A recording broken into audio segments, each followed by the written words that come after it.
Welcome to Sleep Audiobooks. If you would like our Better Sleep Quick Guide filled with proven techniques to improve sleep, sign up to our mailing list at sleepaudiobooks.com and we'll send the PDF as a thank you. Subscribing and leaving a comment helps this channel more than you know, so please feel free to offer suggestions for future audiobooks or to just say hi. Thank you for listening. We hope you have an excellent night's sleep. This is Sleep Audiobooks. Winning His Game by Ralph Henry Barbour. Chapter 1. Dud Wonders. Jimmy Logan stood his skis in the corner behind the door and, tramping heavily to get the clinging snow from his shoes, climbed the first flight and trow hall slowly, and then dragged wearied feet down the corridor to number 19. Once inside the room, he said, "Hello," shied his cap onto his bed and sank exhaustedly into the nearest chair, stretching his legs across the rug and slumping down until the wet collar of his mackinaw came in contact with his ears, whereupon he muttered, "Ugh," and sat up another inch or two. Across the room, one foot on the floor and the other doubled up beneath him on the window seat, was Jimmy's roommate. His response to the greeting had been brief and delivered in a preoccupied voice, for Dudley Baker had a book open before him on the cushion and held a stained and battered baseball in his right hand. His attention was divided between book and ball and had no room for Jimmy. The latter's gaze presently came away from his shoes, which were trickling water to the rug, and fixed itself on Dudley.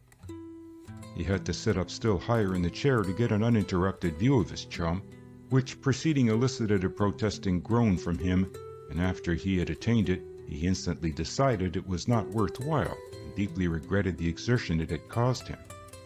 He promptly descended again on his spine, crossed his feet, and sighed luxuriously. The dollar clock on Dudley's chiffonier ticked briskly and loudly in the ensuing silence. Outside the windows, tiny flakes of snow were falling. The shadows deepened in the room. In the corridor, deliberate footsteps sounded, and suddenly the transom over the door showed yellow, and an oblong of light appeared on the ceiling. Mr. Crump, the school janitor, was lighting the dormitories. Jimmy wished that his shoes were off and his mackinaw and the woolen socks, but as yet he wasn't equal to the task. When Mr. Crump's footsteps had died away on the stairs, Jimmy broke the silence. "What are you doing?" he asked uninterestedly. There was, however, no reply from the window seat, possibly because Jimmy's tones had been too faint to reach there. After a moment, Jimmy turned his head and stared across a pile of books on the study table at the 3 or 4 inches of Dudley's head that were visible. Then, "Dud!" he bawled resentfully. "Huh? What are you doing?" I asked you. "Oh, me? Oh, just trying to dope out some of this stuff." "What stuff?" "Stuff about pitching. How to hold the ball, you know." "Oh!" Jimmy subsided again, and another period of silence followed. Then, "You don't expect to play baseball for a while, do you?" he asked lazily. "You better study how to throw a snowball." He chuckled faintly at his joke. "It isn't so long now," responded Dud soberly. "They're going to call candidates the 21st. "Gym work," grunted the other. "Take my advice and keep away from it. Don't go out for the team until it gets out of doors. Are you still thinking of trying for the school?" "Of course." Jimmy grunted. "You'll have a fine show, I don't think. Better try for the second, Dud." "I don't expect to make it, but it's good practice. And maybe next year. You'll stand more chance with the second and have a lot more fun. The second's going to have a regular schedule this year, 5 or 6 games maybe, going away for some of them too. If I don't make the first, and I suppose I won't, of course I'll try for the second," said Dud. "I asked Murtha this morning if he thought it would be all right to try for the first, and he said..." Guy Murtha said, "Yes, indeed, Baker. We want all the candidates we can get. That's what they always tell you, and then when you get out there, they inform you gently but firmly that you won't do, and hadn't you better stay with your class team this year and try again next? What's the use? I like to play ball, Dud, but you don't catch me putting in a month's grind in the cage and then getting the GB as soon as we get outdoors. Me for the second, and safety." "You're lazy," replied Dud, shutting his book and stowing the ball back of the pillows. You could make the first this spring if you try for it. You ought to, too. Jimmy shrugged. Maybe so, but I'd rather have a sure place on the second, thanks. Gee, but I'm tired. Skiing? Yes. Pete Gordon and Kelly and Gus and I. We climbed up to the observatory and then hiked halfway over to the falls. It was piles of fun going down the mountain. Gus Weston took a header and turned over about 11 times and then went into a snowbank headfirst up to his waist. But we tried to do too much. My legs feel as if they'd never stop aching. What have you been doing? Been in here all afternoon? But of course you have. I forgot about your tooth. How is it? Any better? Yes. I guess I caught a little cold in it. I wish that dentist chap would yank it out instead of practicing on it. Dad turned the lights on and perched himself across a chair at the opposite side of the table, his arms on the back, and observed Jimmy in a thoughtful fashion. Jimmy grunted. Shoot, he said. What's on your mind? I've been wondering, Jimmy. Oh, gee, Jimmy groaned deeply. At it again, eh? Well, what is it this time, Dud? The other day you were worrying yourself thin because you were afraid you were costing your folks too much money or something. Dud smiled. Not exactly worrying, he replied, just wondering. There isn't much difference the way you do it. Not so much about how much I was costing them, as whether they're going to get their money's worth, Jimmy. Sometimes I wonder whether I'm really doing any good here. Now, you look at it this way. I won't. I refuse. Besides, that's an old one. What's your latest worry? It isn't a worry, exactly. I was only thinking that... He paused. Then, I guess it isn't anything after all. Say, you'd better get out of those wet things, Jimmy. I'm going to just as soon as I have strength to move. But I want to hear your new problem, Dud. Come across. Fess up to your Uncle Jimmy. Dud hesitated, smiling a bit embarrassedly. He was a good-looking chap of 15, with clean-cut features, a rather fair complexion and very bright blue eyes. He was small-boned and slim, and since he had been doing a lot of growing the past 12 months, he looked a trifle weedy. In that respect, he was a distinct contrast to his roommate, for James Townsend Logan was a stocky lad, wide of shoulder and broad of chest. Jimmy was 16, although only 4 months divided the two boys in age. Jimmy's features were nondescript, but the result was pleasing. He wore his red-brown hair rather long. Dud said it was because he was too lazy to have it cut oftener than once every term, and had a short nose and a wide, humorous mouth and a very square chin. He was a member of the upper middle class, while Dud was a lower middler. I guess it's sort of silly, said Dud after a moment, but I've been wondering, Jimmy groaned again, why I don't know more fellows, Jimmy. Why I don't mix better. I don't believe I really care a whole lot. He paused again. Yes, I do too, though.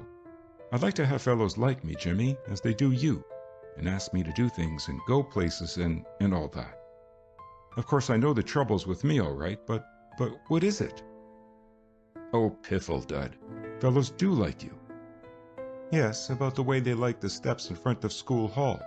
That is, they don't exactly like me, they just don't dislike me.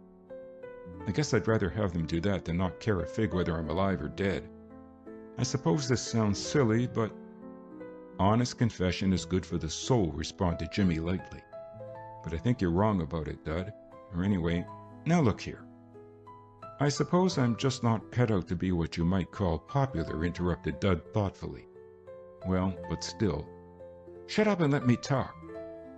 The trouble with you is that you don't let fellows find out whether they can like you or not. You don't mix, do you see? If you'd get into things more. But that's just it. How can I when I see that I'm not wanted? That's just imagination, Dud. You can't expect fellows to fall all over themselves and hug you. You got to show them that you're ready to be friends. You got to make the start yourself. What do you do when someone says, let's do this or that? You mutter something about having to dig Latin or math and sneak off. Fellows naturally think you don't want to do things they do.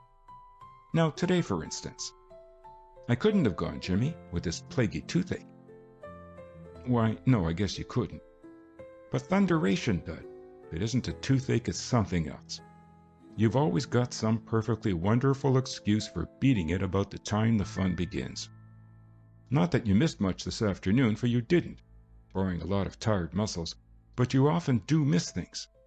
To be what you call a mixer, Dud, you've got to mix, and you don't know the first thing about it.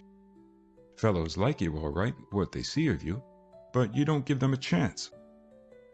Dud stared thoughtfully at the green shade before him. Yes, I suppose that's true, Jimmy. But I don't like to stick around when fellows are getting up things because I think that maybe they won't want me in on it, and that if I'm there, they'll think they have to ask me. What if they do have to ask you? Let them. Then when they see that you're a regular feller, they'll ask you the next time without having to. But I wonder if I am. Am what? Asked Jimmy ungrammatically. A regular feller. Maybe I'm not. I wonder. Jimmy threw up his hands in despair. Oh, gee, he's at it again. Dud, what you want to do is stop wondering. You're the finest little wanderer that ever came down the pike, all right, but you spend so much time at it that you don't get anywhere. Now, you take my advice, old chap, and stop wondering whether fellows like you or don't like you. Just get out and butt in a little. When you see a crowd, walk right into the middle of it and find out whether it's a fight or a frolic. And whatever it is, take a hand. Now, there's some mighty good advice, Dud. Take it from me. I didn't know I had it in me. And let me tell you another thing, kid. If you expect to have a show for the first team, you want to crawl out of your shell and rub shoulders with fellows. Get hunky with the first team crowd, do you see? Be more of a regular feller, like I said before. Don't try too hard to be popular, though. Fellows get onto that and won't stand for it. Just be natural.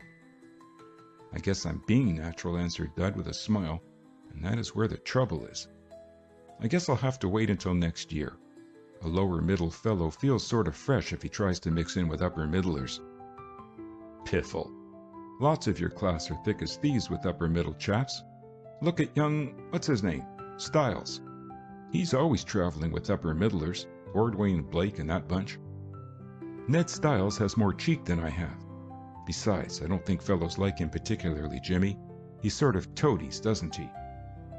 He's a perfect ass, if you ask me. But they seem to stand for him. Well, but I don't want to be stood for. I want fellows to want me. All right, give him a chance then. You're all right, Dud, only you're shy. That's what's the matter with you, old chap. You're just plain shy. Never thought of it before. Look here now, I'll tell you what you do. You forget all about your dear little self and get over being, what's the word I want? Being self-conscious, that's it. That's your trouble, self-consciousness. Jimmy beamed approval at himself. Best way to do it is to do it. Tell you what, we'll make a start tonight, eh? Let's go out and visit someone. Who do you know that you'd like to know better? I'd like to know Hugh Ordway for one, said Dud hesitatingly. But I guess he wouldn't care about knowing me. And so, stow it. That's just what you mustn't do, do you see? You mustn't wonder whether a fellow wants to know you or not. You just take it for granted that he does. Say to yourself, I'm a good feller, a regular feller. I'm as good as you are. Of course you want to know me. Why not? See the idea? Dud nodded doubtfully. Still, Hugh Ordway's a bit what? Demanded Jimmy impatiently. I mean, he's awfully popular and has piles of friends, and he wouldn't be likely to want to know me. Oh, piffle. Ordway's just like any of us, except that he happens to be English and have a lord or a duke or something for a father. I don't know him very well myself, but that's just because he trains with the football crowd, Blake and Winslow and that bunch. But I know him plenty well enough to visit, and that's just what we'll do this evening, Dud. Maybe we better leave it for some other night, replied Dud uneasily. I've got a lot of lessons tonight, and... Ha ha, laughed Jimmy mirthlessly. Where have I heard that before? He pulled himself from his chair with a groan and pointed a stern finger at his chum. You'll start right in with me this very evening, Dud, and be a regular feller. And no more punk excuses either. I'm going to take you in hand, son. When I get through with you, you won't know yourself. Here, stop that." "What?" asked Dud startledly. "You know what? You were beginning to wonder. I saw you. No more of that, understand? The first time I catch you wondering, I'll take my belt to you." End of Chapter 1. Chapter 2. The Entering Wedge. If you have by any chance read a previous narrative of events at Grafton School entitled Rivals for the Team, you are sufficiently acquainted with the scene of this story, and also with many of the characters. But since it is quite possible that you have never even heard of the former narrative, it devolves on the historian to introduce a certain amount of descriptive matter at about this stage, something he has as little taste for as have you. Descriptions are always tiresome, and so we'll have this as short as possible. Grafton School, then, occupies a matter of 10 acres a half-mile east of the town of that name, and at the foot of the hill which is known as Mount Grafton. Like many another New England school, it is shaded by elms, boasts many fine expanses of velvety turf, and, so to speak, laves its feet in a gently flowing river. The buildings on the campus consist of 3 dormitories, the more venerable school hall, the gymnasium, and the principal's residence, and of these, all save the 2 latter stretch in a straight line across the middle of the 3-acre expanse. The gymnasium is slightly back from the line, and the principal's cottage is a bit in advance, its vine-covered porch looking along the fronts of the other buildings, and its rear windows peering down into Crumbie Street. School Hall is in the center. Trow comes next on the left, and then Lothrop. On the right of the older building stands Manning, which shelters the younger boys, and somewhat around the corner is the gymnasium. Gravelled walks lead across the campus under spreading elm trees, to Crumbie Street on one side, to River Street on the other, to School Street straight in front. Beyond School Street is the Green, a block-wide parallelogram on which, at the corner of School and River Streets, 2 smaller dormitories stand. These, Morris and Fuller, are converted dwellings of limited accommodations. The main walk from the steps of School Hall continues across the Green to Front Street, beyond which, descending gently to the Needham River, is Lothrop Field. An ornamental wall and gate commemorate the name of the giver. The field house flanks the steps on the left, and beyond lie the football gridirons, the baseball diamonds, the tennis courts, and the blue-gray cinder track. The distant weather-stained building on the riverbank is the boathouse. Grafton School looks after slightly over 200 boys between the ages of 12 and 20. At the time of which I am writing, February of last year, the number was, I believe, exactly 210, of which some 35 had attained to the senior class and about 80 were juniors, leaving the upper middle and lower middle classes to share the residue fairly equally. The faculty numbered 12, beginning with Dr. Duncan, the principal, and ending with Mrs. Fair, the matron. Dr. Duncan's full title is Charles William Duncan, A.M., Ph.D., but he is better known as Charlie. There was, and doubtless are, also a Mrs. Duncan and a Miss Duncan, but they are not likely to enter into this narrative. So much then for our stage setting. I might keep on, but I fear you are weary, and I know I am. Hugh Ordway roomed on the top floor of Lothrop, the newest and most luxurious of the dormitories, sharing the suitest study and 2 bedrooms with Bert Winslow. Hugh's father was English and his mother American, and although Hugh had been born on the other side and had spent most of his 16 years there, he declared himself to be half American. His full name was Hugh Oswald Broadwick Ordway, and in spite of the fact that by reason of his father being the Marquis of Lockleigh, Hugh had every right to the title of Earl of Ordway, he was generally known at Grafton as Hobo, a nickname evolved from his initials. As he was a straight, well-built, clear-skinned young chap with quiet brown eyes and an undeniable air of breeding, the nickname was amusingly incongruous if one stopped to consider it. But Hugh had been known as Hobo Ordway ever since fall, when his cleverness as a running halfback on the first football team had surprised and delighted the school, and nowadays the name was too familiar to excite any comment. Hugh's particular friends were more likely to call him Inus, however, It was Hugh, alone in the study, who responded to the knock at the door shortly after supper that evening, and who successfully disguised the surprise he felt when he recognized his visitors as Jimmy Logan and Dudley Baker. He made them welcome quite as heartily as though he had been expecting them all day, and Dud, who had hung back all the way up the 3 flights of slate stairs, was vastly relieved.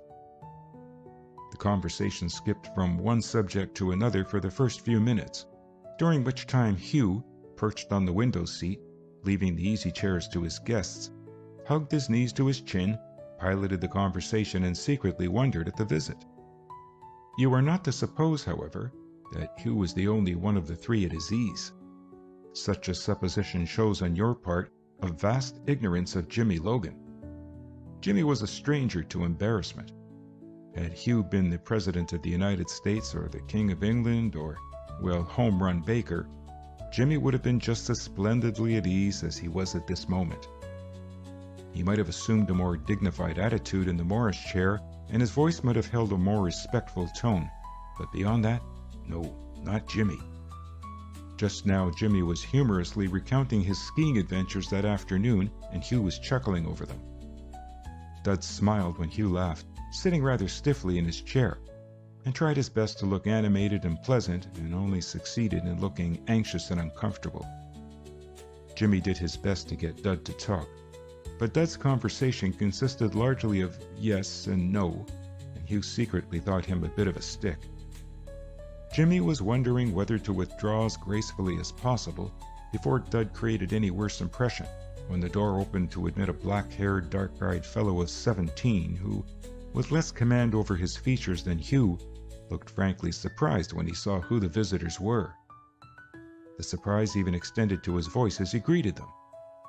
"Hello, Jimmy," said Bert Winslow. "What are you doing up here? Haven't seen you around here for ages." He spoke to Dud then, hesitating a moment as though not certain of the latter's name. Dud, noting the fact, felt his embarrassment increase and wished that Jimmy would give the word to leave. But Jimmy had already abandoned thoughts of withdrawing. He liked Bert Winslow, just as most fellows did, and welcomed the chance to talk to him. Bert and Jimmy were both members of LIT, short for Literary Society, and only 2 evenings ago had been pitted against each other in one of the impromptu weekly debates, and had struggled along nip and tuck until Jimmy, abandoning facts, had in a wild flow of rhetoric won the meeting. Bert alluded to it now as he tossed his cap through the open door of his bedroom. "Jimmy, that was a fine lot of hot air you got off the other night," he said with a grin. "Didn't your folks ever teach you anything about the beauties of truthfulness?" Jimmy laughed. "Sure, but I had to beat you somehow, Bert. Besides, what I said may be so for all I know." You just said the first thing that came into that silly head of yours. Did you ever hear such a mess of rot as he sprang, Hugh? Hugh smiled. It sounded all right. Some of the figures were corking. You must have a wonderful memory, Logan. Memory, snorted Bert, seating himself beside Hugh in the window seat. There wasn't a figure that was right. I looked it up afterwards. Did you hear him, Baker? Oh no, you're for him, aren't you? Yes, replied Dud. He tried very hard to follow that up with something brilliant or amusing in regard to Jimmy's debating, but couldn't think of anything, possibly because Bert's tone had held some of the careless contempt with which members of a society spoke of its rival, and Dud wished just for the moment that he too was lit. Perhaps Hugh thought that his chum had verged on discourtesy, for he observed quickly, They tell me you chaps have some awfully good talkers in form, Baker. Dud agreed. I guess Joe Leslie is our best, he and Guy Murtha. Murtha's better than Joe, I think, said Jimmy. Anyway, he did a lot better last year in the debate with Mount Morris. Joe's a wonder at hammering home facts, said Bert. Guy's better at the eloquent stuff, though. Speaking of Guy, Hugh, reminds me that I told him you were going to try for the outfield this spring, and he said he was mighty glad, because if you could get on the base, he was certain you could get around. Oh, but I say, Bert, I don't know that I shall. Try for baseball, I mean. Of course you will. But I don't know much about it. You say it's quite different from cricket, eh? Quite, Ines. You've seen baseball played, haven't you? Oh, yes, once or twice, but I should think a fair cricket player would easily get the hang of baseball, said Jimmy. I guess it's as hard to catch a cricket ball as a baseball, isn't it? I suppose you're a rattling good cricket player, Ordway. Oh, no, really I'm not, exclaimed Hugh. I've played a bit at it, of course. You chaps pitch to the batter so like thunder, don't you? I fancy I'll be scared to stand up there, eh? You might if Gus Weston was pitching, laughed Bert. You going to play this year, Jimmy? Oh, I guess so. What would the dear old second do without me? Aren't you trying for the first, though? You're as good a fielder as Parker, I guess. I may. The fact is, Bert, I'm sort of used to the dear old second. It would be like leaving home to go to the first. Still, I may decide to break home ties and meet you fellows there. I fancy you're not likely to meet me there, said Hugh. I'll be an awful dub if I try it, I know. Do you play, Baker? A little, answered Dud. Dud's the coming Mathewson, said Jimmy. Got to watch him, we have. Some twirler. Really? Asked Bert, evidently not much impressed. That's fine, Baker. The second rather needed pitchers last spring. He's going up for the first, said Jimmy. Dud's like me, you know. When duty calls. Jimmy smiled eloquently. I say though, Logan, who was this Johnny you spoke of? Matthews, wasn't it? Not Johnny, Christopher, replied Jimmy gravely. I referred to Mr. Christopher Mathewson, better known as Matty, the Dean of American Pitchers. Dud and Matty are as thick as thieves, that is, Dud is. Dud reads everything Matty writes and can tell you offhand how many games Matty pitched last year and all the other years, and how many he won, and what his averages are and all the rest of it. He has a gallery of Mathewson pictures, and he's the proud possessor of a ball that Mathewson used in a game with Philadelphia, back in 1760 or thereabouts. I don't know how he got that ball, but I suspect that he swiped it. It was given to me, said Dud defensively. Then he added, embarrassed, You mustn't mind what Jimmy says. He talks a lot of nonsense. I say, though, exclaimed Hugh, I do hope you get on the first, Baker. It must be a lot of fun to do the pitching, eh? More fun than fielding, I fancy. Have you pitched much? Inquired Bert politely. I've been trying to for a couple of years, answered Dud. I don't suppose I'll make the first this year, of course, but Murtha said he'd be glad to have me try, and so... You must make allowances for his modesty, said Jimmy. He's really rather a shark at it. He can tell you just how to pitch any ball ever discovered, from a straight one to a floater. Question is, I guess, Bert laughed, whether he can pitch 'em. I know how to pitch a knuckleball, but I can't do it. I remember now, Baker. You pitched some on the second last year, didn't you? Only 3 games, or parts of them, Winslow. I dare say I won't be good enough this year, but I thought I'd try. Of course, said Bert heartily. Nothing like trying. The trouble is, though, you've got some good ones to stack up against, eh? There's Nate Leddy and Ben Myatt. And Gus Weston, observed Jimmy gravely. Bert smiled. Just the same, Gus has pitched some good games for us. But isn't he a wonder when he goes up? Jimmy chuckled. Gus Weston can go up quicker and higher than any fellow I ever saw, he said. And when he is wild, he ended with an impressive whistle. He looked pretty promising last spring, continued Bert. Remember the game he pitched against Middleborough? They only got 6 hits off him, I think. Yes, and Kelly is another chap that is likely to make good this year, said Jimmy. Oh, we're pretty well off for twirlers, but you wait until Dud gets going. And speaking of going, Dud, what do you say if we do a little bit of it? Don't rush off, said Bert. Well, come around again, Jimmy. Probably the invitation was meant to include Dud, but Hugh thought that Dud might not interpret it so and added cordially, Yes, do, fellows. On the way downstairs, Jimmy said, Well, we got out of that pretty well, Dud. I thought for a while you were going to spoil everything by monopolizing the conversation the way you did, but... I don't seem to know what to talk about, said Dud ruefully. I guess Ordway thought me an awful ass. Well, he rather pointedly invited you to come back, so I don't think you need to worry about that. The next time... There won't be any next time, interrupted the other. It's just like you said, Jimmy. I can't mix and there's no use trying. Oh, yes, there is. We've just started. That was the entering wedge, so to say. We'll drop around again next week. And between now and then, I'll put you through a course of sprouts, old chap. We'll mix in society. Just as soon as you can learn to forget your plaguey self, Dud, you'll get on finely. The trouble is with you that you just sit and worry about what fellows are thinking of you. But I'll break you of that quick enough. I guess we'll call it off, muttered Dud. And I guess we won't, was the firm response. Having set my hand to the plow, Dudley, I never look back. That's me. My full name is Grim Determination. All others are impostors. Accept no substitutes. Guaranteed to comply with the pure food law.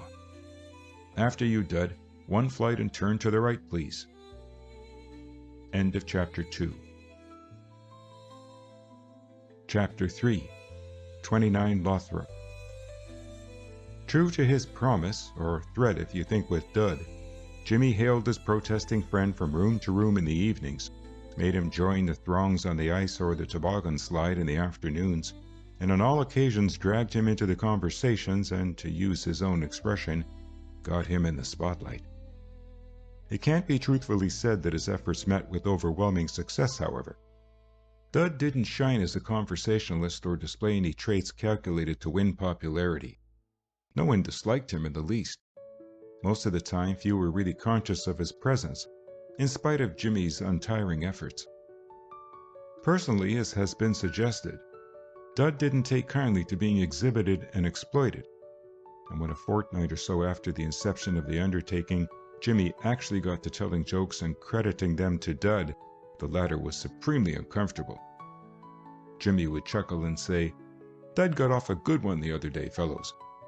And then he would follow with some more or less brilliant remark or joke that sounded to Dud horribly flat.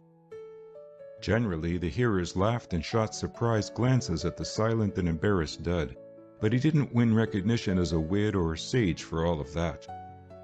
Had they heard the things from Dud firsthand, they might have been more impressed. As it was, the credit went rather to Jimmy than Dud. Jimmy played Boswell to Dud's Dr. Johnson with remarkable enthusiasm and patience. He evolved all sorts of schemes, most of which his chum promptly refused to consider, designed to waft Dud into the white light of publicity. For instance, he conceived the brilliant idea of having Dud write a notable article for the campus, the school monthly. Dud had no serious objection to that project, but it fell through because neither of them could think of a subject to write on. Then Jimmy suggested that Dud get someone to break through the ice on the river so Dud could rescue him. Jimmy said he would be glad to impersonate the drowning character if he wasn't afraid of catching cold and having rheumatism in his throwing arm. It was all highly entertaining for Jimmy, and he thoroughly enjoyed it, but Dud was getting very tired of it. Every now and then, Jimmy had what he called a showdown. At such times, he would take a list from his drawer in the study table and check off the names of fellows whose acquaintance Dud has succeeded in making since the last time. Churchill, you got him. Check for Churchill. He was a brand new one, wasn't he? Roy Dresser, check. Dresser was rather a success, Dud. I think he rather took to you. We must call there again. I'll make a note of that. Dresser's room is a good place to meet fellows. Parker, check. Parker's an ass anyway. Ayer. I say, Dud, we haven't met Neil Ayer yet. Do you know him at all? Only to speak to. We'll go after Ayer this evening, then. I know where to find him. He will be in Joe Leslie's room, I guess. Foster Trey, check. Trey's a good sort. Zanetti. That's another chap we've missed. We'll have to find him with Nate Letty sometime. I don't know him at all. He's a good fellow to know, though. Stands in with the football and track crowds. I tell you what, Dud. Why not go out for the track team? Because I can't do anything, laughed Dud. How do you know you can't? Asked Jimmy, untroubled. Besides, you wouldn't have to really do anything. You could have a try at something and you'd meet a lot of fellows. Jumping isn't awfully hard. Why not try the broad jump? I couldn't do that in pitch 2, you idiot. That's so, I forgot. Still, some fellows do go in for baseball and track. There's Cherry, for instance. Well, never mind. Maybe we better concentrate. Jimmy sat back and studied Dud speculatively, tapping his pen against his teeth the while. What we've got to do, Dud, he continued presently, in the tones of one who has reached a weighty conclusion after much thought, is to put it all over those other box artists. That's our line, Dud. We've got to spring you as a startling phenom. Yes, sir, that's the game. That's all well enough, Jimmy, but suppose I can't pitch a little bit when the time comes. By Ginger, you've got to. Look here, you're wasting time. You ought to be at it every day. You ought to get down in the cage in the gym and practice. What time is it now? Nearly 6, eh? Too late today, then. But tomorrow we'll put in a half hour, and the next day too, and right along until they call candidates. I'll catch you. I'll borrow a mitt somewhere. It'll be good fun, too. Practice for both of us. Great scheme, eh? Do you mind? Asked Dud eagerly. Love to. We've got a week yet, and you ought to be able to get a lot of practice in a week. That's settled, then. But we mustn't forget the social side of the campaign. So let's see. Jimmy bent over his list again. Quinn, check. Milford, had him before. Forbes. The second visit to Hugh Ordway's study came off right on schedule, 9 days after the first call. But on this occasion, Dud and Jimmy found the room jammed from door to windows with fellows and a loud and even violent argument going on. Their appearance went practically unnoticed, and they found seats with some difficulty and became for a while silent listeners. The argument proved to be concerned with the election the evening before of one Starling Meyer as captain of the hockey team. The hockey team had just finished a disastrous season, ending with a second defeat by Grafton's ancient rival, Mount Morris. Lack of hard ice had aided in the team's demoralization, but besides that, things had gone badly from start to finish, and there were many who credited the aforementioned Meyer with having been largely to blame. Pop Driver, who played right guard on the 11 and was normally good-natured to a fault, expressed the views of the anti-Meyer faction. Meyer, Pop was saying, has caused more trouble all the winter than he's worth. Everything that Yetters wanted to do one way, Stars insisted on doing another. You fellows know that, all of you. Look at the way they changed the style of play in the middle of the season. Yetters started out playing 4 men on defense and it worked out all right. Then Star got to saying that we weren't scoring enough points and that the 4 men back business was all wrong. He grouched and sulked about it until Yetter gave in to him. After that, we got licked right along, with 1 or 2 exceptions, and finally Yetter went back to the old style again, and Star threatened to quit, and there was the dickens to pay for a while. Star's simply no use unless he can be the whole shooting match. Well, they've made him captain, said Jim Quinn, football manager, so now he can show what he knows. There's no sense in blaming everything on Star Meyer, declared Ned Musgrave. Yetter's a good chap, but he hadn't any business being captain. There's where the whole trouble began. If Yetter... Warren would have been all right, said Bert Winslow, if Star had let him alone. But Star hates to see anyone else have any say about anything. He's a peach of a hockey player, I'll grant you that, but he's a peach of a troublemaker too. And I'll bet you anything, things will be in a worse mess next year than they were this. Why didn't they elect Gus Weston, asked Roy Dresser. Gus would have made a dandy leader.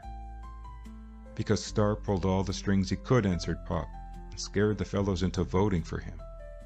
I happen to know, Pop, interposed Musgrave warmly, that more than 3/4 of the team wanted Star for captain long before election. You might as well be fair to him, Pop. Give him a show. Don't convict a fellow before he's tried, I say. All right, Ned, answered Pop good-naturedly. We'll let him have his trial. Maybe you're right, too.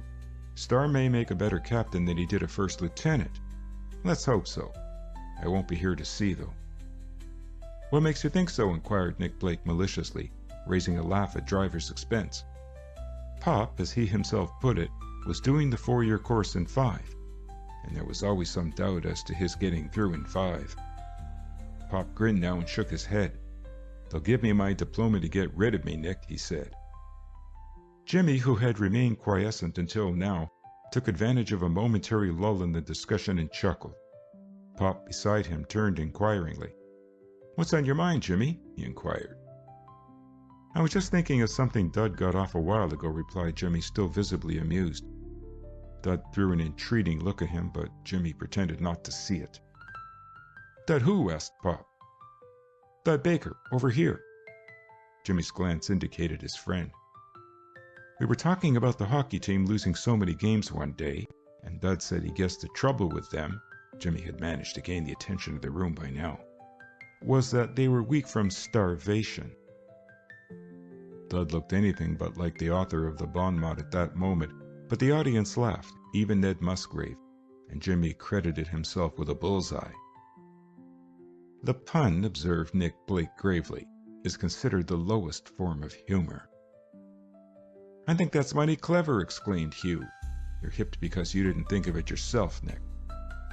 "Dry up, Ines. I was about to say when you so rudely interrupted that it is, of course, necessary to consider one's audience, and that having the mentality of the audience in mind, Baker's joke may be considered clever, even brilliant. For my part—" "Choke him, somebody," said Bert. "After all, say what you like about Star, you got to acknowledge that there's much to admire about." But Nick's groan of anguish drowned the rest, and Dresser, pretending disgust, arose to depart, setting the example for several others. Jimmy, fearing that Dud's gloomy silence might undo the effect created by the joke, thought the moment a good one for retiring and let his chum away. Outside, Dud remonstrated again. "I wish you wouldn't, Jimmy," he said. "I feel such an awful fool when you spring those jokes and tell fellows I made 'em. They must know I didn't." "Why? You do say things as good as that, don't you? When there's no one but me around, I mean." "I don't know, maybe. I didn't think that was awfully funny anyway, Jimmy." Jimmy chuckled. "I do. And the others did. Cheer up, Dud. I'll make a celebrity of you in spite of yourself." Later, back in number 29 Lothrop, Bert Winslow laughed suddenly while he was getting ready for bed, and Hugh, hearing, called across from his own bedroom. "What's the joke, Bert?" "I was thinking of the one Jimmy Logan sprung, about the hockey team being weak from starvation. It isn't so bad, eh?" "Rather clever, but it was that chap Baker who said it, wasn't it?" "I guess so. But look here," continued Bert, appearing in his doorway in the course of a struggle with his collar. "Why is it Baker never gets off any of those things himself? It's always Jimmy Logan who springs them. All Baker does is to sit and look glum. If he's so all-fired clever, why doesn't he say something once in a while? I think he's a bit of a pill." "He's not so bad, I fancy," replied Hugh. "Maybe you have to know him. Some chaps are like that, if you know what I mean." "Yes, but—" Bert's voice died out until he had at last wrenched the refractory collar from his neck. "Then, here's another funny thing, Hugh," he said. "Jimmy lugs that fellow around every place with him, sort of butts in with him everywhere. You think Jimmy was, a nursemaid or something? Looks to me as if he was trying to introduce his young friend into society. I wouldn't care a bit if he forgot to bring him up here the next time." "What have you got against him?" inquired Hugh. "Nothing much. He's only a lower middler, though, and lower middlers ought to keep to their own set. Besides, look at the cheek of the kid. Going to try for pitcher on the first. What do you know about that?" "But if he's really any good at it," began the other. "How could he be? He can't be more than 15, I guess." "You were young once yourself, old chap." "Yes, but I didn't try to pitch on the first team," grumbled Bert. "He's too fresh." "I'll tell you just what's the matter with him," said Hugh, appearing in the study in a suit of pink-striped pajamas. "He's shy, Bert." "Shy, and going out for the first 9.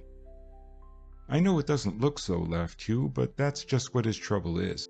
And I rather fancy that Logan, out of pure kindness, is trying to bring him out, if you know what—" "Pure kindness!" scoffed Bert. "Jimmy's kind enough, I guess, but if that's his game, you can bet all you've got that he's doing it for a lark. I know Jimmy." End of Chapter 3. Chapter 4. A Chance Meeting. 2 days after the visit to Hugh Ordway's room, Jimmy Logan's joke, which he had attributed to Dud, bore unexpected fruit. The remark had tickled the fellows who had heard it, and consequently they very promptly repeated it. with the natural result that within 24 hours it got around to Starling Meyer himself. Star, as he was generally called, was a large, good-looking boy of 17, well supplied with self-conceit. He was a rattling good hockey player, undoubtedly the best in the school, and a fair performer with the second nine in the outfield.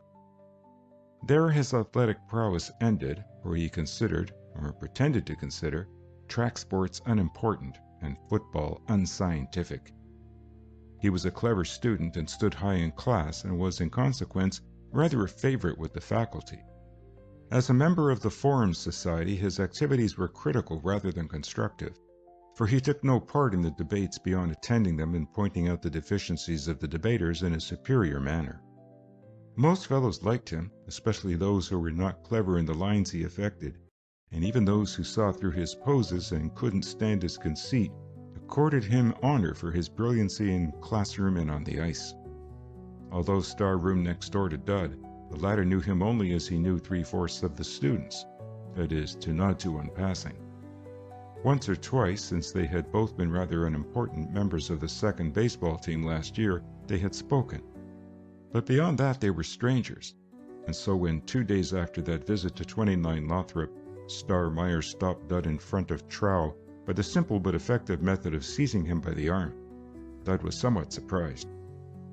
Star was scowling, and Dud didn't need more than one glance at his face to realize that he was angry. Even when angry, however, Star didn't allow himself to forget his pose of contemptuous superiority. And now when he spoke, he managed a one-sided smile designed to remind Dud of the honor being done him. "Baker, you're a remarkably fresh young kid," began Star, "and someday that mouth of yours is going to get you into a heap of trouble. Ever think of that?" Dud, puzzled, moved restively in the bigger boy's grasp but failed to get free. "I don't know what you mean, Meyer," he protested. "Yes, you do. What's the good of lying? After this, you leave my name out of your funny jokes here." "I don't know what—" began Dud again. Then recollection of Jimmy's bon mot came to him and he flushed. "The next time I'll kick you from here to the river," said Star in a quietly venomous tone. "I'd do it now for a couple of buttons, too. You leave my name strictly alone, Baker, after this. Understand me?" "Yes, but honest, Meyer, I didn't say—" Then, however, Dud had to stop, for although innocent, to insist on the fact would put the blame on Jimmy. He dropped his eyes. "All right," he muttered. Somehow that phrase seemed to add fresh fuel to Star's smoldering anger, for he took a fresh and very painful grip on Dud's arm and said, "All right, is it? Well, it isn't all right, kid. You're a sneaky little bounder, that's what you are. Saying smart aleck things and then trying to lie out of it? Don't you ever mention my name again. If you do, I'll get you and you won't forget it in a hurry. Now you beat it. You're a sneaky little bounder, that's what you are." With a sudden wrench of the captive arm, Star spun Dud around and aimed a kick at him. Fortunately, a premonition of what was happening caused Dud to jump aside, and Star's foot missed his goal. Dud, angry himself now, turned with clenched fists and flashing eyes. But the situation was distinctly hopeless. Star topped him by a head, and Dud was suddenly conscious of his own physical inferiority. Still, he might have tried conclusions had it not been for the smile of haughty contempt on the other's countenance. Somehow that smile was too much. It seemed to say, "What, you dare to show disrespect to me? Begone, impious mortal." Dud's fingers straightened again, he gulped down his resentment, stole a doubtful glance at a group of fellows who were looking on curiously from the dormitory steps and walked away, trying his best to appear dignified and unconcerned, but secretly feeling like a whipped cur. Later, when he recounted the episode to Jimmy, the latter took him to task vigorously. "Why didn't you tell him you didn't say it? I'm not afraid of the big fraud." "Considering you told everyone that I had said it." "Yes, that's so." Jimmy frowned mightily. "Well then, why didn't you light into him? Don't you see that the fellows who were watching you will think you were afraid of him?" "I wanted to, but somehow he looks so sort of superior." "Yeah, that's Star's best bluff. Bet you anything if you'd hit him just one little tap on the nose he'd have run. Hang it, Dud, you've got to play up, boy. Here I am making you out a regular feller, and the first chance you get to put yourself in the limelight, you fall down. Why, you had the finest sort of an opportunity to distinguish yourself. Think what it would have meant to you, Dud. Fellows would have said, "What do you know about young Baker licking Starmeyer right in front of Trow this morning? Had it all over him, they say. Beat him something brutal. Some class to that kid, eh?" That's the way they'd have talked you up. Now you've gone and... Don't be an ass, begged Dud with spirit. You know plaguey well I couldn't lick Star. He's 6 inches taller than I am, and he's at least 17 years old, and he's stronger. Son, when you get in a row with another chap, replied Jimmy emphatically, don't you stop to figure out how much bigger or stronger he is. You jump in and get the first lick at him. You'll be surprised to find what a lot of inches that first whack takes off the other chap. What you should have done... Well, I didn't, said Dud shortly. You wouldn't have either, I guess. Jimmy grinned. Never mind what I'd have done, Dud. I'm not making a name for myself. I'm not... Neither am I. You are, and I'm getting sick of it. It's no use anyway. Let's drop it. Drop nothing, replied Jimmy vigorously. We're getting on famously. Why, you just said I've queered myself. I said you'd missed a chance to make a hit, so you have. But we can fix that all right. Those fellows who saw it will talk, I guess, but we can talk too. Who were they?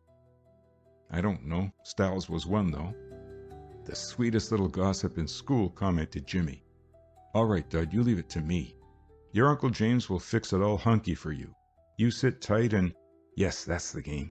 Dud, you must go around looking very dignified for a couple of days.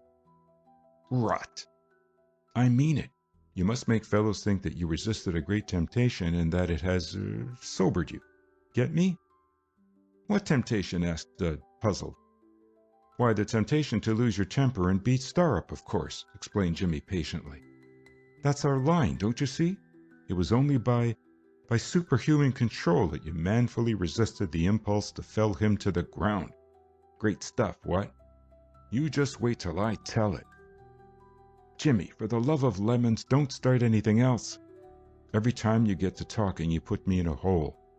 You've got fellows thinking I'm a wit, and they all look at me in a funny sort of way as if they were waiting for me to spring something bright, and I get tongue-tied and I can't think of a thing to say. And you're telling it all around that I'm going to be a wonderful pitcher, too. They don't believe that, of course, but it makes me look silly. And now you want to make me out a scrapper. Not at all, not at all. Star resented your remark about him and spoke insultingly to you. You gave him a beautiful calling down and he didn't dare talk back. Then when your back was turned, he tried to kick you, and you, stifling your natural and excusable indignation, kept your temper wonderfully and walked superbly away. All through the encounter your dignity was sublime. Dud groaned. You'll simply make me out an awful ass and fellows will laugh at you and me. I wish you wouldn't, Jimmy. That remark merely shows how little you appreciate my powers of diplomacy, replied the other in tones of sorrowful resignation. But never mind, I shall continue to do my best for you, Dud, even though my efforts are unappreciated, misunderstood. Leave it all to me, my young friend. Appear very dignified and aloof. Let's see you look aloof, Dud. Dud only looked disgusted. Not a bit like it, resumed the other cheerfully. More like this, get it? Sort of hinting at a secret sorrow, or no, that's not exactly the idea either. You want to look like a hero in the second act of the play, when everyone thinks he stole the jewels and the heroine spurns him. He knows that he's innocent, you see, and knows that the audience will know it in the last act. So he just looks disdainful and a bit sad and sort of moons around by himself and smokes a good deal to salve his sorrow. I can't smoke, interrupted Dud practically. They won't let me. And I don't like it anyway. Jimmy waved his hand airily. You get the idea, though, Dad. Too proud to fight is your line, old chap. Now shut up and let me think. Jimmy's thinking resulted in action. That afternoon about 4, he might have been observed lingering idly in front of School Hall, hands in pockets, whistling tunelessly, evidently quite at a loose end. Nick Blake tried to entice him up to Lit to play pool. Gus Weston suggested the joys of a trip to the village for hot soda, and Pete Gordon strove to lure him to his room. Jimmy resisted heroically and was left to his devices. It was a particularly disagreeable afternoon, with a hard wind freezing the pools along the walk, and Jimmy from time to time glanced impatiently at the big doors behind him. But it was nearly the half hour before they finally opened again to admit Ned Styles. Warned by the creaking of the portal, Jimmy instantly assumed the appearance of one who, passing, has his attention attracted by the sound of an opening door. This in the face of the fact that he had been all along aware that Styles, in trouble with Mr. Gibbs, the history instructor, had been having an after-school séance with Gusty in a classroom. Styles was an upper middler, 17 years old, an uninteresting and rather sycophantic youth who Jimmy secretly disliked very much.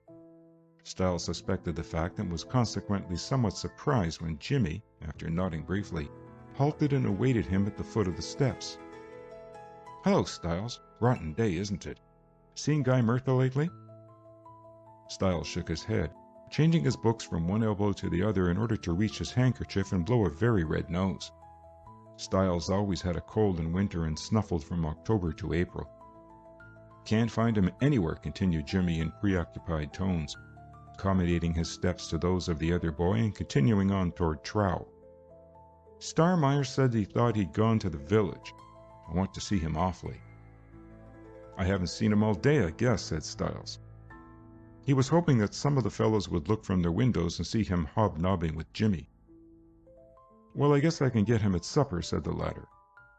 Then he chuckled and, in response to Styles' unspoken question, explained, "I was thinking of Star. He hasn't got over it yet, I guess. Grumpy as anything he was." "Got over what?" asked Styles eagerly. "Didn't you hear about it?" Jimmy looked at him incredulously.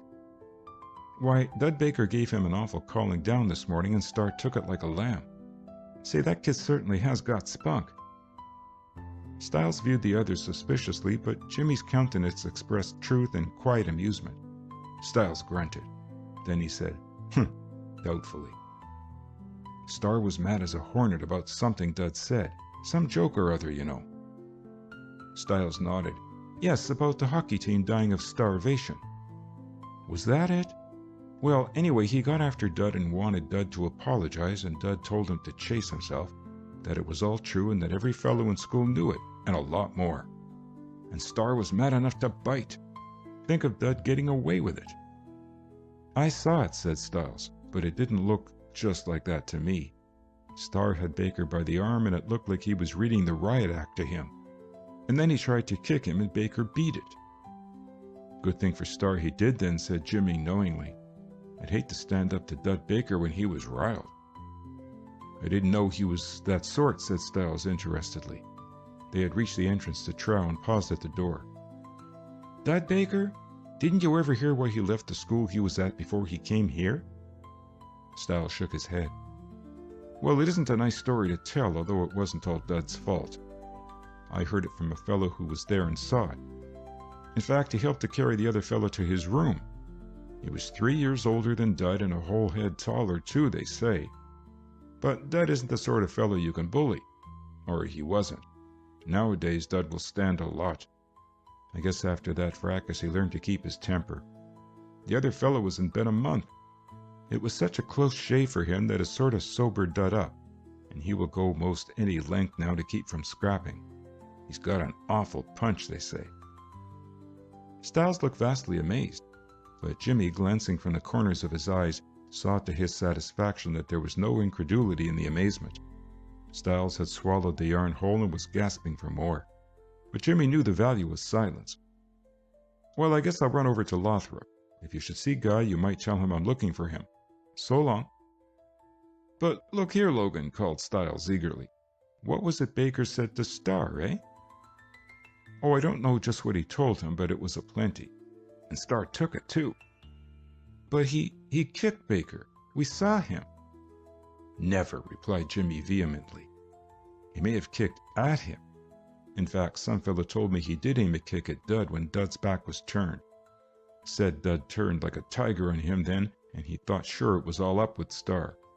But Dud controlled himself and walked quietly away. Gee, I couldn't have done that, Styles. It must have been great to see, wasn't it?" "Why, yes, only—" Styles paused. "It looked to us as if Baker was scared, Logan. Of course he wasn't, but that's what it looked like. I didn't know he was such a scrapper." "Who, Dud?" Jimmy spread his hands expressively. "Take my advice, old man, and don't let him hear you say he looks scared, though maybe he wouldn't touch you. And then again, he might lose control of that temper of his and better not risk it, I guess." "I wouldn't think of it," said Styles earnestly. "I didn't really think he was scared, you know, only some of the other fellows who saw it said it looked that way. Don't tell Dud Baker I said that, will you?" "Me? No, indeed. In fact, I wouldn't mention the thing to him at any price. He's awfully touchy, you see, and ever since this morning he's been sort of like a bear with a sore head. I guess there's times when he wishes he'd forgotten himself and let fly. Well, so long." Jimmy walked on toward Lothrop, and Ned Styles plunged through the door and hurried down the corridor to leave his books and then spread news to all who would hearken to it. And Jimmy, approaching the first entrance to Lothrop Hall, winked gravely at the ornamental brass knocker. End of Chapter 4. Chapter 5. Dud loses his temper. Winter, observed Jimmy very disgustedly one morning toward the last of February, is sure lingering in the lap of spring, as the poet hath it. Between you and me, Dud, I guess winter's fallen asleep there. Here it is almost March, and everything's still covered up with snow or ice. Or water, he added a second later, his gaze falling to the pools of melting snow that lay in the hollows of the campus. The windows were wide open, and the air that came in, while still chill and damp, still somehow held a suggestion, or perhaps a faint promise, of spring. But the sky was leaden. Between the walks the sod was hidden under patches of dirty snow or ice that had begun to melt a little, and the whole morning world had a tired and bedraggled look. Jimmy, still attired in pajamas, shivered and turned disapprovingly away. Then his gaze fell on Dud, and the disapproval increased, for Dud, half awake a moment before, had nestled down on the rumpled pillow again and was sleeping peacefully.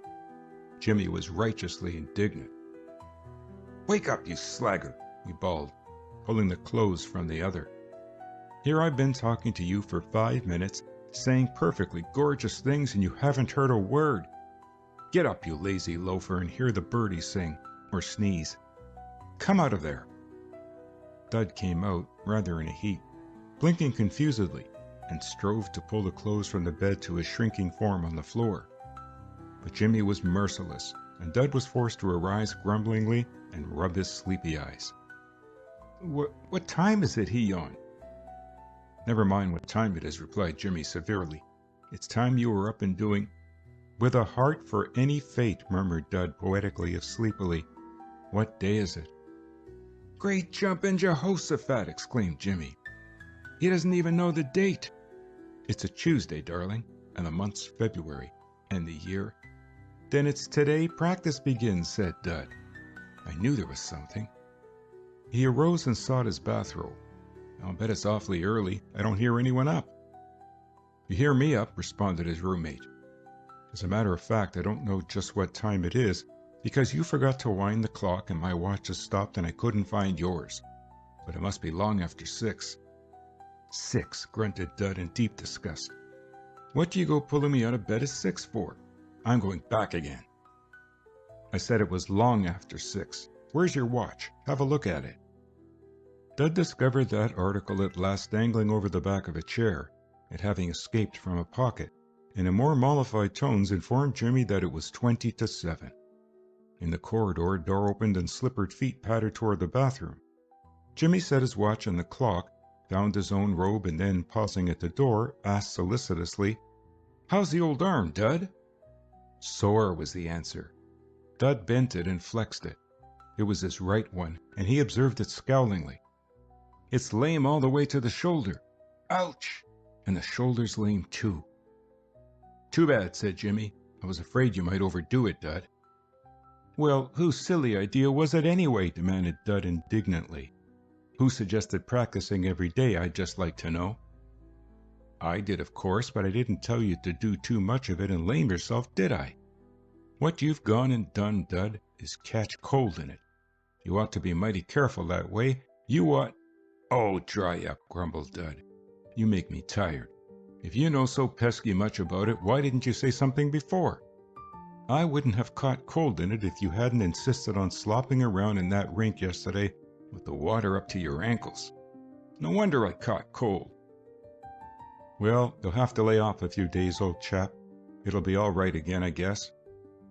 That's fine, isn't it, when I've got to report for practice this afternoon? You won't have to pitch, though, responded Jimmy consolingly. Just do the setting up stuff. Come on and get your bath. I don't want any bath, muttered Dud, still feeling of his pitching arm with cautious fingers. You go ahead. Dud, said the other severely, you've got a grouch. You must have got out of bed the wrong way. I did, when you pulled me out, was the pointed reply. And who wouldn't have a grouch, I'd like to know. I'll have a fat chance to do any pitching, won't I? You can tell him you lamed yourself, can't you? Cheer up, Dud. Come ahead before the crowd gathers. I'll rub it for you when we get back. Huh, I guess that's what's the matter with it now. You nearly killed me last night with your old massaging, as you called it. It may hurt a little, said Jimmy earnestly, but it's awfully good for you. It's regular Swedish stuff, Dud. I learned it from a chap at home who works in the gym. We ought to have some liniment, though. I wonder if that liquid dentifrice stuff of yours would do. I'll do my own rubbing, thanks, replied the other ungraciously, if it hadn't been for you. Help, wailed Jimmy, hurrying through the door.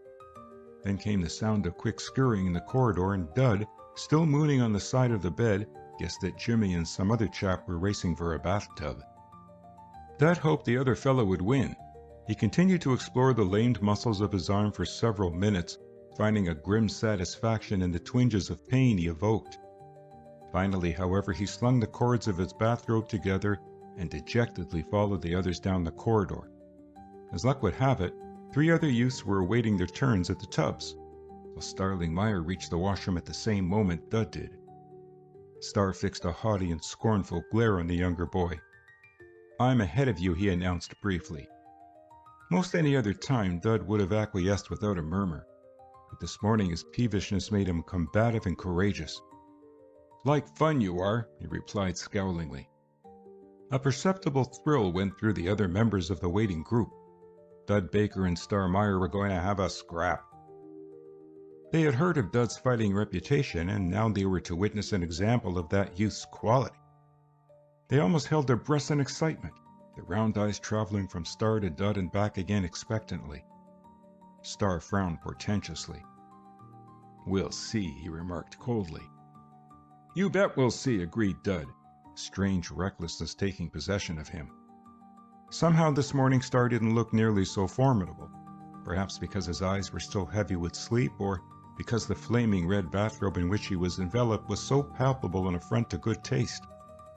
Star stared an instant in perplexed surprise and then deliberately turned his gaze away from Dud's pugnacious countenance, indicating contempt and scorn and several other things that riled Dud still further. From the cubicles holding the tubs came the rush and splash of water and the voices of the bathers. No healthy boy ever bathed silently, and the 4 in the tubs were, judging from the sounds, remarkably robust. Jimmy was chanting a football pan at the top of his lungs.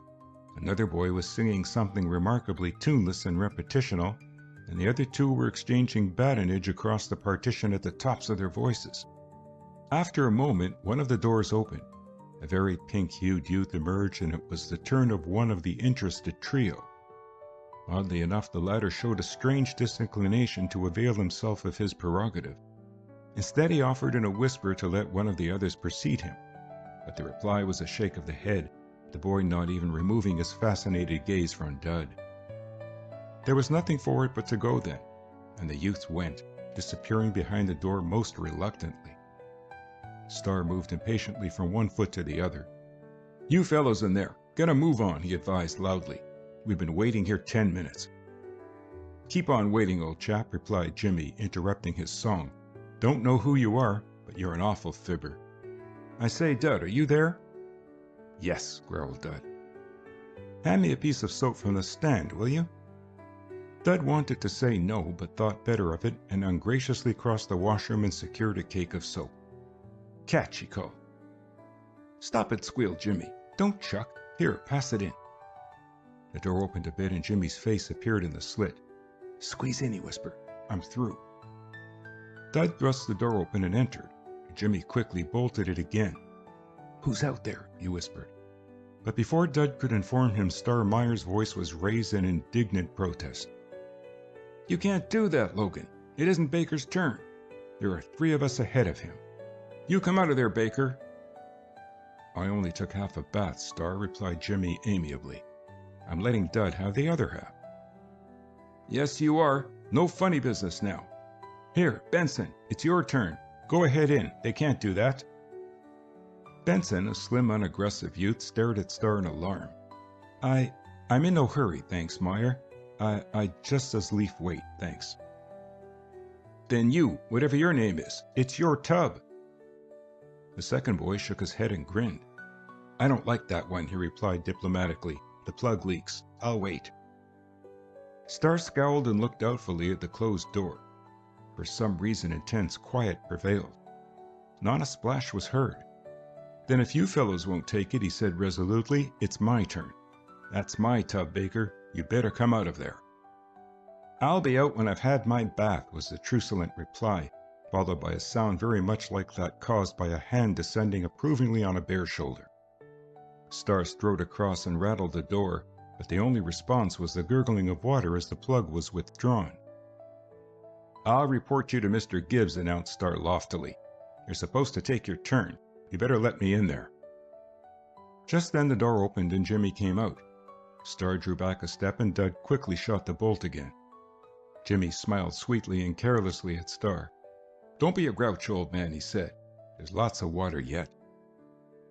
Star fell back on his haughty attitude and observed Jimmy as from Olympian heights. Jimmy chuckled. "Great stuff, Star," he approved. Then he nodded affably to the round-eyed Benson and took himself gracefully from sight. At that moment another cubicle emptied itself of its occupant, and Star, swallowing his wrath, absent-mindedly entered it, leaving the 2 waiting youths to scowl blankly at the closed door. After a moment Benson ejaculated in a careful whisper, "Hog." The other boy nodded agreement. "I thought he and Baker were going to scrap," he confided sotto voce. "Gee, I wish they had, and I wish Baker had done him up. He's just a big bluff, that's what he is." From the further cubicle came the sound of song. Dud was regaining his temper. End of Chapter 5. Chapter 6. First Practice. There was a large attendance at 3:30 that afternoon in the baseball cage. Some 40-odd candidates, most of them last year's first and second team members, had assembled for work, while fully as many others were on hand to watch proceedings. Not that anything very exciting promised, but it was a raw, uncomfortable sort of day outside, and fellows were glad of any event that offered a half-hour's mild amusement. The cage was not a very ambitious affair, for it had been an afterthought and had been built after the building was erected, and at a sacrifice of one of the 2 bowling alleys, which, thrown into the space formerly occupied by a storeroom, supplied area for a modest cage. It was large enough to throw at base distance in, and to hold batting practice in it if the batter didn't attempt anything more than a tap. Also, of course, it made an excellent place for the pitchers to limber up. Dud and Jimmy went over to the gymnasium together, for the latter had finally decided to try his luck with the first 9. When, having got into his gymnasium suit, Dud looked around for Jimmy, he was rather disconcerted to find himself confronting Starling Meyer across the bench. Dud didn't feel so brave today, and would have been just as satisfied if he hadn't run across the hockey star. But the latter only glared in a haughtily disgusted manner and turned his back, and Dud heaved a sigh of relief, not loud but fervent, and made his way unobtrusively out of the locker room. He was careful to nod or speak to such fellows as he knew, although lots of times it took a great deal of courage. He was obeying Jimmy's directions, however. "Don't wait for fellows to speak to you," Jimmy had ordered. "Speak first. Don't act as if you were afraid they wouldn't know you either. Just say, 'Hello, Smith,' sort of careless-like, or if you don't know them fairly well, just nod and smile. Don't grin, smile. Like this." And Jimmy turned the corners of his mouth up slightly and nodded his head very briefly. "Get the idea? I know who you are, but I don't recall the name. But don't try that on the big fellows like Murtha and Trafford and those chaps. You want to be polite to them, sort of cordial, too. Only don't let them think you're trying to swipe. Which I am, Dud had interpolated a trifle bitterly. Not at all. You're merely being tactful. There's a difference. Tact and diplomacy are great things, Dud. You want to practice them. Toadying, I call it. Tut tut, nothing like it. Call it a studied effort to please. Call it what you like, Dud had replied somberly. It's poor business. Some of our greatest citizens have been diplomats, Dud. Look at me. Dud's gaze picked out a number of baseball celebrities whom, under Jimmy's tutelage, he had come to know well enough to speak to. In every case, if he found himself near enough to speak, he spoke, or, failing that, he nodded, trying to look quite at his ease and not succeeding very well. Guy Merthyr was there, of course, for Guy was this year's captain. He was 18, a tall, decidedly plain youth with so many likable qualities that one soon forgot about his features. And Bert Winslow and Nick Blake were talking together further on, and nearby were Ben Myatt and Pete Gordon and Nate Letty. And Hugh Ordway was one of the group, the rest of whom Dud knew only by sight. Jimmy appeared from somewhere, and about that moment Mr. Sargent, the physical director and baseball coach, came in with Tris Barnes, the manager. Mr. Sargent, or Pete as he was called, was short and square, with a beard and mustache and a pair of restless brown eyes behind the big round lenses of his spectacles. He had a nervous, impatient manner of speaking and was quite likely, to the secret amusement and delight of the fellows, to get his words twisted when the least bit excited. All out of the cage, please, but team candidates, was his order. Close that door, somebody. Better bolt it, Churchill. Now, fellows, if you'll kindly stop talking. Stop talking? We'll get started. Captain Merthyr, want to say anything? I guess not, sir. There'll be plenty of time to talk later on, won't there? I'd like to say, though, that we're going to need more candidates than are here today, and I wish you fellows would try and get others to come out. There's no use waiting until we get outdoors, for this work in the cage is very important, and fellows who miss it won't stand much show. Our season begins pretty early this spring, a week earlier than last year, and we haven't any too much time to get in shape. I'd like mighty well to see fully 20 more fellows here tomorrow. Yes, this is a very poor showing, agreed Mr. Sargent. Well, we'll make a start, fellows. We're going to have setting up work this afternoon and for a few days. How's that, Barnes? No dumbbells today, thanks. Just get in line, fellows, will you? About 4 rows will do. That's it. Now then, follow me, please. And keep your mind on what you're doing. 1, 2, 3, 4. Stretch the arms out as far as they'll go. All right, now the wrists. Twist. 1, 2, 3, 4, 5, 6, 7, 8. Keep it up. All right. It soon became tiresome to Dud, for he hadn't been in training and the gymnasium work twice weekly had not been strenuous. It was, he reflected, rather remarkable to find so many muscles that creaked in unsuspected places. Almost in front of him in the second row, Starmeyer was going through the evolutions easily and gracefully and untiringly, and with something of his usual haughty disdain for anything not of his own devising. In gymnasium shirt and trunks, Star showed strong and muscular, and Dud felt a warm satisfaction over the fact that he and Star had not come to blows that morning in the bathroom. Star's legs were things to admire as the muscles played over them like whipcords, and Dud wished that he had paid a little more attention to his physical condition during the past year or two. He imagined that his own thin, elongated body must look strangely out of place there with all those other well-conditioned ones. Further along, where he could just be seen out of the corner of Dud's eye, stood Jimmy, sturdy and stocky, loafing a bit when Mr. Sargent's gaze was not on him. Dud wanted to loaf too, but didn't dare. The calisthenics lasted less than half an hour, by which time Dud was not the only one breathing hard and perspiring freely, and then Barnes set the candidates' names down. When it was Dud's turn to register, Starmeyer was nearly at his elbow, a fact which added to Dud's embarrassment. Name? Asked the manager. Dudley Baker, upper middle. Age, Baker? 15. Experience? I was on the second nine last year. Physician? Pitcher, please. Someone sniggered. It wasn't Star, for Star never sniggered. It was too low and common.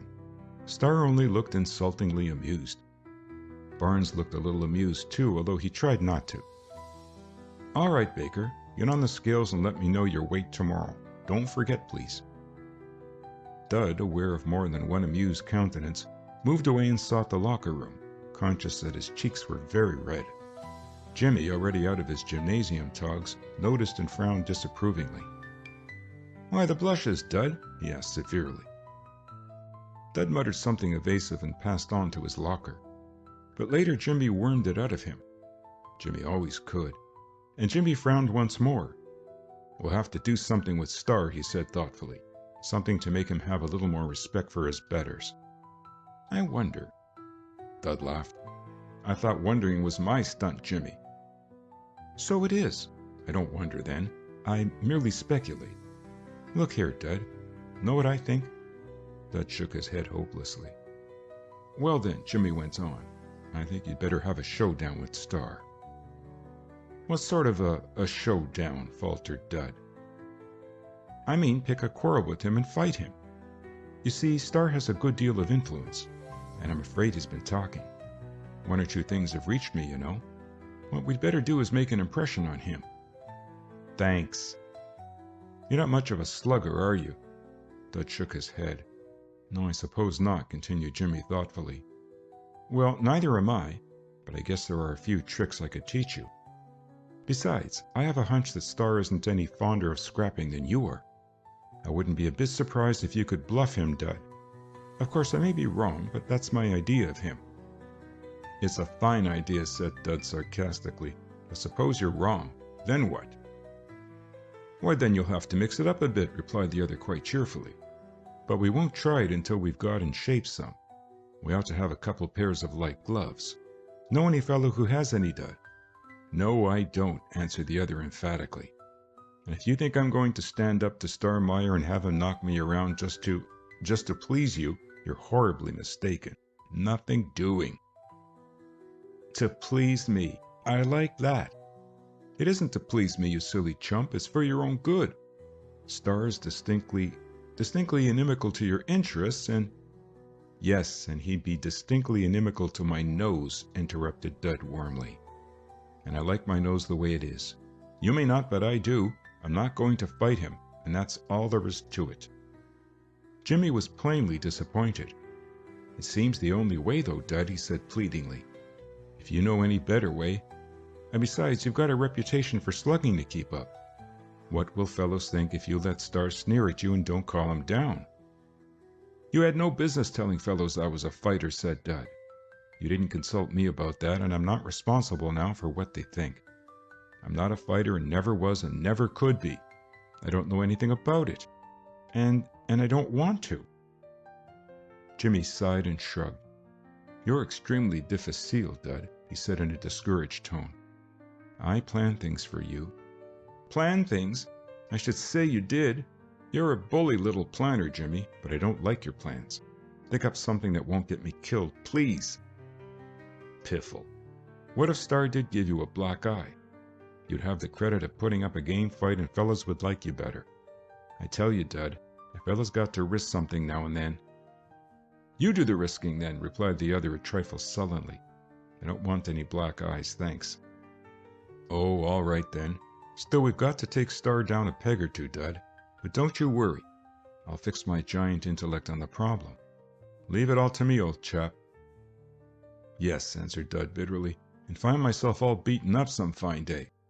Look here, Jimmy, I guess this thing's gone about far enough. Let's drop it now. I guess I don't care so much about being a regular feller as I did. It's too plaguey strenuous. Give it up just when we're beginning to show results, cried Jimmy in amazement. Never. When I start a thing, Dud, I see it through. That's me, old chap. Having once set my hand to the plow... Dud groaned in despair. Well then, he muttered, I wish you'd go off and plow somewhere else. Cheer up, Dud, the dawn is breaking, Jimmy slapped him encouragingly on the back. We'll make a regular feller out of you yet. That's all well enough, Jimmy, but what I want to know is this. What's Starmeyer going to do when he hears that I'm telling it around school that he's afraid of me? It's a wonder to me that he hasn't heard it already. Jimmy winked.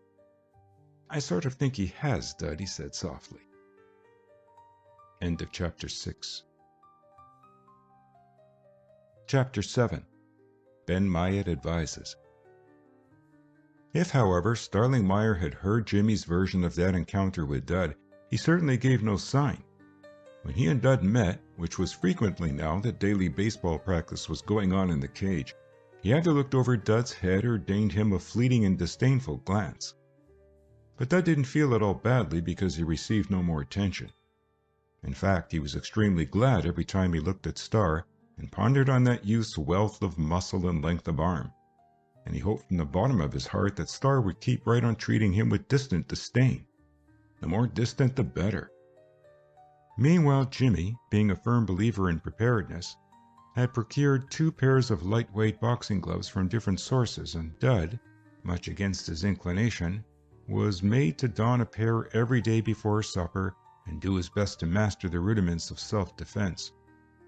I don't believe, just between you and me, that Jimmy knew a whole lot about boxing. But at least he knew more than his friend did. Dud was the veriest tyro, and those first lessons, undertaken by Dud with no relish and one might say under compulsion, were strange affairs. With the study table drawn back to the length of the green cord connecting drop light and ceiling plug, the drop light met a natural fate during the 3rd lesson, an 8-foot ring was secured, and in this, with much thudding of shoes and thumping of gloves, the 2 feinted and parried and struck.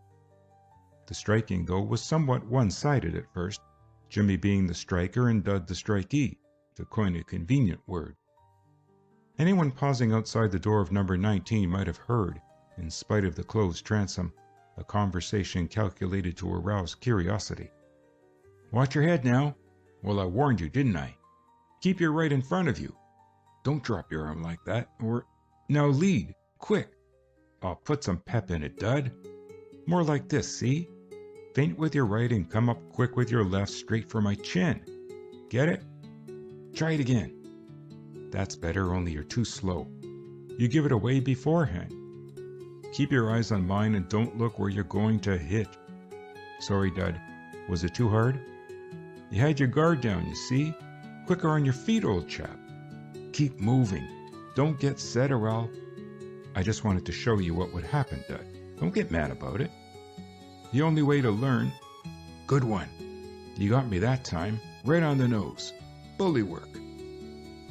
After some half-dozen lessons, Dud began to learn, and Jimmy, having procured a paper-covered book in the village which was entitled Boxing Self-Taught, studied it diligently and became more proficient.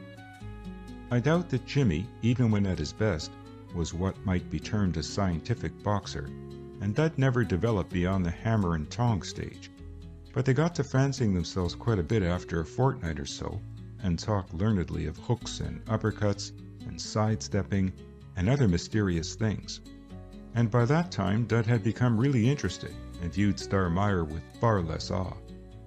In fact, though I grieve to relate it, he even got to the point where he speculated on what it would feel like to place his fist in violent contact with Star's supercilious nose. The conclusion that he invariably arrived at was that the sensation would be distinctly pleasurable. But much to Jimmy's disappointment, and a little to Dud's too, I fancy, Star offered the latter no possible excuse for doing such a thing. "He's afraid of you," grieved Jimmy. "Isn't that the limit?" A big husky chap like him. "He," corrected Dud. "Being afraid of a fellow 6 inches smaller," continued the other, superbly disregarding the interruption. "Wouldn't it make you weary? What we've got to do, Dud, is force a quarrel on him. There's no use waiting for him to start anything." "Well, but why?" asked Dud doubtfully. "As long as he isn't bothering me." "He is bothering you. He's a thorn in your flesh." "Oh," said the other vaguely. "Is he?" "Of course he is. He's talking, too. Some of the things he said have got back to me." "What?" asked Dud. "Never mind what. You wouldn't want to hear them, I guess." Dud laughed. "You're making that up, Jimmy," he charged. You're just dying to get me into a scrap with him. I wouldn't mind much, although I guess he'd lick me. But I don't see any use in fighting him about nothing. Of course, if he did anything or said anything. Haven't I been telling you? And I heard him say it, added Dud hastily. Why, that would be different. Oh, if you're going to wait for him to knock you down. I'm not, replied Dud indignantly, but I can't fight him for nothing at all. Jimmy viewed his chum gloomily. I don't see what use it is then to go to all that trouble to learn to fight if you aren't going to make use of your knowledge. That's an economical waste, Dud, and waste is sinful. It isn't a waste, said Dud. It's a good thing to know how to defend yourself. Besides, that boxing business has put my arm back in shape for pitching. It feels great nowadays. Just feel that muscle, Jimmy. Not bad, decided the other grudgingly. Then more brightly, say, you ought to be able to hand-star a peach of a wallop with that, Dud. Well, all we can do is hope for the best. We don't want to fight, but if we have to. We? Queried Dud. I don't see where you come into it. You're always talking about we fighting Star Meyer, but it's me. I, said Jimmy sweetly. It's I, then, who would have to do it. If you want Star licked so plaguey much, why don't you do it yourself? Jimmy considered a moment. Well, say, that isn't a bad idea, he replied at last. Someone ought to do it, that's sure. If you're quite certain you don't mind. I'm dead sure, said Dud emphatically. Then maybe... Jimmy felt his arm muscles. I'll think it over, he concluded thoughtfully. Baseball practice had by this time really become baseball practice. I mean by that the period of dumbbell exercises and setting up drills had passed, and the candidates, reinforced by some dozen or so latecomers, were passing and batting and learning the tricks of the game. The battery candidates comprised Nate Letty, Ben Myatt, Gus Weston, Will Brunswick, Joe Kelly, and Dud Baker, pitchers, and Pete Gordon, Hal Cherry, and Ed Brooks, catchers. Of the pitchers, Myatt was last year's star and a clever twirler. Letty was a good man, but not so dependable. Weston had speed but little control, and the others were still unknown quantities, except that both Kelly and Dud had twirled a few times for the second nine the spring before. Pete Gordon was the regular catcher and Brooks the second choice man. Cherry was a beginner who showed promise. At the end of the first 2 weeks of indoor work, the battery candidates were given their first tryout one afternoon at the conclusion of their regular practice, and Dud, somewhat to his surprise, survived. Still, as Jimmy kindly pointed out to him later, that didn't mean much since it was the custom to keep all the would-be pitchers until the team got out of doors. Nevertheless, Dud was encouraged and did his level best to make good. Myatt, a big, likable chap of 18 or over, took a real interest in the efforts of the younger members of the staff and was generous with advice and instruction. One afternoon, shortly before the candidates got outdoors for the first time, he took Dud in hand after practice. Say, Baker, Ben called as Dud was leaving the cage. Got time to pitch me a few? Dud, pulling his glove off, turned back. Why, yes, he answered. Want me to? Yes. Yell to Ed Brooks to lend me his mitt, will you? A minute later, Ben took his place in front of the net and thumped the big mitt encouragingly. All right now, boy. Try a few easy ones. That's nice. I say, Baker, mind if I give you a hint or two? I'd be awfully glad if you would, replied Dud eagerly. I know I'm not much good. Who says so? I do, Dud smiled. But Ben shook his head reprovingly. You ought to be the last one to say it, he announced gravely. First thing you want to do, boys, stop tying yourself in a knot in your wind-up. You'll never last 9 innings if you go through all that gymnastic stuff. What's the big idea? I don't know, faltered Dud. That's the way I've always done it, I suppose. Well, I wouldn't do it anymore. You see if you can't reach the toe plate without going through so many motions. Cut out that second swing of yours, why don't you? Here's you. Ben went through an exaggerated imitation of Dud's wind-up. Too much work, see? If you had a man on second now, you couldn't do half that, boy. He'd be sliding into the plate before you were through. Get your body into it and stop throwing your arm around. It's the body that puts the speed into the ball. You want to start easy and work up gradually until, when the ball leaves your hand, you're at the top of the pitch. The way you do it, Baker, you get a lot of motion up and then lose it before you pitch. And you tire yourself a lot. I couldn't last 5 innings if I threw my arms around like that. I hope you don't mind my criticizing you, Baker." Dud didn't and tried to say so, but his response was not much more than a murmur. However, Ben went on cheerfully. "Just at first you won't have the control you have now, I guess, but after you've got onto the hang of it, you'll find you can pitch a lot easier. Just try it, will you?" Dud's first attempt was a complete failure, for he started unthinkingly on that second swing, tried to stop it and got so confused that he didn't even let the ball out of his hand. Ben suggested getting used to the wind-up before trying to pitch, and so Dud twirled and twisted a number of times, uncomfortably conscious of the few loiterers watching through the netting, and finally got so that he was able to reach the moment of delivery without falling over his feet. But when he tried to pitch a few straight balls into Ben Myatt's mitten, he discovered that the change in his method had seemingly spoiled his direction. For more than once, Ben had to reach for a wide one or else scoop one off the floor. "Don't worry about that," said Ben. "You'll get your eye back again. That's enough for now, I guess. There's one more thing I suggest, though, Baker. You're trying to pitch too many different things. You were hooking them in and out and dropping them and trying to float them, too. You don't need all that, boy. Not yet, anyhow. You take my advice and learn to pitch a good straight ball. Get so you can send it high, low, in or out, or right in the groove. Then learn to change your pace without giving it away to the batsman. After that, there's plenty of time for drops and hooks. I tell you, Baker, the fella that has control is the fella that batters hate to stand up to. This thing of having 57 varieties of balls doesn't cut much ice, old man." Ben opened the door and gently pushed Dud out ahead of him, and they went across to the locker room. A chap who can tease the batter with the straight one, slip one across for a strike now and then, follow a fast one with a slow one, and do it all without changing his style, is the fellow who wins his games. I'm not saying hooks and floaters and all those aren't useful, for they are, but I do say that when a fellow's beginning, he ought to pin his faith to just one thing, and that's control. Don't be worried if they hit you hard at first, they're bound to, but just keep on learning to put them where you want to, and the first thing you know, you'll be fooling them worse than the curve artist. Practice that new wind-up, boy, and cut out all the unnecessary gewgaws that just use up your strength.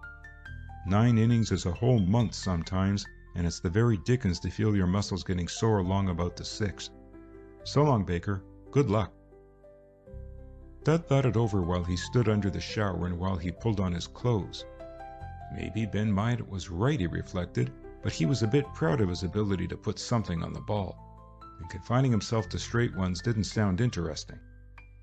For a moment he wondered if Ben was trying to steer him away from his hooks and drops so that he wouldn't prove a rival. Then the absurdity of that suspicion dawned and he smiled at it.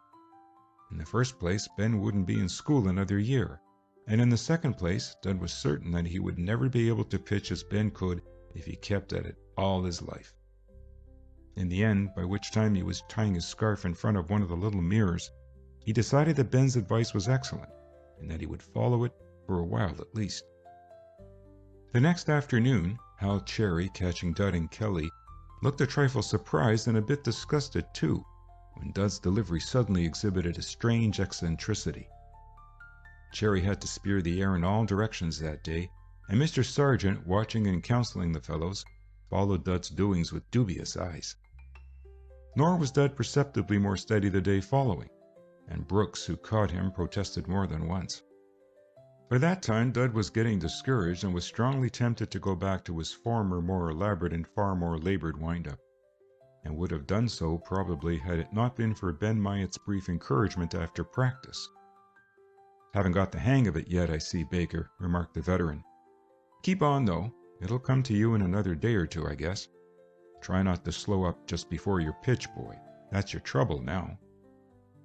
Pondering that hint, Dud hauled Jimmy out of bed early the next morning and conducted him out back of the dormitory, where, stationed midway between 2 windows, he made cheerful efforts to get his hands on the balls that Dud pitched him. Many of them, however, bounded unchallenged from the bricks and trickled back to Dud. One particularly wild heave came so near a window that Dud shivered, pocketed the ball, and led the way back to the room.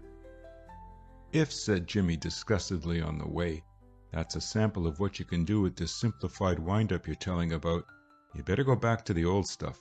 There's nothing in it, Dud." "I'm going to stick it out a bit longer, though," was the answer. "Ben says it will take time, Jimmy." "Yes, and patience," said Jimmy sarcastically, the catcher supplying the patience. "After you've beaned a few batters, Dud, they'll put you in jail as a danger to the community. I'm glad I don't have to stand up to you." 2 days after that, March having departed very lamb-like, the cage was abandoned and outdoor practice began. End of Chapter 7. Chapter 8. A Wild Pitch. April at its best is an uncertain month, and April this spring lived up to its reputation. No sooner had the baseball candidates grown accustomed to the feel of soft and springy turf under their feet than a 3 days' rain began and they were forced to retire again to the dim and unsympathetic cage. The track and field candidates defied weather conditions until the cinders held pools of water and the pits became of the consistency of oatmeal porridge. Then the sun shone forth again, and after another day of indoor confinement, the players once more trailed down to Lothrop Field. The diamond was far from dry, but the sun was warm and a little southeast breeze promised its best efforts. Candidates for the second team were called out that afternoon, and Jimmy, whose status with the first was still a matter for conjecture, thought seriously of returning to the fold. Dud, however, refused to sanction the step, and so Jimmy grumblingly stayed where he was. "I know just how it'll be, though," he said pessimistically. "They'll keep me here until Crowley's got his second team all made up, and then they'll drop me." "Oh, all right." He stretched his legs and leaned more comfortably back against the railing of the stand. "After all, it's too nice a day to do anything. I pity those poor dubs out there catching flies and wrenching their arms throwing the ball in. Me for the quiet, untroubled life of a substitute outfielder. You'll have to go in and pitch pretty quick, Dud. Pete's got his eye on you now, but I'll just sit here and keep this bench warm and—" Jimmy's remarks were rudely interrupted. "Hi, Logan," called Mr. Sargent. "Go on out there to the left and get your hands on some of those flies. Lively now. Send Boynton in."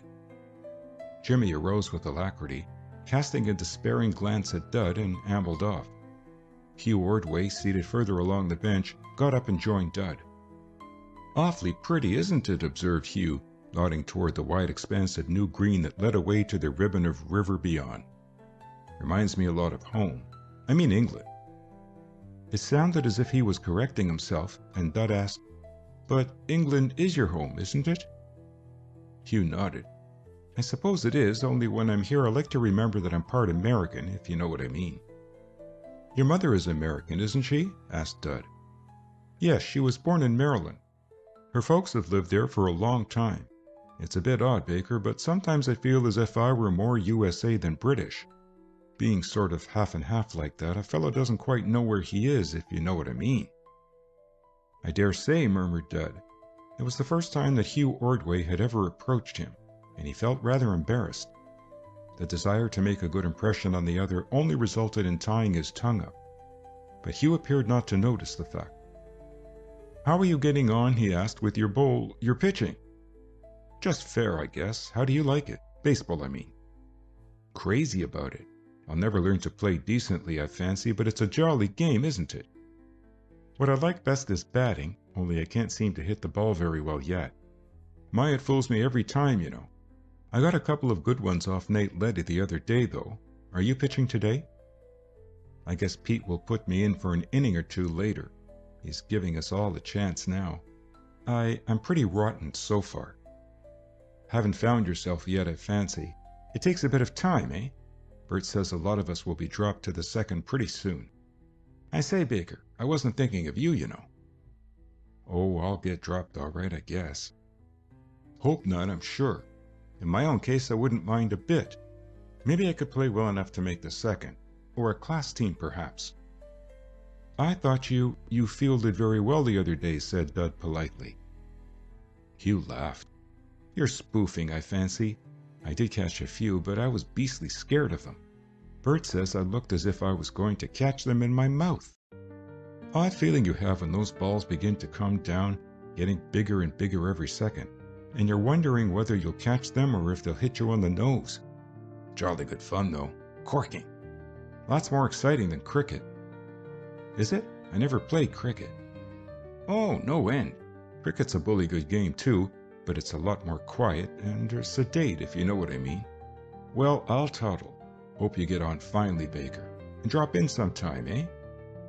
Thanks, answered Dud. Then as Hugh moved away, he blurted, Did you really mean that, Ordway? What? Why, of course. Then I will. I didn't know... Dud's voice trailed off into silence as he dropped an embarrassed gaze. Hugh smiled and nodded. Righto, Baker. Glad to have you. Dud, wishing he hadn't made such a fool of himself, bent stern attention on his glove until the red had subsided from his cheeks. He will think me an awful kid, he reflected, asking things like that and blushing like a silly girl. And of course he couldn't say anything else. You won't catch me going. Further self-communing was cut short by Mr. Sargent. All right, Baker, called the coach. Warm up, will you? Brooks will catch you. See if you can't steady down today. Dud squirmed out of his sweater, pulled his glove on, and joined Ed Brooks in front of the first base stand. Brunswick had taken Kelly's place in the box, and it would be Dud's turn next.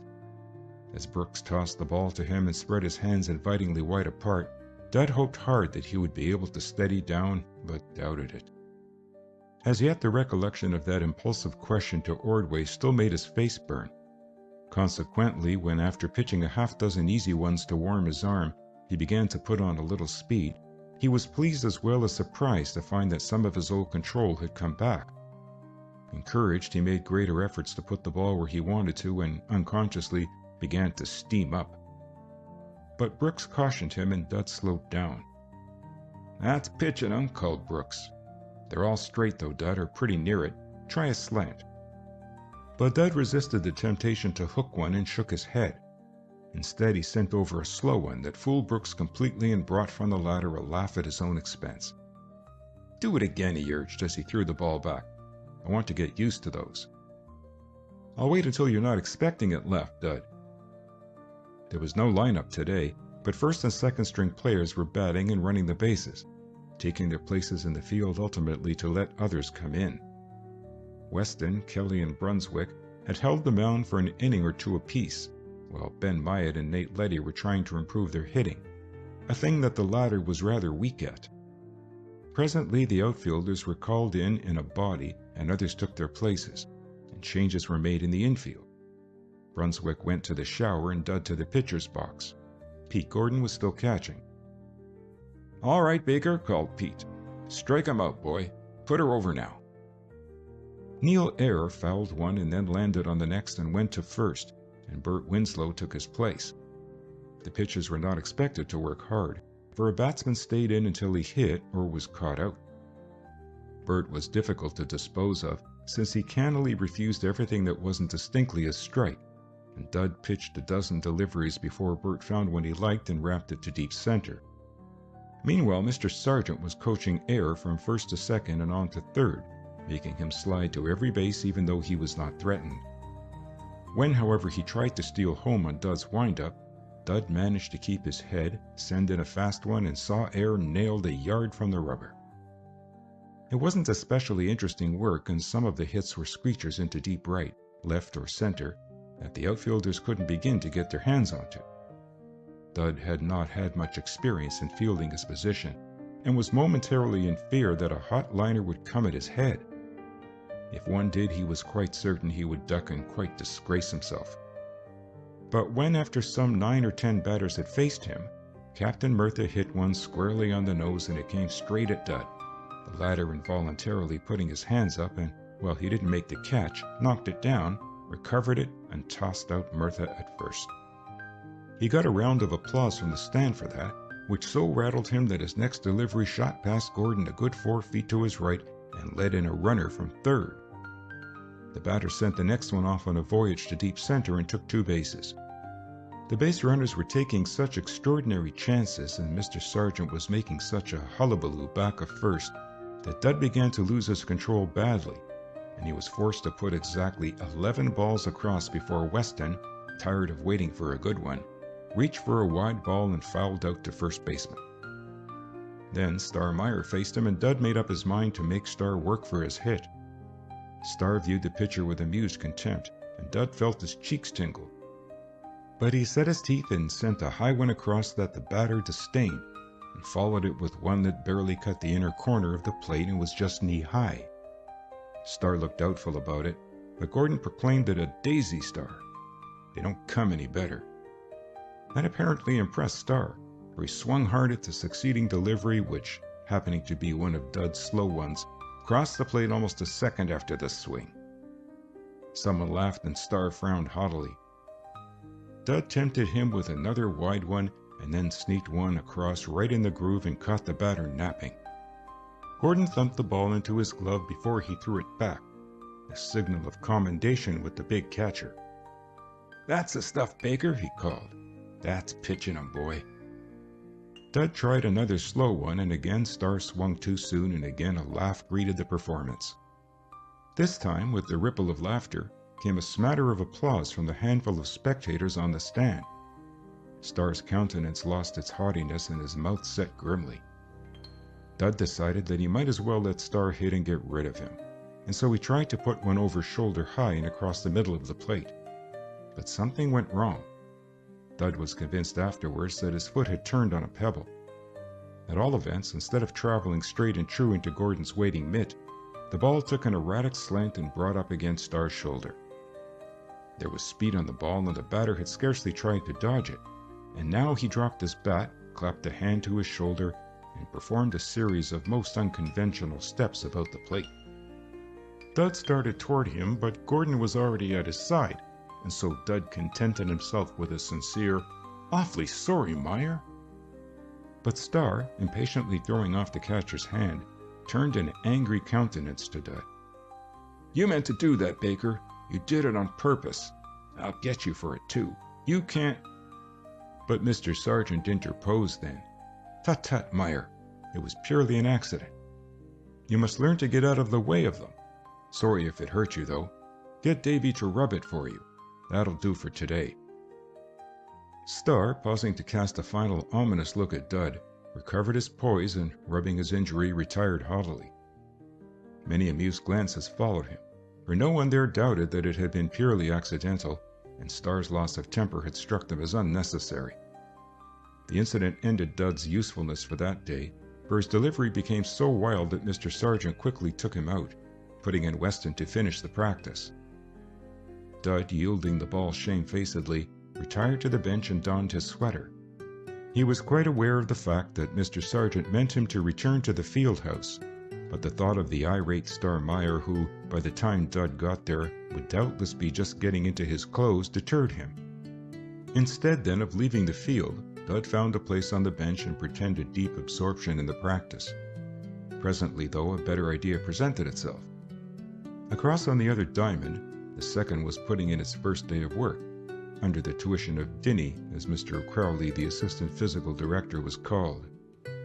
He would, he decided, wander over there as unostentatiously as possible, and so escape Mr. Sargent's eagle eye.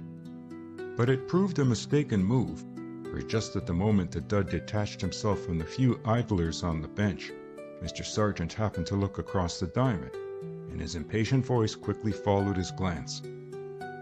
"Baker, go ahead in. I told you once." The fellows on the bench grinned, and Dud tried his best to make it appear that he wanted nothing better in life than to do that very thing. But just the same, once behind the stand and out of view of those on the diamond, his feet moved very slowly along the path. I don't believe that Dud was a coward, for one may have no stomach for physical combat and yet be brave enough in other ways. But I'm quite certain that he wished heartily all the way across to the field house that the tall and dignified form of Star Meyer would appear at the doorway and proceed homeward before he reached there. But nothing of the sort happened, and when Dud entered the locker room, he was just in time to hear Star finish an account of the recent episode for the benefit of 3 boys who lolled on the benches in various stages of undress. He was afraid to give me one I could hit, and so he wanged one straight at me. I wasn't looking for it and couldn't get out of the way, and it got me right on the shoulder.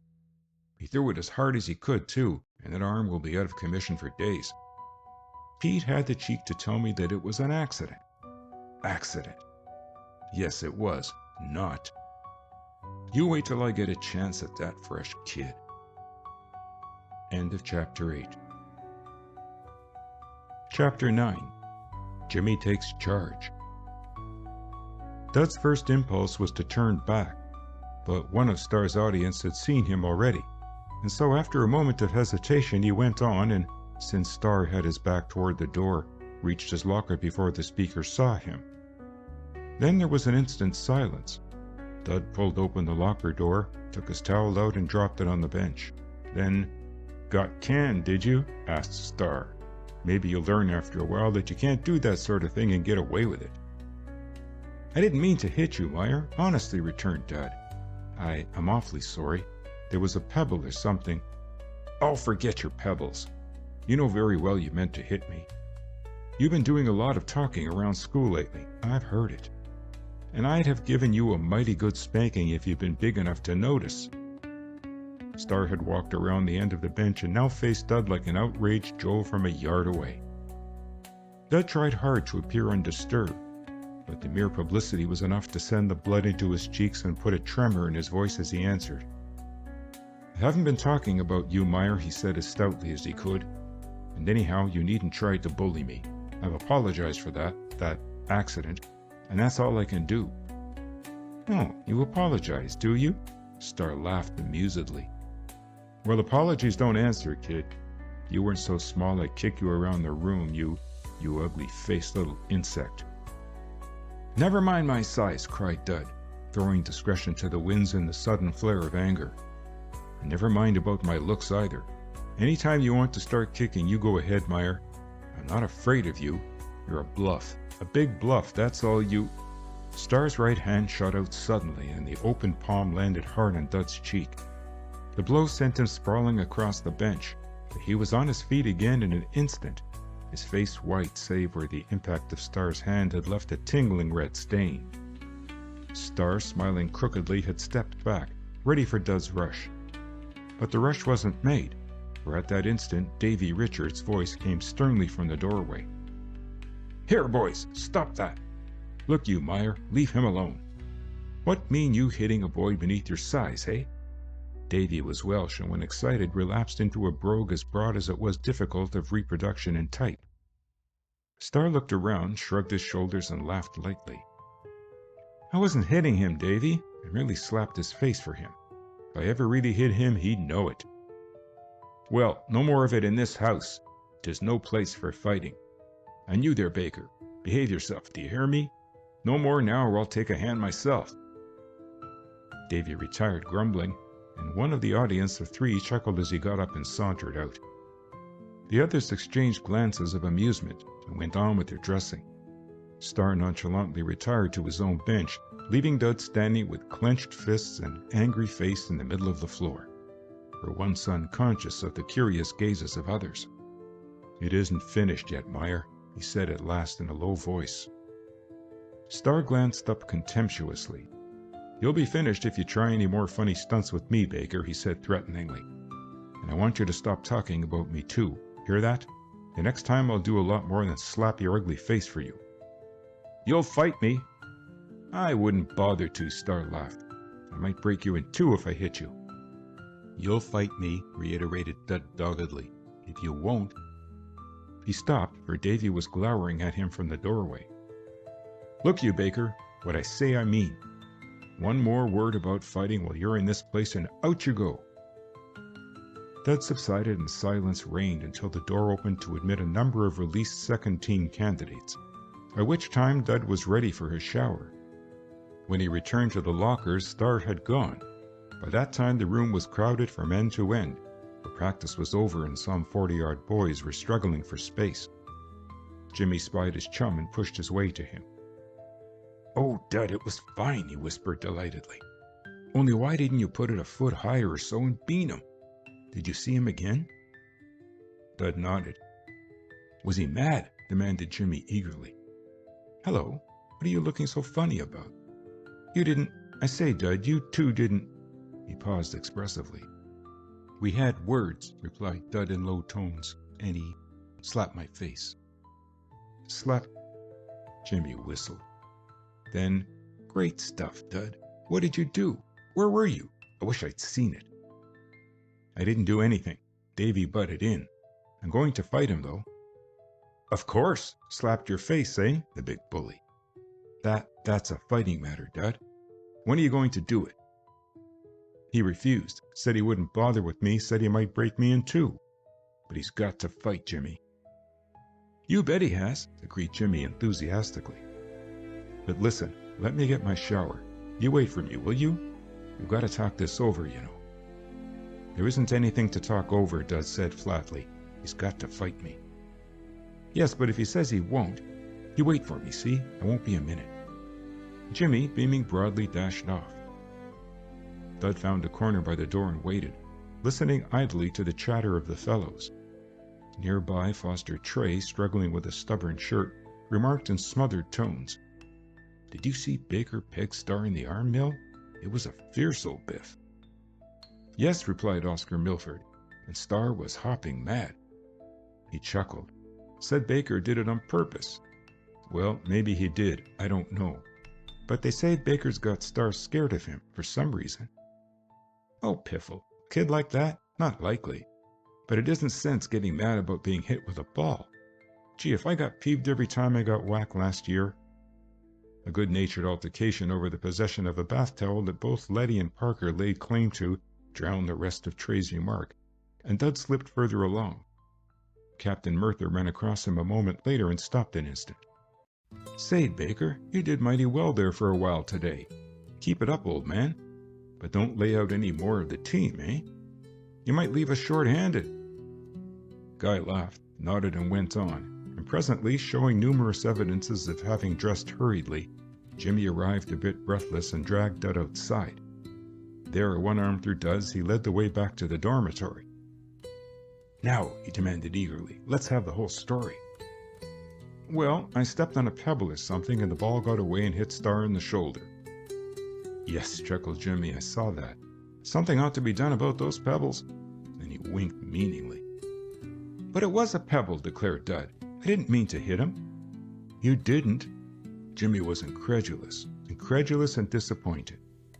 Gee, I thought of course you did it so he'd get mad and fight. Are you sure? Yes, I am, answered Dud shortly. Don't be a fool, Jimmy. Oh, all right then. It was an accident. Jimmy sighed. Then what? Dud brought the narrative to its conclusion by the time they were crossing the campus, and Jimmy disengaged his arm in order to slap Dud approvingly on the back. Fine, he declared. Just what we wanted. By the time we put this thing through, Dud, you'll be the most talked-of fellow in school. I don't want to be talked of. I'm sick of all that rot. All I want is to show Starmeyer that he can't slap me and get away with it. Sure, but it'll do a lot of good if you lick him, don't you see? Fellows will call you a plucky kid and all that. Oh, there's nothing to it, Dud. Here's where we make good, old son. I'm not likely to lick him, replied the other quietly. I dare say he will beat me to a pulp, but he won't do it before I've got in a few, he added grimly. That's all right, too, but it's going to make a lot bigger hit if you get the decision, responded Jimmy. No, you better make up your mind to lick him, Dud. Make up my mind, replied the other impatiently, as they traveled together down the corridor. How's making up my mind going to help? He can lick me and you know it, and I know it. What's the good of talking rot like that? How do you know he can? Asked Jimmy eagerly. I'll bet you anything Star's got a yellow streak in him somewhere. And you've been learning right along, haven't you? Why, say, I call you a mighty clever boxer right this minute, Dud. Yes, I do, honest. And I say, what time is it? Fine. We just got time to put on the gloves for a few minutes. I was reading in that book. I'm not going to put on the gloves, answered Dud decidedly. I'll fight him just as I am. All that scientific stuff isn't much good anyway. It didn't keep him from almost knocking me flat on the floor this afternoon, did it? But you weren't looking for it. If you'd known. Besides, the thing is to get him to fight. He says he won't. How can I make him, Jimmy? Well, Jimmy studied the question with his head on one side and his mouth pursed. At last, there are 2 or 3 ways, I guess. You might challenge him publicly, or you might just walk up and slap his face the way he slapped yours, or you might... That's good enough, interrupted Dud. Come on. Hold on, where are you going? To find him. Well, but wait. Hold on, see here, Dud. You can't walk into a fellow's room and biff him, you know. Why can't I? Because it isn't done, old chap. Violation of hospitality and all that, you know.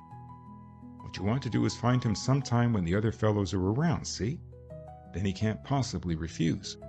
But you want to make sure that a faculty isn't looking. Better wait now until morning and get him in school hall, in the corridor, say. Yes, that's the idea. There'll be a crowd around and... I'd rather do it now, said Dud. Maybe by tomorrow I might not want to so much. Oh, that's all right. I'll keep you up to it, son. Trust me. You see, Dud, this is a wonderful opportunity, and we want to make the most of it. You wait until the morning and then find Star in the corridor between recitations. There's bound to be a crowd there. Imagine the sensation when you step up to him and let him have it right on the cheek. Maybe you ought to say something, too, something effective. Let's see now. Suppose... Look here, Jimmy. This isn't any silly pageant. I don't care whether anyone's around or not. All you think about is making a public show of it. You make me tired. Nothing of the sort, returned Jimmy indignantly. All I say is that if you're going to do it, you ought to do it right. What's the good of balling it all up when, by using a little headwork, you can make a great big hit? No, sir, you listen to me. I'm managing you in this affair, Dud. You just sit still and leave the whole business to me. Leave it to you, began Dud bitterly. Besides, I've got a better scheme, old chap. Let's do it shipshape, eh? After supper, I'll call on Star and take your challenge to him. Then if he says he won't fight, we'll go ahead with the public insult scheme. But that will be giving him a chance to accept like a gentleman. And of course, whether he accepts or doesn't, the thing is just bound to leak out. Jimmy grinned. Those things always do. I wish, said Dud moodily, I'd kept my mouth shut and not told you anything about it. You're bound to go and hire a brass band and make a hullabaloo. I dare say, sarcastically, you'll be selling tickets for the fight. By Jove, that isn't a bad idea. I don't mean to sell tickets, but we might issue invitations or something. You are cordially invited to be present at an informal scrap between Dudley Baker and Starling Meyer at 5:30 on Friday. RSVP. I wish you'd quit making a silly joke of it, complained Dud.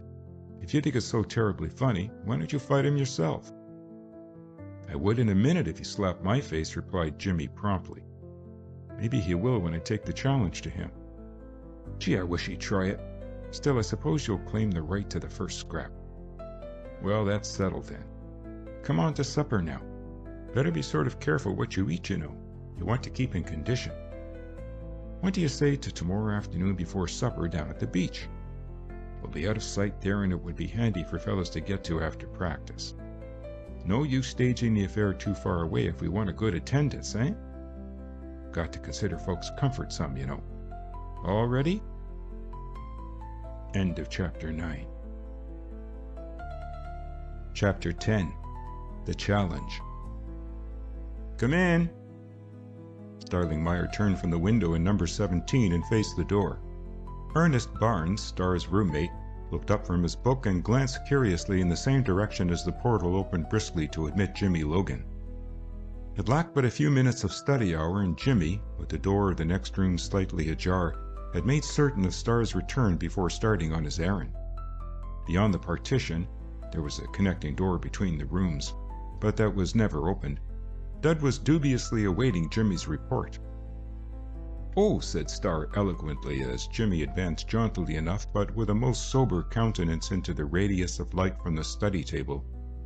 "Hello, Logan. What do you want?" Barnes' greeting was just a nod, civil but not enthusiastic, and having made it, he went back to his book. "Hello, fellows," said Jimmy. "Mind if I sit down, Meyer?" "Help yourself." Star eyed the caller suspiciously. "This is an unexpected honor," he added sarcastically. Jimmy nodded. "Yes, isn't it? Fact is, I'm on a painful errand, Meyer. Mind if I speak before Barnes?" "Oh, cut the comedy, Logan," replied Starr impatiently. "What nonsense are you up to, anyway?" "No nonsense at all, really," Jimmy assured him earnestly. "It's like this, Meyer. I'm here on behalf of my friend Baker. You see, he isn't just satisfied with the way things were left this afternoon. He feels that the matter ought to be settled more definitely. See what I mean?" "Oh, rot. I'm not going to fight that kid, Logan. He's too small.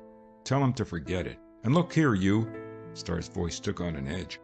"I want you to quit meddling in my affairs too, Logan. I know what you've been up to. You and that roommate of yours are altogether too fresh." "Me?" asked Jimmy innocently. "What have I done, Meyer?" "You've talked a whole lot too much, that's what you've done. And you've egged Baker on to make trouble. I want you to stop it, both of you." "Well, I may have talked some," Jimmy allowed calmly. "Everyone has a right to talk. If they're careful what they say, yes. But anyway, that isn't what I came to see you about. I've talked it over with Dud, and we've concluded that you ought to give him his satisfaction. You see, Meyer, slapping a fellow's face and then refusing to go on with it looks, well, a bit funny, eh? Now, what we propose is that you and Dud meet, say tomorrow afternoon at 5:30, down at the beach, and settle the matter in a quiet, gentlemanly way. What do you say to that?" "I say no," replied Starr shortly. "I haven't any intention of fighting him. All I will do is slap his face again if he doesn't let me alone. He's been telling it around, or you have, that I am afraid of him." Said Jimmy thoughtfully. "Well, if you don't fight him, won't it look as if he was right?" Starr flushed angrily. "Don't be a fool, Logan. I'd take the two of you on and lick the tar out of you if it wasn't beneath me." "Oh, I see. Then I'm to tell Dud that you refuse." "Tell him anything you like. And now you get out of here or I'll throw you out." Barnes had displayed a remarkable aloofness up to the present moment, but now he raised his eyes at last from his book and judiciously, even hopefully, compared the two before him. The result of the comparison, however, seemed to disappoint him, for he sighed and went back to his occupation again, apparently dismissing the matter from his mind. "And what would I be doing?" asked Jimmy brightly. "I'll tell you frankly, Meyer, that your attitude is a great surprise to me. It's a great disappointment, too. I'd hoped for better things, Meyer.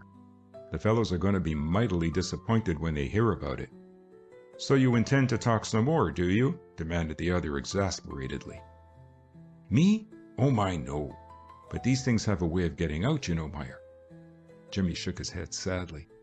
"This school is a frightfully gossipy little community." He got up and turned toward the door. "If you think better of it, all you've got to do is just let me know. I wish you'd think it over, Meyer." "You get out of here," retorted Starr threateningly. "I'm going. I don't know what Dud will say, though, when I tell him." "I fancy," sneered Starr, "that he will be a good bit relieved." "Dud? Oh dear, no," responded Jimmy gently. "He's awfully keen about it, Dud is. It'll be a horrible disappointment to him, Meyer. Well, so long." Jimmy passed out with melancholy mien, closing the door softly behind him and then pausing an instant to chuckle before he opened the next portal. A moment later his expression of wicked glee changed to one of utmost decorum, for to his surprise he found that Dud had a visitor, and that the visitor was none other than Mr. Russell. Mr. Russell, better known as J.P., was the Greek instructor and one of the house masters in Trow. Jimmy said, "Good evening, sir," in the most deferential tones, shot a quick inquiring glance at Dud, and then paused uncertainly. "Am I in the way, Mr. Russell?" he asked. "Not at all, Logan. I finished my business with Baker. Possibly I'd better acquaint you with it and enlist your assistance." Mr. Russell smiled gently. "We've heard that Baker had a quarrel this afternoon with another boy and was heard to threaten him. As you know, both of you, fighting is not tolerated here, and I felt it my duty to drop in and warn Baker against any infringement of the rules. He has explained the circumstances, and I must acknowledge that he has grounds for complaint. But the matter must be settled amicably, boys, and I shall depend on you, Logan, as an older boy, to see that your friend here does nothing he will be sorry for. Personally, I believe that there is something to be said for a physical encounter under such circumstances, but rules are rules. We are here to obey them. You agree with me, Logan? Absolutely, sir, replied Jimmy emphatically. Then I may depend on you to see that nothing occurs which, You may, sir, said Jimmy resolutely. In fact, I've already been talking it over with Dud, Mr. Russell, and I'm certain he doesn't intend to make any trouble. You see, just at first he was a bit peeved. Any fellow would have been if another fellow had slapped his face like that. But after I'd talked to him a while... Jimmy paused because Dud was grinning and Mr. Russell had emitted what was an unmistakable chuckle. I'm afraid, Logan, your counsel didn't prevail after all, said the instructor, for I found Baker in a decidedly uncompromising state of mind. I think you'd better have another talk with him. Mr. Russell arose, still smiling, and moved to the door. My advice to both you boys is to be sensible. Good evening. Now, what the dickens did he mean by that? Asked Jimmy, frowning perplexedly after the instructor. Dud laughed. He meant that your bluff didn't fool him a bit, you silly ass, if you want to know. I told him I meant to fight Meyer the first chance I got. Then you came in and began talking too much as usual. Oh, said Jimmy, grinning, so that's it. Well, now, what's to be done? I put it up to Star, and he absolutely refused the invitation. I guess that ends it, said Dud. I certainly don't intend to have any scrap with him now when faculty's on the watch. JP said they'd chuck me if I got caught at it. He's not a bad sort, JP. Isn't it the very dickens, muttered Jimmy, plunging his hands in his pockets and viewing his chum forlornly. Just when everything was coming around our way, too. Dud shrugged philosophically. I'll get even with him sometime, even if I can't fight him now, he declared grimly. Don't you worry. Yes, but that isn't going to help us much now, replied Jimmy perplexedly. You see, I insisted that you were crazy for a scrap, and Star will think...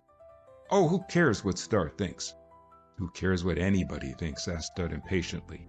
I'm sick of the whole business. We've got to save our faces, though, said the other, shaking his head. And so I guess... His face lighted suddenly. That's the ticket. By Jove, Dud, we'll get credit out of this yet. What silly scheme are you thinking about now? Asked his chum dubiously. Why, all we've got to do is tell the truth. All? Asked Dud sarcastically. I'd say that was a whole lot for you to try, Jimmy. Yes, sir. Just let it get around that faculty got wind of the thing and, knowing your reputation as a scrapper, sent JP to forbid you to fight. Great stuff, that. Jimmy laughed delightedly. Why, it's almost as good as the scrap. Look here, Jimmy. I'm tired of the whole thing, I tell you. Let it drop, won't you? Sure. Only we've got to have the last word, Dad.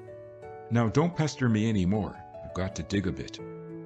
But if Jimmy really studied, appearances were deceptive.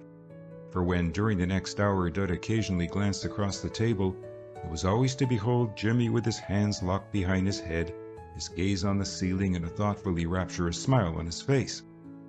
After study hour was over, he disappeared. Dud asked no questions the next day. As he had truthfully told Jimmy, he was tired of the whole affair.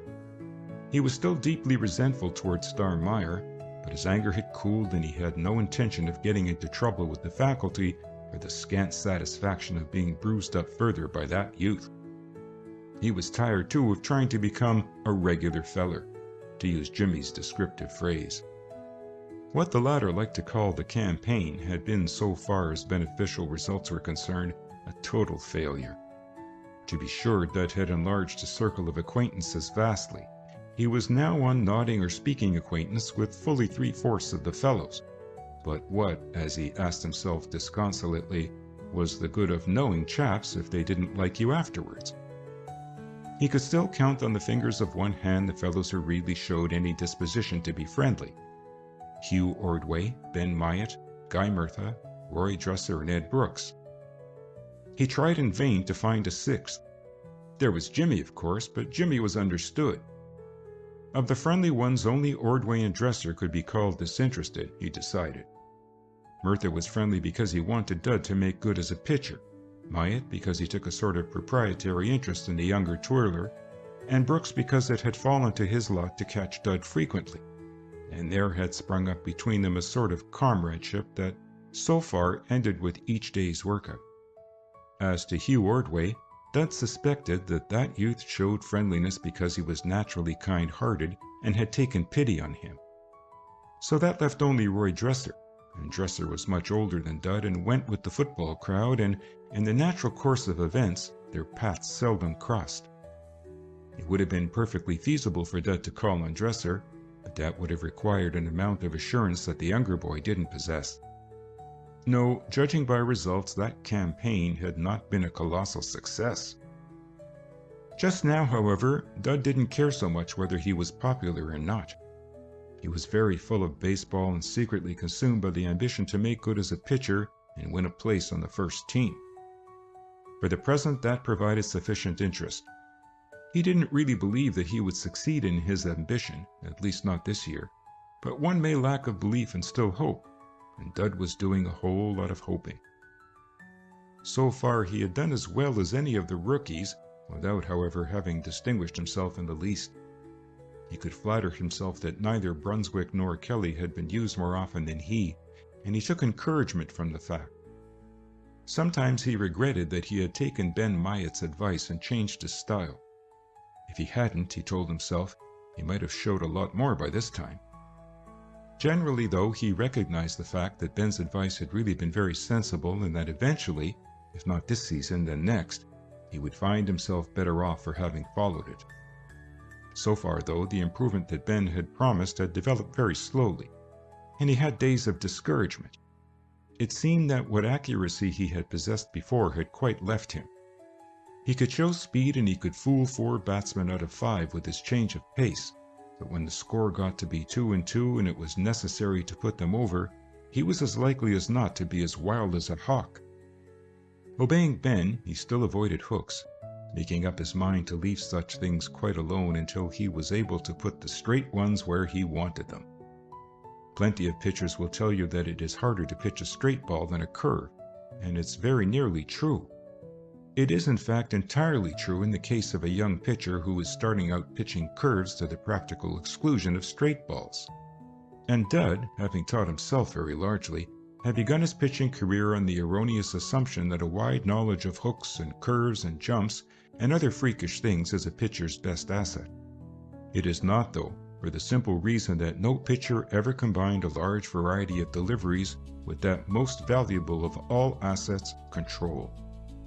Putting it where you want it is what counts, and the pitcher who can put a straight ball just where it will do the most good can dispose of the batsman in far better style than one whose wide curves and drops and jumps refuse to break over the plate. All this Dud learned for himself eventually, but just now he was accepting it on faith, and his faith often failed him. The day after Mr. Russell's visit to number 19, Dud very carefully avoided a meeting with Star Meyer. When he left his room, he listened to make sure that his neighbor was not also about to emerge, and in school hall he searched the corridors between recitations in order that he would not find himself embarrassingly confronted by Star. When you have earnestly vowed to make another fellow fight, it is a bit disconcerting to have to pass him by meekly. Dud's endeavors met with complete success until he entered the field house in the afternoon to get into his playing togs. Then, as he feared, fortune deserted him. The first occupant of the room his eyes lighted on was Star, while, oddly enough, Star glanced across at the doorway at that instant and saw Dud. But that was all there was to it, for Star removed his gaze without a flicker of recognition, and Dud went to his own locker, fortunately the width of the room away from Star's, and attended strictly to the matter of making a hurried change of attire. Some of the fellows who had learned of the encounter between the two the afternoon before watched them expectantly until Star, ready for work, left the building with Weston and Milford. Dud avoided the glances of the others as he pulled his togs on. They knew he was certain that he had sworn revenge against Star and were naturally viewing him disparagingly as a quitter. Had he overheard a whispered conversation in one corner of the locker room, however, he wouldn't have been troubled so much. "Did you see Star sneak out?" chuckled Jones. a rather stout youth with ambitions looking toward a position in the first-team outfield. "I'll bet he's mighty glad faculty read the riot act of Baker." "What was that?" asked Churchill, a third-choice shortstop. "Didn't you hear? Why, Starr and Baker had a row in here yesterday and went for each other, and Davy had to separate them. Starr was mad because Baker hit him with the ball when he was at bat. Baker was wild, they say, and swore he'd get Starr the first chance. So Davy pipes off the faculty, and JP beats it to Baker's room and tells him that if he doesn't leave Starr alone, faculty will jump him hard. So, of course, Baker has to promise to behave. But they say he's hopping mad and will get Starr yet. I thought maybe he'd forget and light into him just now." "Oh, peanuts. I guess Starr isn't afraid of that kid. Why, look at him. Starr's 6 inches bigger every way." "That's all right," responded Jones, "but they say Baker's a regular terror when he gets started. Got thrown out of one school because he nearly killed a fellow there." "That right?" asked the other incredulously. "Surest thing you know, old scout. Ned Stiles was telling me. He knows the fellow Baker beat up." Jones gazed speculatively and admiringly at the unconscious Dud and shook his head. "He doesn't look awfully scrappy, does he? But say, I'll bet he could hand you an awful wallop with that right of his. They say he's as clever as anything on his feet. Just dances all around the other fellow and does about as he likes. You all ready?" On the way out, Churchill, regarding Dud in surreptitious awe, encountered that youth's gaze, and as Dud at the instant happened to be frowning darkly at his thoughts, Churchill was ever after convinced that Dud was a fellow to be treated with the utmost respect. End of Chapter 10. Chapter 11. With the Scrubs.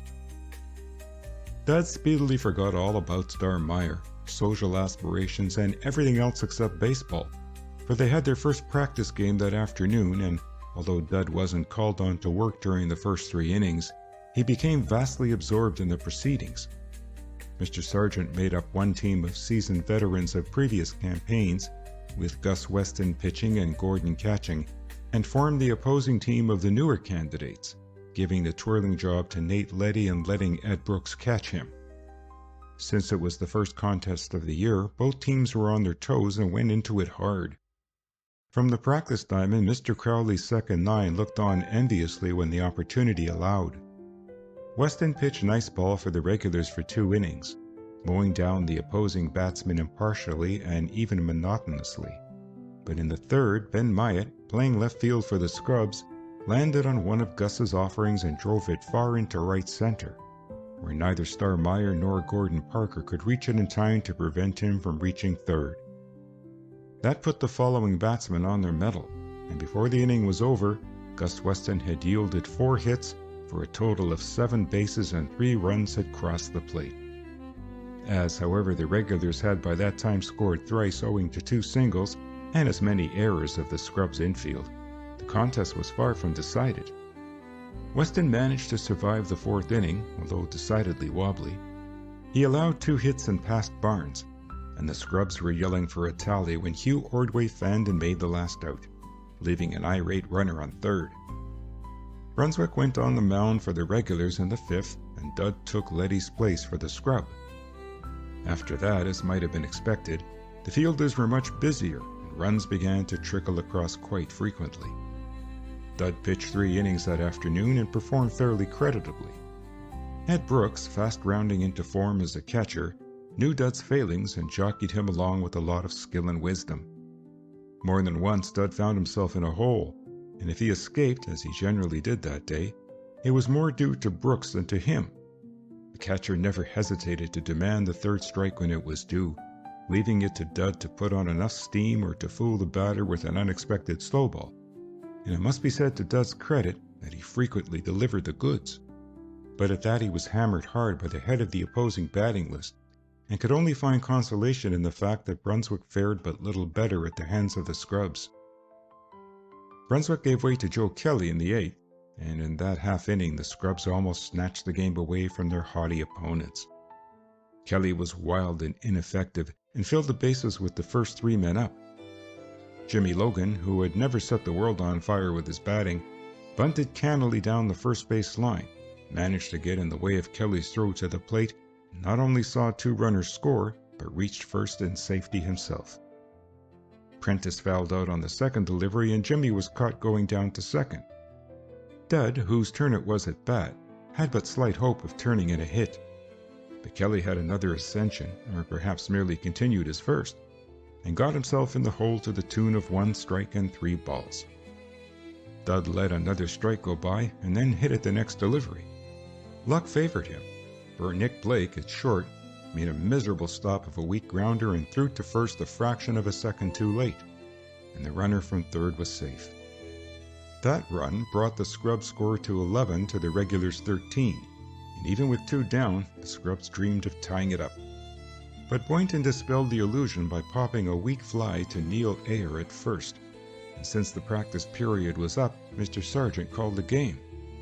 For the succeeding half hour, the Scrubs busied themselves to a man, telling just how they would have won the game had it gone 9 innings. Doubtless pitching 4 innings to the tune of 9 hits and 2 passes isn't anything remarkable, but Dud left the field that afternoon treading on air. If, he confided to himself, he had mixed a few hooks in with those straight ones and perhaps succeeded in getting a floater over nicely a few times, he would have cut those 9 bingles down to 3 or 4. And anyway, Pete hadn't taken him out as he had Brunswick, which showed that at least the coach was fairly satisfied with him. And when, while he was pulling off his togs, Guy Murtha stopped an instant to say, "Good work, Baker. I like your style," the air under Dud's feet became roseate clouds. He didn't even recall Starmeyer's existence until on the way to the showers, he literally ran into that youth. And then, instead of falling back abashed, he pushed past the other with a fine indifference and rattled the curtain along the rod in Star's face. Afterwards, going across the green in the early twilight, he overtook a group of fellows, and contrary to his usual custom of passing them with a muttered and doubtful greeting, he fell into step with Bert Winslow, much to that youth's surprise, and carelessly offered an observation to the effect that it had been a dandy game. Bert agreed unenthusiastically, shot a curious side glance at the other, felt some of his antipathy toward him vanish, and remarked quite cordially, "You're more of a pitcher than I thought, Baker. Where'd you learn it?" "I haven't learned it yet," answered Dud, conquering his shyness with an effort that left him almost breathless. "Anyway, you didn't have much trouble hitting me, Winslow." Bert accepted the compliment as merited, which it was, and thought better of the other's discernment and modesty. And while he was beginning a reply, Nick Blake, walking a few steps ahead, turned and regarded Dud gravely and remarked sadly, "I'll give you a quarter next time, Baker, if you'll tip me off when you're going to pitch one of those slow ones. I don't mind hitting the air, but I hate to break my back. Besides, I'm extremely sensitive to ridicule, Baker." The others laughed, and Dud was spared the necessity of a reply by Bert Winslow. "If you were really sensitive to ridicule, Nick, you wouldn't try to play," he observed crushingly. Nick resented the insult promptly, and battle ensued. Dud left the adversaries rolling on the turf, applauded by several spectators, and made his way on to Trow, feeling much embarrassed and extremely happy. The happiness was reflected in the letter which he wrote home the next afternoon, for that was Sunday, and Dud, while he sometimes dashed off a hurried note on a weekday, made it a practice to always fill 4 pages with his somewhat scrawly writing on Sundays. His epistles invariably commenced the same way. "Dear Mother, Father, and Sisters," there were 2 of the latter, "I am well and getting on nicely. Hope you are well when this reaches you." After that he might change the rest of the contents from week to week, but Mrs. Baker, who read the letters aloud to a more or less attentive audience, could get through the first 2 sentences while she was still fixing her reading glasses on her nose. Today Dud's letter was far more cheerful than usual. In fact, it started right out being cheerful, and the weather, generally dwelt on at length, was utterly neglected. "A good deal has happened since I wrote last, and things are getting pretty busy here. Something doing every minute in the big tent, like Jimmy says. Yesterday I pitched 4 whole innings in the first practice game we had, and did pretty well, take everything into consideration. Dad will say I'm boasting, but I'm not, because if I hadn't done pretty well, Mr. Sargent would have canned me quick, I guess. They only got 9 hits off me, and Guy Murtha, who was captain, and a peach of a wanger only got one real hit off me and one that was mighty scratchy. I guess I did as well as Brunswick, and I know I did better than Joe Kelly because Joe had an ascension and handed out passes to beat the band. Well, we're getting down to business here now, all right. Everybody's doing something. The track team has been out about a fortnight, and so have we, nearly. And the tennis cracks are out on the courts, and some of the fellows who play golf go over to the Mount Grafton Links. They let the schoolfellows play there for nothing, but I guess Charlie pays them something for their privilege by the year. I'd like to try my hand at golf, but I guess it wouldn't be good for my pitching. I'm still sticking to straight balls like I told you last week, but if I can get my control back pretty soon, I'm going to try hooking them again. I guess you'll begin to think I don't do anything here at school but play baseball, but that isn't so, because ever since mid-year exams, most of us have been digging like anything. I'm all square again with Mr. Gring, but I told you that last week. He says if I could write English as well as I talk, it'd be all right. But just the same, I got good on my last comp and would have got excellent only for punctuation. Jimmy says I'm a punk punctuator. I guess I am all right too. We play our first game the 25th with the second team, and then we play Portsmouth Grammar the 28th. I'll send a card with the schedule on it so you will know when we play and whom. We have 16 dates this spring, but some of them aren't filled yet. It's very hard to get teams around here to play us because we usually beat them badly, and they don't like it. I had a row with Starling Meyer in the field house the other day, and he slapped me, and Davy, he's the trainer, butted in. I was going to make Star fight, but faculty got wise, and JP came up and said if I did, I'd get in trouble, so I didn't. But I'll fix him some other way. Jimmy is well and as crazy as ever. He is out for the first two, and I guess he will make it. Anyway, he has more chance than I have. But I feel very much more encouraged since Pete let me pitch all through the last of the game yesterday like I told you. I didn't get your letter until Friday last week, so I guess Dad forgot to post it again. You ask him if he didn't. He will say poo-poo, but I'll bet anything he did. I'm getting on fine. I've met some more fellows who are on the 9 and everything's fine and dandy. Please tell Dad that I'd like it if I could have my allowance a little before the 1st this month, because I have to dig down for the track team assessment. They voted to tax all of us 50 cents apiece, which is okay, only I haven't got it to spare. Love to you all, your aft son, Dudley. Dad was highly pleased with that letter, for he discovered that he had bettered his usual 4 pages by 2 more. There was, besides, he decided, a literary flavor to it that most of his epistles lacked, and he was certain that his father would chuckle about forgetting to post that letter, and maybe he would send the allowance right away. After it was finished, he and Jimmy went down to the beach, and since they had no canoe of their own, and the punts belonging to the school were hard to row and likely to prove leaky, borrowed one of the many that reposed under the trees along the cove. They were in doubt for a while as to which particular craft to requisition, since it was distinctly advisable to select one whose owner was not likely to want it that day.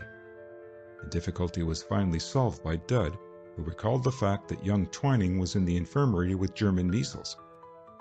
Twining was only a junior anyway, and juniors had few rights even when perfectly well, and still fewer when they weren't. So Dud blithely led the way to a gorgeous light blue old town, and together they bore it to the muddy water of the cove and clambered in.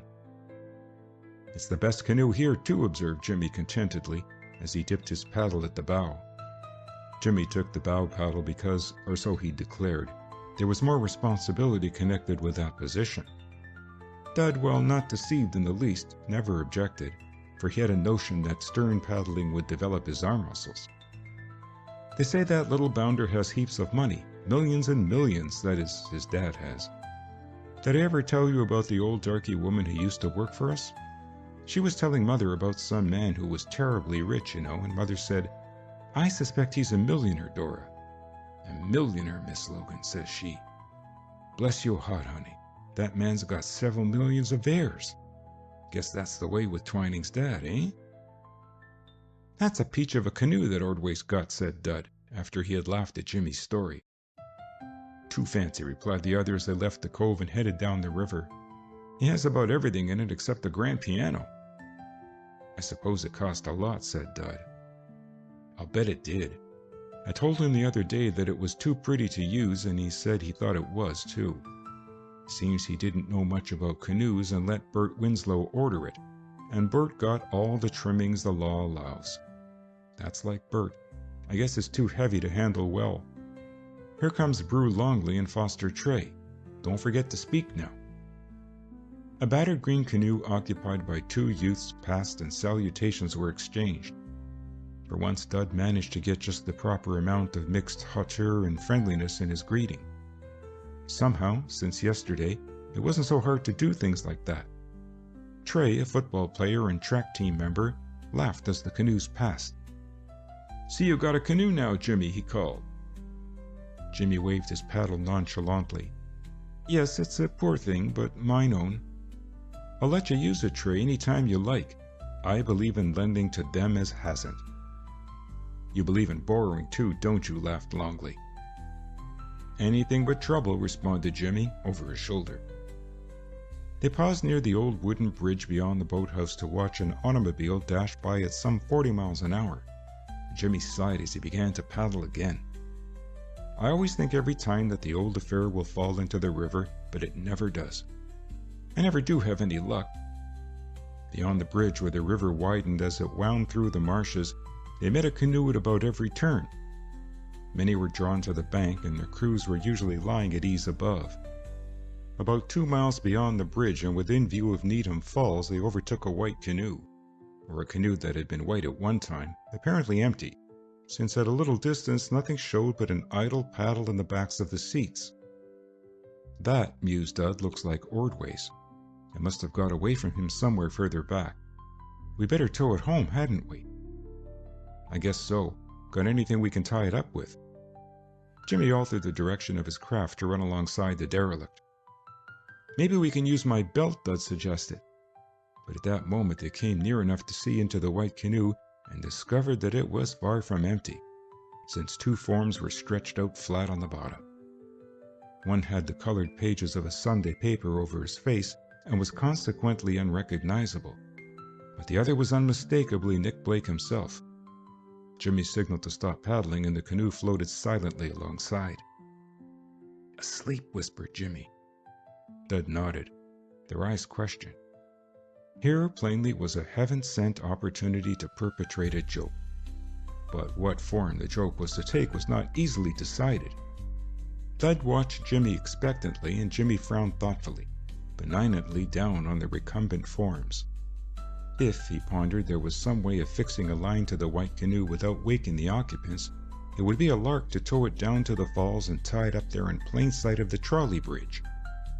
But Nick or his companion would probably wake before they had accomplished that deed. And besides, there was no rope handy. Jimmy was for once at a loss. So evidently was Dud, for the latter returned Jimmy's inquiring look blankly. The precious moments passed. And then, while Jimmy still racked his usually prolific brain, Nick's lips opened, although not his eyes, and Nick's voice murmured, "Hello, Jimmy. How well you're looking. Isn't he, Ines?" And from under the newspaper came the reply in dreamy accents, "Oh, rather. Perfectly ripping." End of Chapter 11. Chapter 12. On the River. "You chumps," growled Jimmy in deep disgust. "What do you think you're doing anyway?" "It's a sad story," murmured Nick. "We were shipwrecked 6, 7, how many days ago was it, Mr. Ordway?" 7, Mr. Blake. "Aye, 7 days ago, sir. And ever since we have been tossed about in this tiny boat at the mercy of the sea and tempest and elements," suggested the voice from under the comics supplement.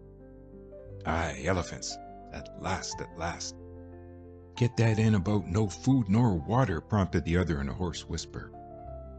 "I forgot to say that there was no time to provision the boat. For 6 days, 7. For 7 days we were without food or drink, and at last, weak and exhausted, we lay down in the bottom of the boat and died." "Oh, so you're dead?" asked Jimmy interestedly. "Dead as anything," replied Nick cheerfully. "You dead, Mr. Ordway?" "Fearfully, thanks." "I thought so. When one is dead, one's memory is apt to be a bit uncertain, though. That's why I asked." gentleman here inquired. Very kind of him, I'm sure. Wasn't it kind of him, Ines? Extraordinarily kind. Most polite, I'm quite sure. The trouble with you fellows, said Jimmy solicitously, is that you've been lying around here in the sun. What you need is a local application of cold water to the cranium. Doesn't he talk beautifully, Ines? It's wonderful, sighed the other. And it's my duty to attend to the matter, concluded Jimmy.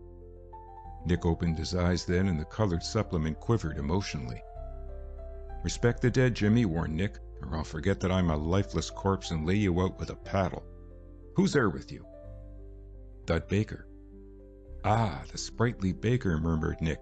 Salutations, Baker. Hello, replied Dud from the further end of the canoe. Hello, Ordway.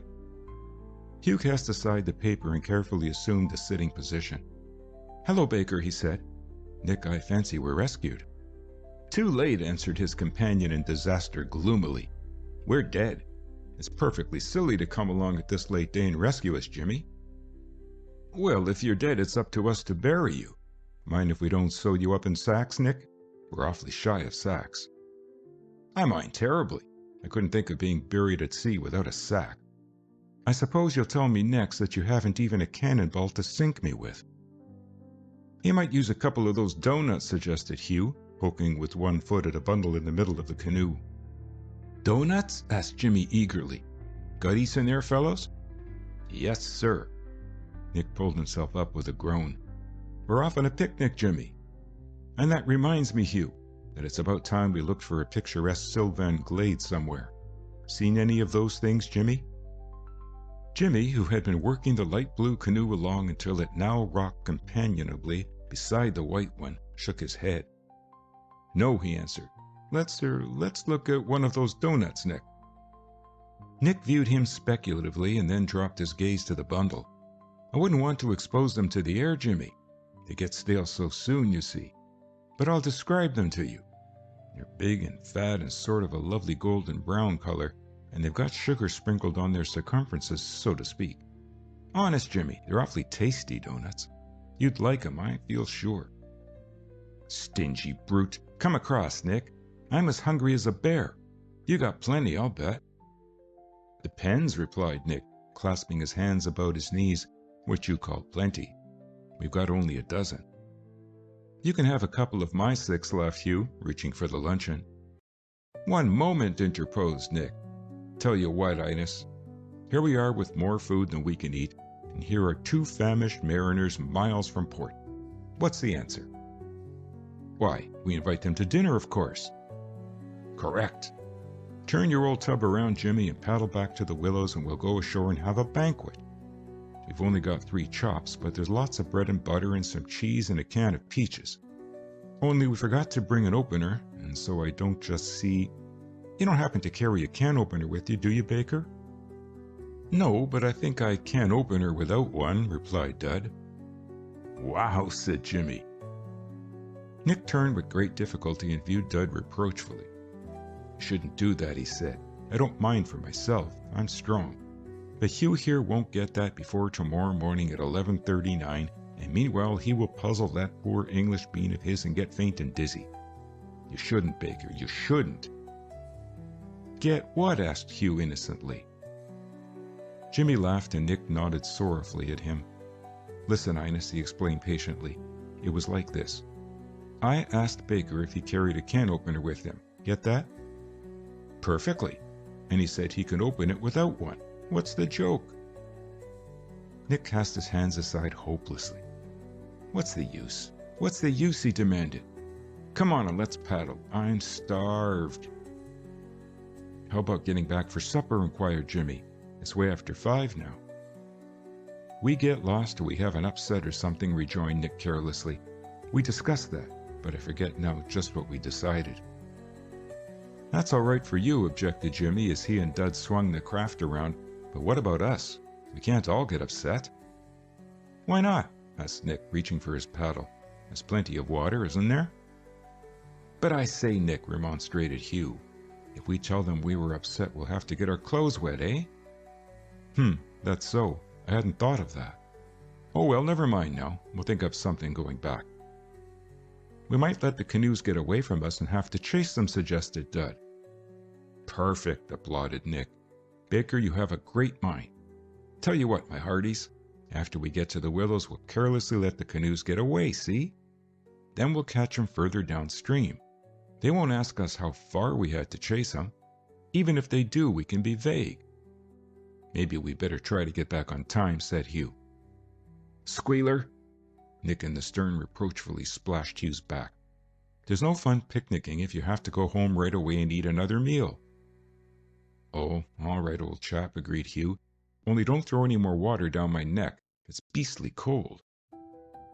There was silence then for a few minutes while the two canoes passed leisurely down the winding stream side by side.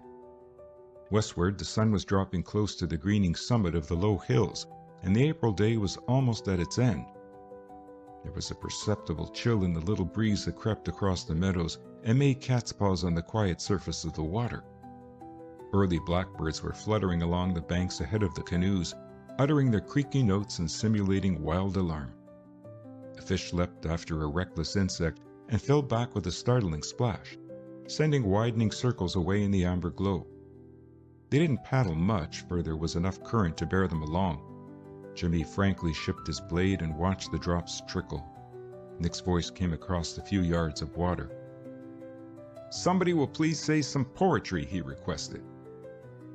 Now fades the glimmering landscape on the sight, and all the air a solemn stillness holds, save where the beetle wheels his droning flight, and drowsy tinklings lull the distant folds.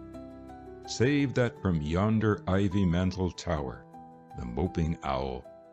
That'll be about all of that, interrupted Nick. If you don't know anything cheerful, Linus, dry up. The moping owl. Where do you get that stuff, anyway? Chap name of Gray wrote it, replied Hugh meekly. Thought so. Same fellow who did that elegy on a country cemetery, or whatever it is. He was a jovial old Johnny, wasn't he? Bet you he'd have been swell company at a funeral. If you want something bright and sparkling, offered Jimmy, I know a nice little poem about a hanging. It begins... Never mind how it begins. Want to spoil a perfectly good appetite? I say, you fellows, we'll race you to the willows. Dig, Inus! Followed a spirited race around the last bend to where a group of willows leaned out over the shadowed water. Victory was claimed by both crews, and the matter was never finally settled, for Nick tactfully introduced the subject of supper in the middle of the argument and leapt ashore with the brown paper package that contained the precious viands. Dried marsh grass and the paper from the bundle started a fire at the foot of one gnarled willow, and small pieces of driftwood, deposited by some winter flood, were piled on. Meanwhile, Hugh made the discovery that they had failed to provide salt for the chops, and that Nick had neglected to bring his folding cup. Jimmy helpfully reminded them that it was an ancient custom, or so he had read, to substitute gunpowder for salt when the latter was not to be had, and so that was all right.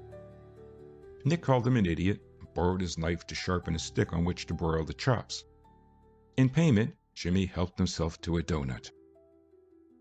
End of Chapter 12. Chapter 13. Confession. A quarter of an hour later, they were sitting around a bed of glowing coals, busily concerned with the chops and bread and butter. The chops were decidedly underdone in the middle, although beautifully crisp outside, and Nick came in for some criticism as a cook. But each of the four ate his share. It had proved rather a problem to divide 3 chops into 4 equal portions. And so, if the proof of the pudding is in the eating, Nick was vindicated. They had also brought 4 potatoes to roast, but it was decided that life was too short and appetites too impatient to wait for them, and so Jimmy buried them in the ground, after carefully cutting them into quarters, and agreed to share the proceeds of the crop in September with the others, estimating the yield at 2 pecks. When they were thirsty, they went down the bank, climbed into a canoe and leaned their heads into the river, thus, as Nick pointed out, getting not only a drink, but a bath. The doughnuts, now diminished to 11, were served out as dessert, Jimmy, of course, receiving only 2 as his share, and were consumed with the peaches and cheese. Jimmy's knife was rather the worse for his encounter with the can, but Dud kept his promise of opening the latter. They speared the peaches out with slivers, passing the can around the circle until nothing was left but the juice. Then they drank that. Afterwards, they tossed the can into the river and threw pebbles at it until it floated slowly out of range. By that time, it was fully twilight, and the April evening was growing chill. So they built up the fire again and sat closer, huddling together for better protection from the little breeze that whispered through the dead grass and leafless boughs. For a while, no one showed much inclination for conversation, but after a while, Hugh let fall a murmured remark, and presently they were talking desultorily of this and that, or at least Jimmy and Hugh and Nick were. Dud, as usual, had little to say, and finally Nick remarked, "Shut up, Baker, and let someone else get a word in. I never heard such a chatterbox." Jimmy chuckled. "Isn't he gabby?" he asked. "Is he like this in the room, Jimmy?" Nick inquired. "No, and that's the funny part of it. When he and I are alone together, he's just full of words. Can't get them out fast enough. In company, though, he's horribly otherwise.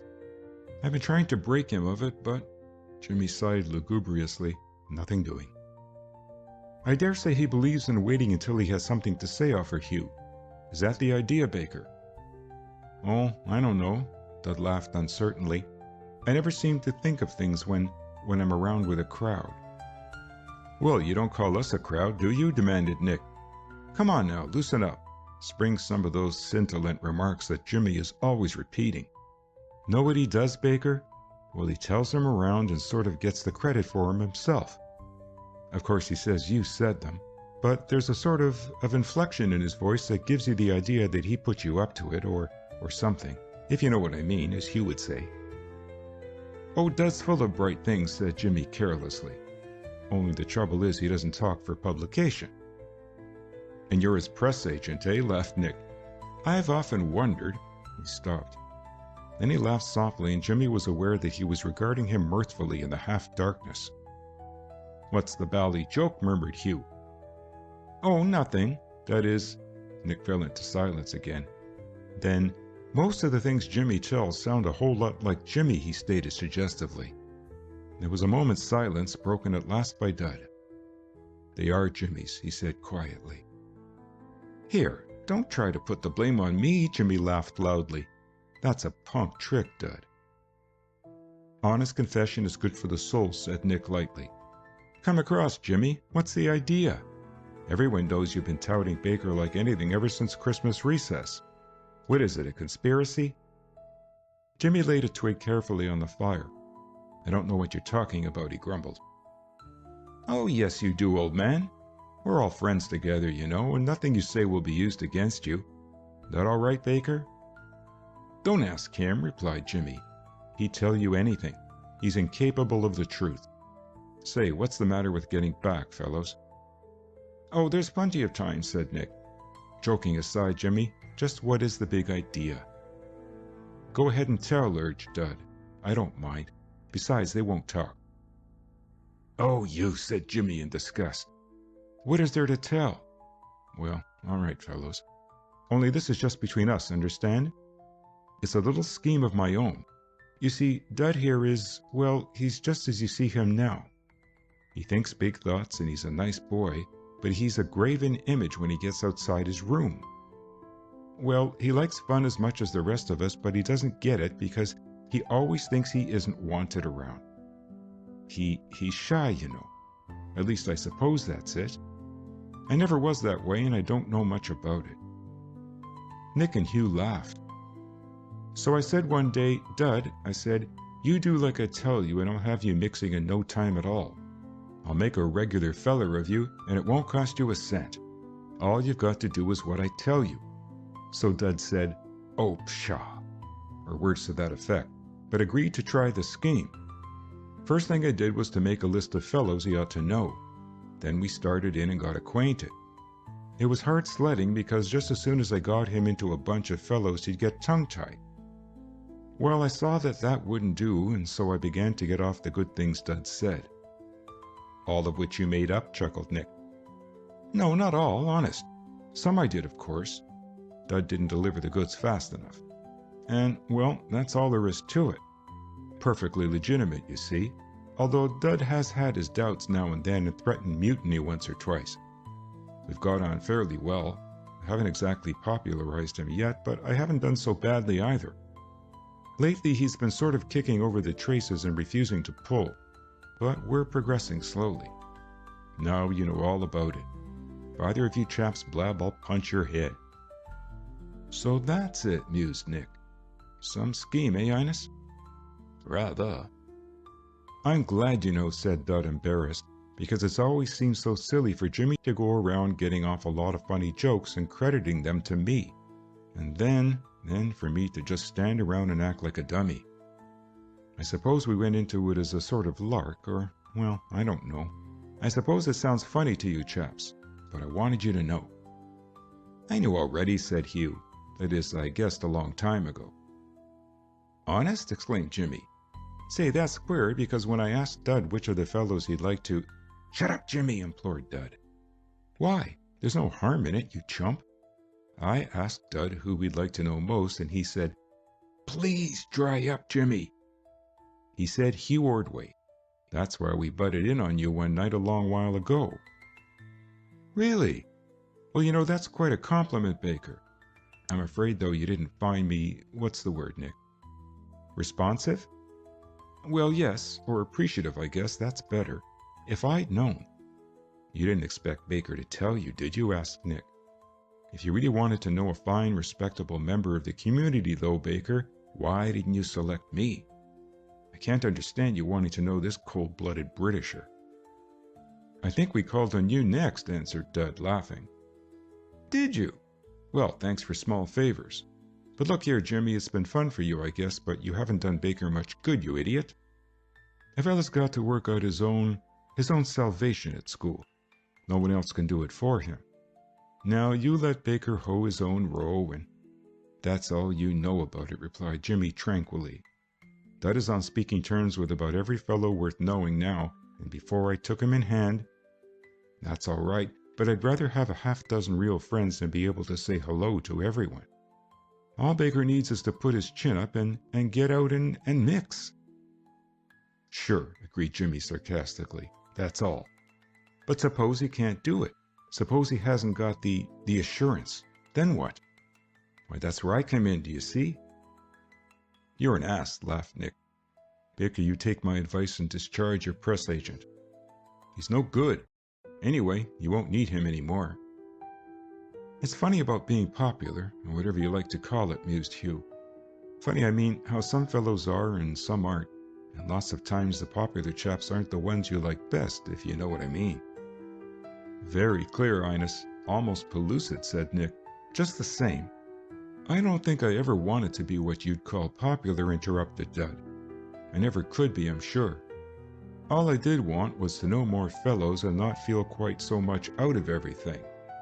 Of course, being a lower middler, I dare say it's cheeky to want to mix with fellows in the upper classes. Don't see it that way, said Nick. Very commendable ambition, I'd call it. Shows a desire to seek refinement and wisdom and... Oh, let's get back, said Jimmy. I'm freezing to death. Besides, you chaps may say what you like, but I know that without my skillful handling of the case, Dud wouldn't be sitting here tonight listening to you talk a lot of poppycock, Nick. Results are what count, and as a press agent, if you like, I've produced results. Now, someone tell me I haven't. If you call this a result, began Nick doubtfully. Of course I do. Dud has shown you two chaps that whether he's a brilliant conversationalist or isn't, he's a perfectly human sort of a chump, and you both like him a little better than you did yesterday, and tomorrow Dud can go around and mention to a few fellows that last evening he picnicked with Ordway and Blake on the river. And the fellows will think, now if Baker is with Ordway and Nick Blake, he must be all right. And don't be a rotter, Jimmy, begged Dud. Rotter nothing. It's so, isn't it? Mind, I don't say you will tell about it, but you could. You won't, as a matter of fact, because you don't play the game for all it's worth. Honest, Jimmy, you're enough to sicken a fellow, said Nick. If I thought you believed what you preached or practiced it. I do, insisted Jimmy stoutly. You don't, contradicted Dud. Come on home before you talk any more nonsense. I deny the nonsense, replied Jimmy good-naturedly, but I'm perfectly willing to go home. I've been trying to for half an hour. Help me up, someone. My legs are stiff with the cold. I say we mustn't forget to let the canoes get adrift, fellows. Oh, rot, said Hugh. If we've got to lie, let's lie decently. Why lie at all then, asked Dud. Let's just say that we wanted to have supper on the river and had it. Not a bad idea, applauded Nick. Who knows but that we'll get off easy that way. Faculty will be so surprised when we don't offer any of the usual excuses that they'll probably forget to put us on pro. Anyway, let's try it. I'll try anything once, murmured Jimmy, as he stretched his numbed legs. I wonder, though, if we can see our way back. Bet you we'll run into the bank every 2 minutes. Where the dickens is that canoe? I thought we left it right here. And where's... Jimmy stopped and turned toward the others approaching. Say, fellows, I know an awfully good joke, he drawled. What is it? Demanded Nick suspiciously. Get ready to laugh. All set? Well, the canoes have gone. The canoes have gone? End of chapter 13. Chapter 14. Marooned. Gone, exclaimed Hugh. My word, but how? Cut out the comedy, Jimmy, said Nick. Aren't they there, really? Well, you come and have a look. Maybe your sight is better than mine. I haven't my glasses with me, and so of course I may be mistaken, but nevertheless and notwithstanding. Well, I'll be switched, muttered Nick, holding a flaring match aloft in the darkness. Now how the dickens? I guess, offered Dud, that getting in and out of them to drink pushed them off. That's the jolly story, agreed Hugh, but they were there the last time I went down. Who took the last drink? Asked Jimmy. You did, didn't you? Did you see both canoes then? Jimmy turned to Nick in the gloom and considered. At last, I didn't notice, he confessed. It was pretty dark then. But I say, interrupted Hugh, what are we going to do, eh? Beat it home, Innes, responded Nick, if you know what I mean. There's no use looking for the pesky things tonight. I dare say anyway they'll run aground somewhere before they get very far. What we've got to do is to foot it back. How far is it, Jimmy?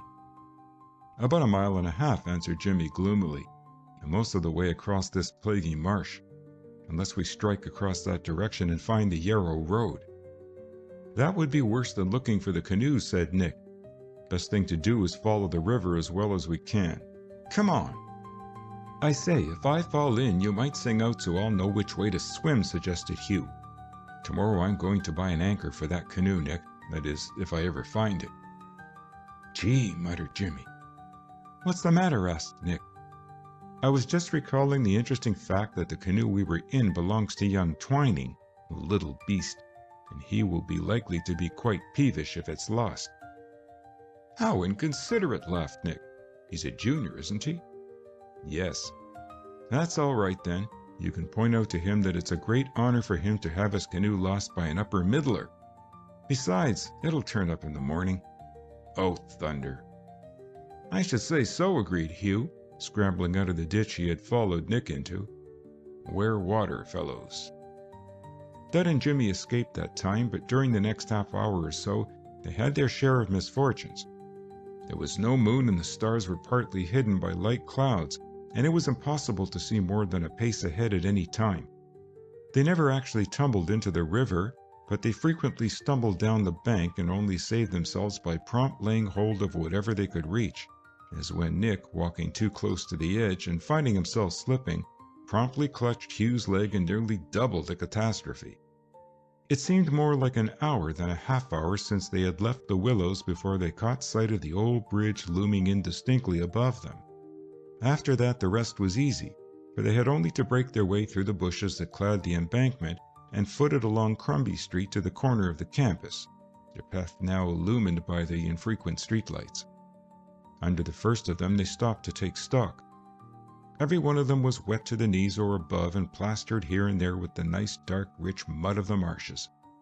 It was almost 8 o'clock, and any hope they may have entertained of reaching their various rooms undetected had long since vanished. Nick sighed philosophically as he turned to continue his journey, his shoes squashing at every step. Anyway, he said, when we tell them we lost the canoes and had to walk home, they'll just have to believe us. That is the one bright spot in the surrounding gloom. I've always wondered, mused Jimmy, how it would feel to be on probation. You ought to know by this time, chuckled Dud. You've been there twice already. For some reason, Dud seemed less troubled by the impending disaster than the others. Jimmy sniffed. I don't know, Mr. Baker, where you get your information, but you have been sadly misled. The other occasions to which you doubtless allude. Shut up, Jimmy, warned Nick, and say we'd better part company about now. You and Baker beat it up here, and Hugh and I'll amble careless like over to River Street. I hate to attract attention, I'm that modest. Nighty-night. Same to you, replied Jimmy, and thanks for a pleasant party. Although I must say that your arrangements for getting us home were a bit primitive. Don't mention it. Farewell, brothers. We meet in prison. Whether by design or accident, Mr. Russell's study door was wide open as Dud and Jimmy quietly slipped from the stairway well into the first-floor corridor of Trow. And although they didn't think it advisable to stop to pass the time of day with the instructor, they stopped just the same. Ah, Logan, is that you? It was JP's voice. The two boys retraced their steps and halted at the doorway. Yes, sir, replied Jimmy brightly. And Baker too, I see. Well, young gentlemen, where have you been? We missed your bright and smiling faces at supper tonight. Mr. Russell seemed to be in a pleasant mood, though one couldn't always be certain from appearances, and so Jimmy, as spokesman, smiled his most winning smile and answered truthfully, In the mud, sir. Indeed. Yes, I see. All the evidence tends to corroborate your quaint statement. But why in the mud, Logan? Jimmy hesitated an instant and then decided to make a clean breast of the matter. Mr. Russell heard him through, smiling pleasantly. And when the tale was told, he said, A most interesting narrative, Logan, on my word. You show a nice sense of dramatic construction. But really, boys, I'm rather afraid trouble will come of this. You know there's a rule about being in bounds by 6 o'clock on Sundays, eh? By the way, you brought your fellow miscreants back with you, I trust. I refer to Ordway and Blake. Yes, sir, they're back, replied Jimmy dispiritedly. Mr. Russell's tone now wasn't so reassuring. And they too were in the mud? Jimmy grinned. You'd think so if you saw them. They fell right in a ditch once. Really? Mr. Russell smiled quite broadly. Well, I suppose it's a grand lark with you youngsters, eh? Dear, dear, what a thing it is to be young. Get those wet things off, boys, and stay in your room for the rest of the evening. Possibly, he caught himself up. Then we'll hope for the best. Better look to your ways for a while, though, both of you. How about that little matter we spoke of recently, Baker? Any developments? No, sir. I quit. Wise youth. Go your ways, young gentlemen. Ponder on your sins and, Mr. Russell took up his book again, refresh your souls with the sweet communion. The rest was only a mumble. Dud and Jimmy stole noiselessly away. Fortune was good to them on the morrow. They were assembled, a sober quartet, in Dr. Duncan's office after breakfast and gravely reprimanded and told that only a diligent application to studies could wipe out the stain of their guilt. Promises of unfaltering labor being at once forthcoming from each, they were dismissed with a final admonition to mend their ways, and they thought a sigh of relief from the principal, never at his best in the role of stern authority. After a 10 o'clock recitation, Nick and Jimmy hurried up the river in Nick's canoe and recovered the lost craft, Twinings being found lodged against the bridge timbers and Hugh's half a mile up the stream, entangled in a sunken branch. That to all appearances ended the affair, but in reality there was one important consequence that was lost sight of, which was the acceptance of Dud into the circle in which Nick Blake and Hugh Ordway revolved. It didn't happen all at once, and for a week or two Dud himself didn't realize it. But at the end of that period he suddenly discovered himself sitting with Hugh and Nick and Bert Winslow and Ted Trafford in Nick's room, very gravely discussing such important subjects as the value of the sacrifice hit, overhand versus underhand pitching, when to use the pinch play, and the duties of a third baseman on a bunt to his territory with a man on second. Perhaps Dud didn't take a very large part in the discussion, but when he had anything to say, he found voice to say it, and a few remarks from him on the subject of underhand pitching were well received. But the main thing was that he was there, not on sufferance, but as it seemed quite naturally and as a matter of course. He surreptitiously pinched himself, found he was actually awake, and then, for a moment, was visibly embarrassed. I don't pretend that either Hugh or Nick would have been broken-hearted if Dud hadn't been present that evening, nor shall I attempt to guess just how much of the friendliness they displayed was due to sympathy.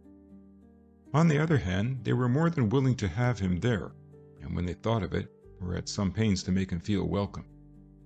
Ted Trafford took his cue from his host, and Bert Winslow's attitude was one of careless toleration. He still looked on Dud with suspicion. Jimmy Logan couldn't foist any lemon on him, as he once eloquently put it to Hugh.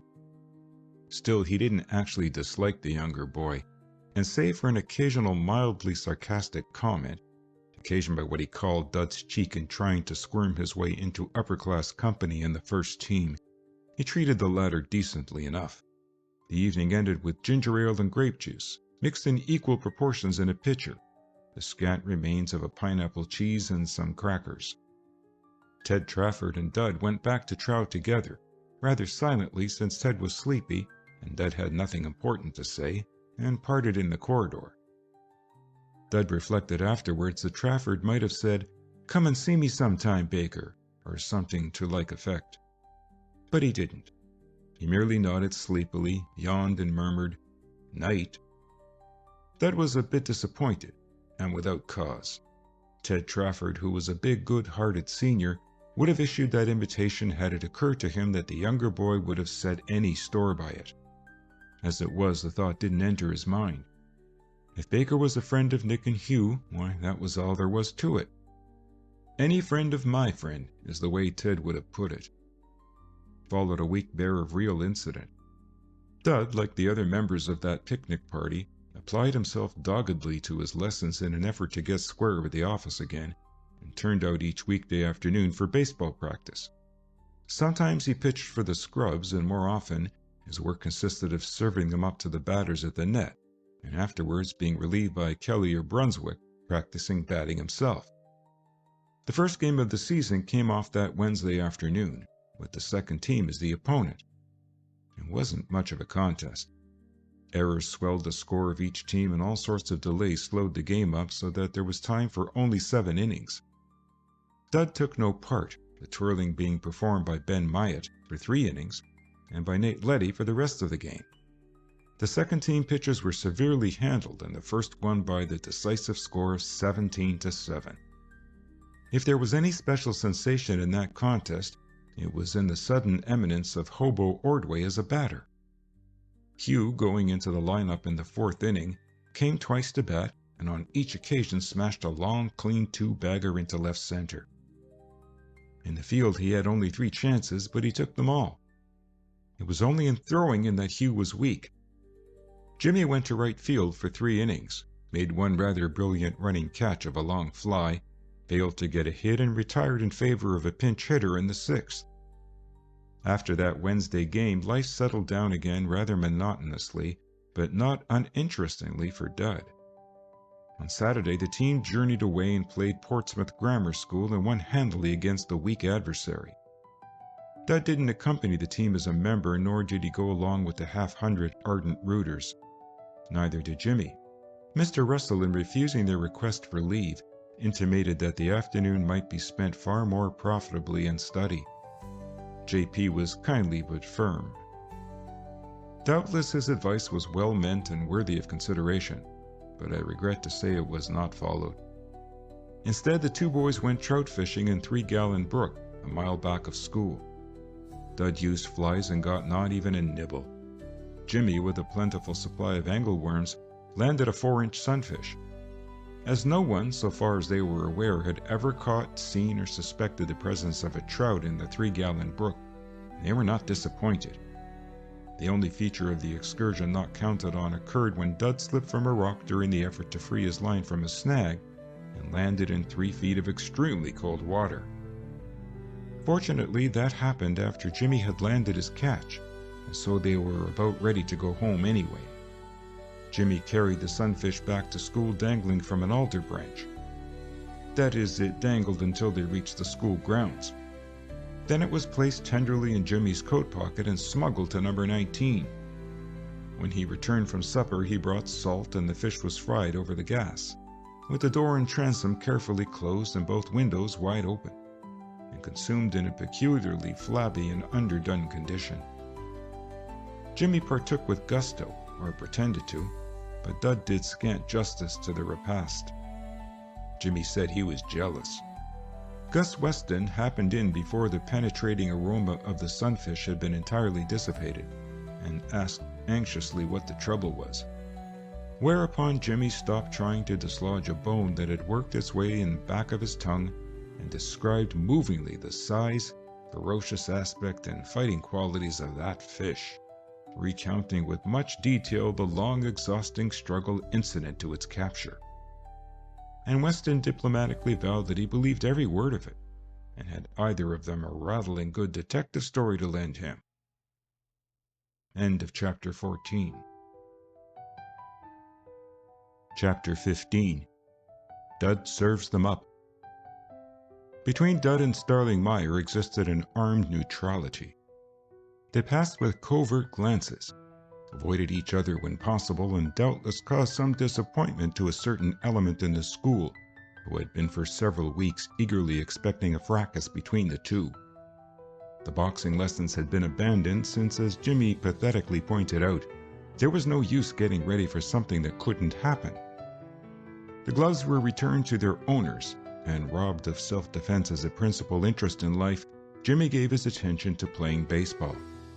It occurred to him about this time that it wouldn't look well for Dud to make the first team, even as a substitute, and for him to get chucked back to the second nine. So the Monday after the Portsmouth Grammar School game, Jimmy buckled down to make good. Right field seemed the only position open to him, and even to earn that he would have to beat out Harold Boynton, and Boynton, while not an exceptional fielder, was a pretty fair hitter. Therefore, it behooved Jimmy to get busy and learn to lamb him out a bit better. His first step was to attempt to bribe Brunswick and Dud to pitch easy ones when he was at the net. Failing at that, he sighed and set out to conquer by labor. Jimmy always preferred to take shortcuts. The longest way around might suit some fellows, but he took it only as a last resort. Having, however, made up his mind to the circuitous journey, Jimmy was capable of settling down to the task and seeing it through. On Wednesday, the second team was again defeated, and on the following Saturday, Grafton High School, supported by a large and noisy mob of pennant-flaunting boys and girls, engaged the attention of the first team.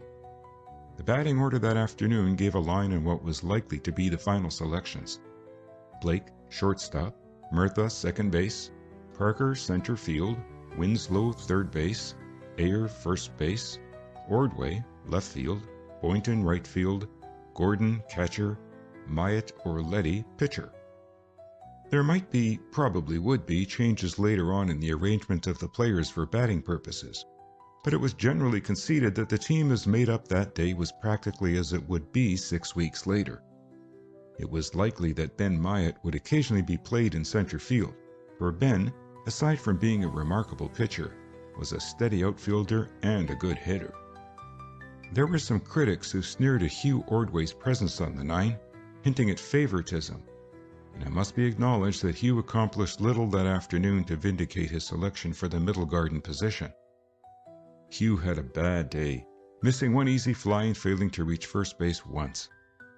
His muff in the third inning led in 2 runs and made the outcome doubtful until the 6th, when a single by Guy Murtha with 1 down, a sacrifice by Parker, a screeching 2-base hit by Bert Winslow, and an error by third baseman landed 2 tallies for the home team. The score stayed at 5-5 until the 9th, when the home team started a rally. Bert Winslow, first man up, was passed. Neil Ayer laid a bunt in front of the plate, sending Bert to second and going out himself at first. Mr. Sargent sent Milford to bat in place of Hugh, and Milford came through with a clean single that landed him on first. Bert, however, was out at the plate by inches only. With 2 gone, a second pinch hitter was sent to the rescue in the person of Gus Weston. As a pinch hitter, Gus was ordinarily something of a joke, but on this occasion he turned the laugh on high school's pitcher, landing on the first offering and sending it down the third baseline for a hit that advanced Milford to second. Gordon followed with a pop fly that should have been an easy out, but which second baseman and shortstop managed between them to let fall safe. With bases full and Nate Letty up, Myatt had gone through 5 innings and been sent to the showers. Mr. Sargent took a chance and let Nate go to bat. Evidently, the latter was instructed to wait out the pitcher, for he stood idly by while 2 strikes and 2 balls went across. Then the coach called him back and Jimmy Logan was sent in to distinguish himself. Anyone but Jimmy would have suffered from nerves, I fancy, for it is something of an ordeal to step up to the plate with 2 out, bases filled, and the pitcher scored 2-2. But Jimmy approached the task with beautiful assurance. Some said he even swaggered a little. Perhaps he did, and perhaps that swagger was the undoing of the opposing pitcher. At any rate, all Jimmy had to do was dodge 2 wild deliveries and trot smilingly to first, while Milford ambled over the plate with what proved eventually to be the winning run. Nick Blake brought the inning to an end a moment later when he sent a long fly to the outfield. Grafton High School begrudged that victory and showed it, at the time by the half-hearted way in which they cheered their successful rival, and later by sending a challenge for another contest on high school grounds. The challenge was accepted, and a vacant date a week and a half later was awarded her. Since faculty rules prohibited the team from playing away from the school on Wednesdays during April and May, a special dispensation was asked for and obtained, and the game came off in due time, and high school went down in decisive defeat, the score at the end of the 7 innings played being 9-2 in favor of Grafton. Before that, however, Leeds High School had administered the first beating to the Scarlet and Grey to the tune of 3-0. It was a good game, and Grafton showed up well in all departments except that of hitting. Leeds' pitcher was a hard proposition, and only 4 scattered hits were registered by Grafton. On the other hand, Letty, who started in the box for his team, was found for 6 hits and 4 innings, one of them a 3-bagger, and although Ben Myatt, who relieved him, held the enemy well in hand, the mischief was already done. In the 8th and 9th innings that day, Mr. Sargent used every available player in his determined effort to stem the tide of disaster, even Dud getting a chance to show his batting prowess and rapping a liner straight into the hands of shortstop as his contribution to the cause. Jimmy, called into the fray in the 8th, managed to get hit with an ensue and so luckily earned his base. It was Starling Meyer who came nearest to accomplishing anything in the batting line, for Star, after watching 2 good ones pass him, landed on what was palpably intended for a wide one and managed to drop it behind first base some 3 inches inside the foul line. Unfortunately, there was no one on the bases to take advantage of the miracle. As a result of the Leeds game, there followed, beginning on the next Monday afternoon, a series of batting practices that for the rest of the week, barring Wednesday and Saturday, left no time for lineups. There also followed a change in the batting order and a slight shake-up of the team. Bert Winslow took Guy Murtha's place as second batter, Guy following him and Parker slipping into 4th position.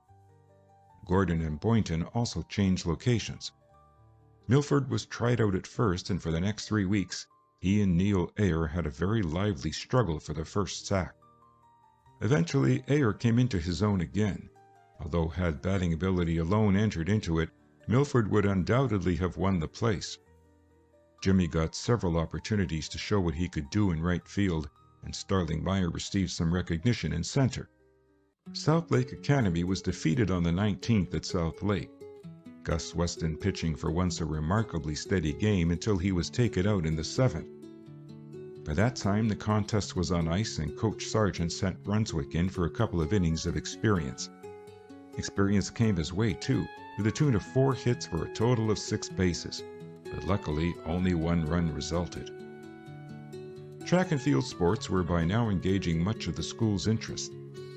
The team had held its handicap games the last of April, had defeated St. James Academy the week before, and was at present very busily at work getting into condition to meet Mount Morris, Grafton's principal rival, on the 26th.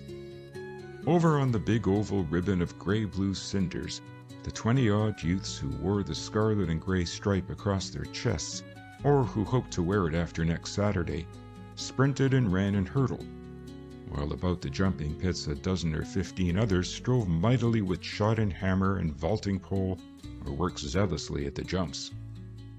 Nowadays the audience at the first team diamond was smaller each afternoon, and one heard much learned talk of dual records, and the names of Zanetti and Trey and Keyes and Yetter and Musgrave and many others pursued one from breakfast to bedtime. Dinny Crowley divided his time as best he could between track team and second nine, while Davy Richards, at last really in his element, loomed large in importance. Davy had a reputation as a trainer of track and field talent to vindicate, and Davy in the process of vindicating was a fine imitation of a tyrant. Even Mr. Sargent forsook baseball for a space each day and gave his attention to the weight men and jumpers, for Pete in his day had held the college record for 2 years with the hammer and had, as a side issue, leapt his 22 feet odd for the honor of the blue. So for 1 week at least baseball took a back seat at Grafton, and the real heroes were the slim-waisted, bare-legged chaps in fluttering white trunks.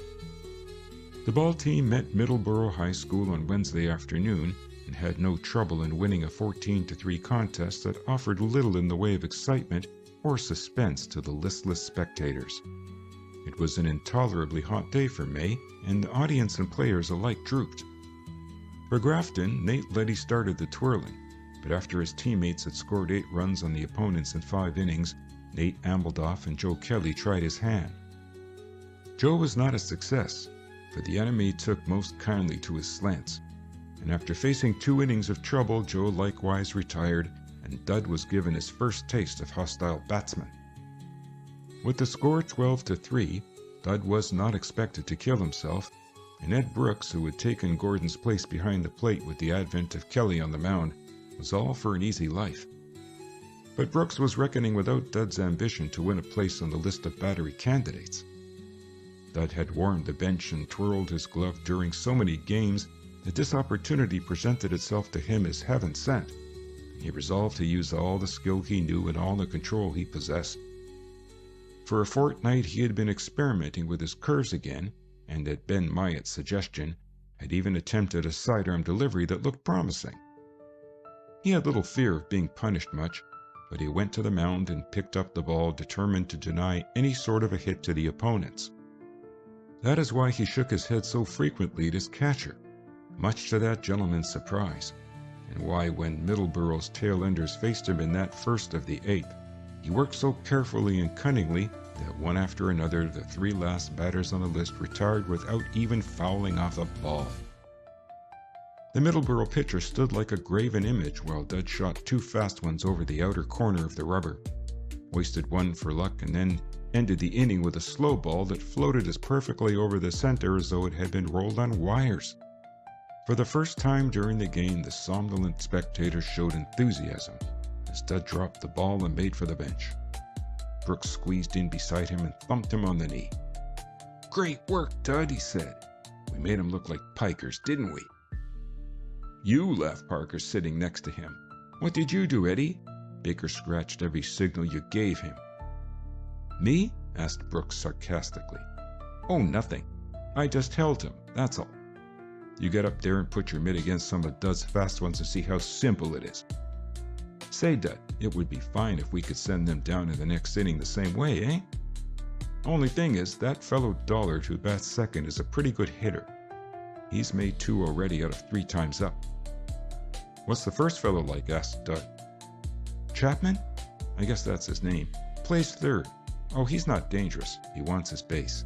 Sneak over the first one for a strike and then tease him a couple of times with high ones. He'll go after them every time. But Dollard's not so easy. He waits for the good ones." "Then we'll have to see that he doesn't get them," replied Dud simply. "Well, if you can keep on working the corners the way you did last inning, you're all right. That ump has his eyesight with him. If he didn't, you'd get the worst of it lots of times." Grafton tallied twice more in her half of the 8th, and then Dud went back to the mound and faced the small and stocky third baseman. But he wasn't hard. Once Dud thought he had lost his wish, but the ball rolled foul before it reached the third sack. After that, there was no more trouble. Chapman, if that was his name, bit at a high one and missed it badly. Let a ball go by and then again swung too late at a fast one that crossed the plate and retired disgruntled to the bench. But Dollard was more canny. Dollard had to have good ones. Dud tried him on two that looked fair until they broke, but the batter treated them with contempt. Then Dud tried him out with a slow one and caught him napping. Dollard fouled the next one into the stand and the score was 2-2.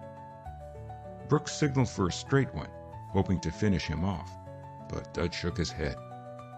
Instead, he changed his position in the box a mite, wrapped his fingers about the ball, wound up, stepped forward and swung his arm wide at the height of his elbow. Brooks had to jump for that ball, for it proved a crossfire indeed, and there was a perceptible moment of hesitation before the umpire reached his verdict. But when he did, he said, "You're out," so decisively as to make up for the hesitation. Dollard voiced objections all the way to the bench and let it be known by the manner in which he slammed his bat to earth that he was totally out of sympathy with that umpire. But the crowd cheered the strikeout and jeered the victim, and the next batsman stepped to his place. Then for once, and for the first time since he had profited by Ben Myatt's advice, Dud went back to his hooks and the third batter swung and dodged and swung again, while Dud brought the game to an end with exactly 4 deliveries. 2 days later, there came the final cut in the first squad, and 6 disappointed candidates were turned over to the second team. One of the 6 was a pitcher, but his name was not Baker. It was Kelly. End of Chapter 15. Chapter 16. The Track Meet. It was Saturday afternoon, and Dud, squeezed into a seat on the little grandstand between Roy Dresser and Ernest Barnes, was watching the track and field meeting of Grafton and Mount Morris. The baseball crowd had gone off to play the Rotan College freshman team, and by what Dud considered a horrible error of judgment on the part of the coach, he had not been taken along. Of course, he hadn't expected to pitch even 1 inning against the college 9, but he did think that Mr. Sargent might have included him among the substitutes. How was a fellow to learn if he didn't watch the team play? And to add to his sense of injury, Jimmy had actually accompanied the 9 to play right field. Of course, that was only because Boynton was entered into the athletic meet, and someone had to take his place. But it didn't make Dud any more reconciled. There were moments when he almost wished that the team would run up against the defeat that was predicted for it. Still, those moments were of the past, for during the last half hour, Dud had been far too excited over the events taking place before his eyes to recall the injustice done him. The sprints, the half-mile, the high hurdles, the shot put, and the high jump had been decided, and the rivals were within 2 points of each other, Mount Morris leading with 28. Just now 9 eager youths, 4 wearing the green and white of Mount Morris and 5 the scarlet and gray of Grafton, were awaiting the pistol at the start of the quarter mile, and Dud's eyes were riveted on them. Warren Yetter, on whom Grafton's hopes rested, was the second man from the pole, and oddly enough Kirkwell, the Mount Morris crack, was at his right elbow. Dud could see them talking to each other smilingly, but for all of that a bit constrainedly. Then the 9 bodies poised. There was an instant's silence, and the sharp report of the starting pistol sounded on the still air.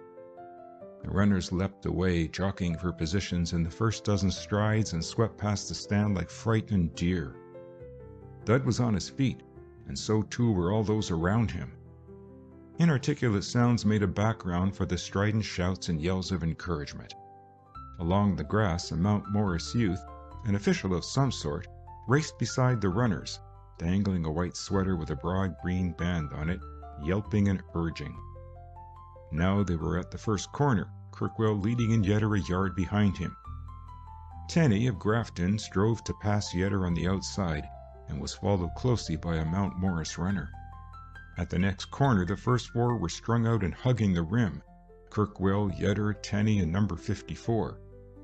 Dud sought hurriedly for his program to discover the identity of number 54, realized the next moment that he didn't care, swept his gaze back across the field quickly, and joined his voice in the roar that swept from the stand. Yetter was sprinting gamely now. Only a yard separated him from Kirkwell. Tenney was certain at third place. The finish was only a few yards away. Yetter crept up and up. The shouts increased. The stand was a pandemonium. The officials packed about the finish line were waving and shouting too, all but the judges and timers. Yetter and Kirkwell swept to the line side by side. Or did they? Wasn't the Mount Morris man a little ahead as they disappeared behind the group there? The tumult had quieted, but now it broke forth again and the shouting came from the other end of the stand. Across the field, a half-dozen jubilant Mount Morris fellows were tossing their hats in the air and signaling victory. "That was a peach of a finish," said Roy Dresser with a sigh of relief. Warren almost had him. "That puts them another point ahead," said Dud, grudgingly crediting Mount Morris with 5. "Gee, I thought Yetter was supposed to have the 4:40 cinched." "I guess he ran it inside his best time," replied Roy. "Kirkwell was better, that's all." The announcer was bawling forth the result. 440 yards run. Won by C.J. Kirkwell, Mount Morris. W.H. Yetter, Grafton 2nd. A.L. Tenney, Grafton 3rd. Time 52 3/5 seconds. "Wow," exclaimed Roy. "That's a fifth better than the dual record. I told you Warren was going some." Dud tried to glean comfort from the fact, but those 5 points stared at him obstinately. They were putting the low hurdles across the cinder for the final heat, while at the end of the oval lithe forms sprang in air to waft themselves over the bar nearly 10 feet above the ground, or to go doubled up like an animated jackknife, flying into the brown loam of the jumping pit. Behind the stand, the hammer throwers were still busy. Dud watched Jim Quinn launch himself upward with his long pole, straighten a tense body and drop across the trembling bar and sighed with relief. The pole vault might decide the meeting, and so far, Quinn was more than holding his own. Musgrave and Keyes of Grafton, and Torrey and Capper of the rival school crouched far up the track. At the finish, a handkerchief waved. The 4 figures set, straightened, and leaped away from their marks, and the sound of the pistol followed them. Down they came, stride, stride, stride, leap. Torrey gaining between hurdles, Keyes pulling him back at the timbers, Musgrave and Capper falling behind but fighting gamely for third place. On and on to the growing roar of the excited watchers, hurdle after hurdle falling behind. Torrey well in advance now, but Keyes pushing him for every ounce of strength in his body. 2 more hurdles left. Torrey is over. Keyes is over. A mad race for the final obstacle, Torrey again gaining on the flat, but Keyes head back, feet twinkling, only a yard behind. Up again and over, almost side by side at the next stride. Then the dash to the string.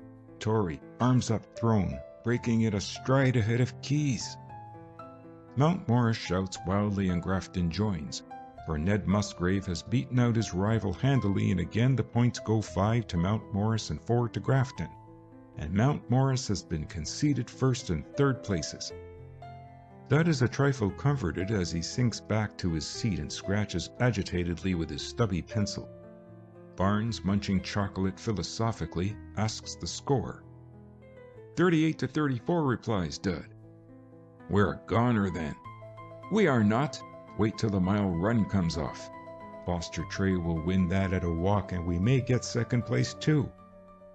Yes, and Mount Morris will win the broad jump and the hammer. Barnes pushes the last of the chocolate between stained lips and wipes sticky fingers on a dingy handkerchief.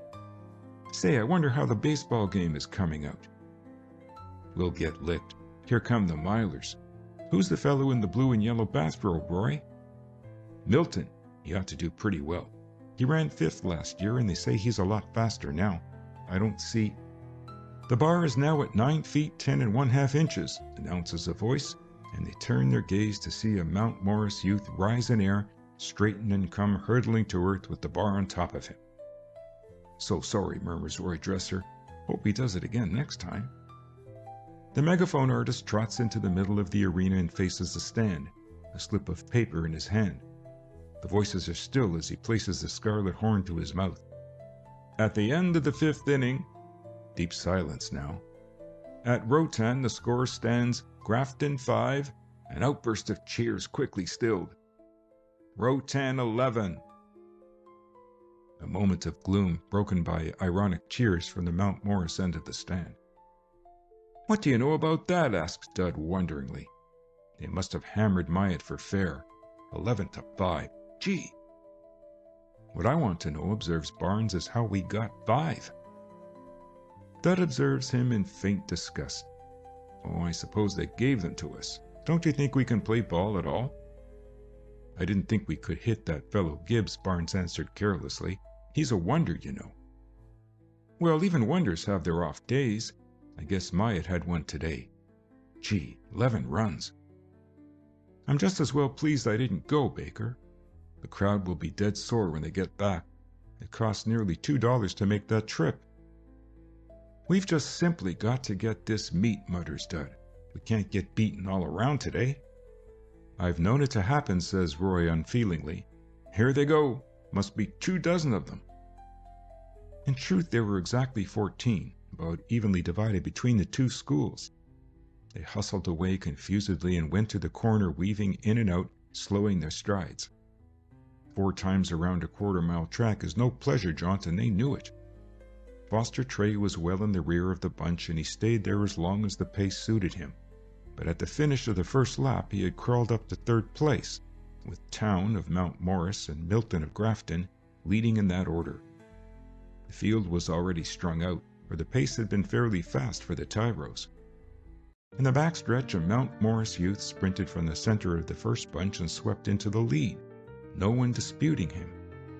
But he lasted only to the beginning of the home stretch, and when the leaders came past the stand again, Town was first and Trey second. Milton was back in 4th place, behind a teammate.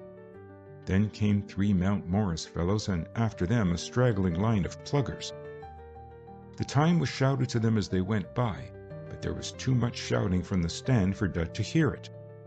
At the next corner, Milton hustled past the 3rd runner and fell in behind Trey, and Grafton cheered that indication of pluck. But by the time the backstretch was once more ahead, Town and Trey were yards to the good, and both Milton and the man behind him were losing ground. There was no sign of weariness shown by either of the leaders. Town was running a fine, steady race and seemed well within himself.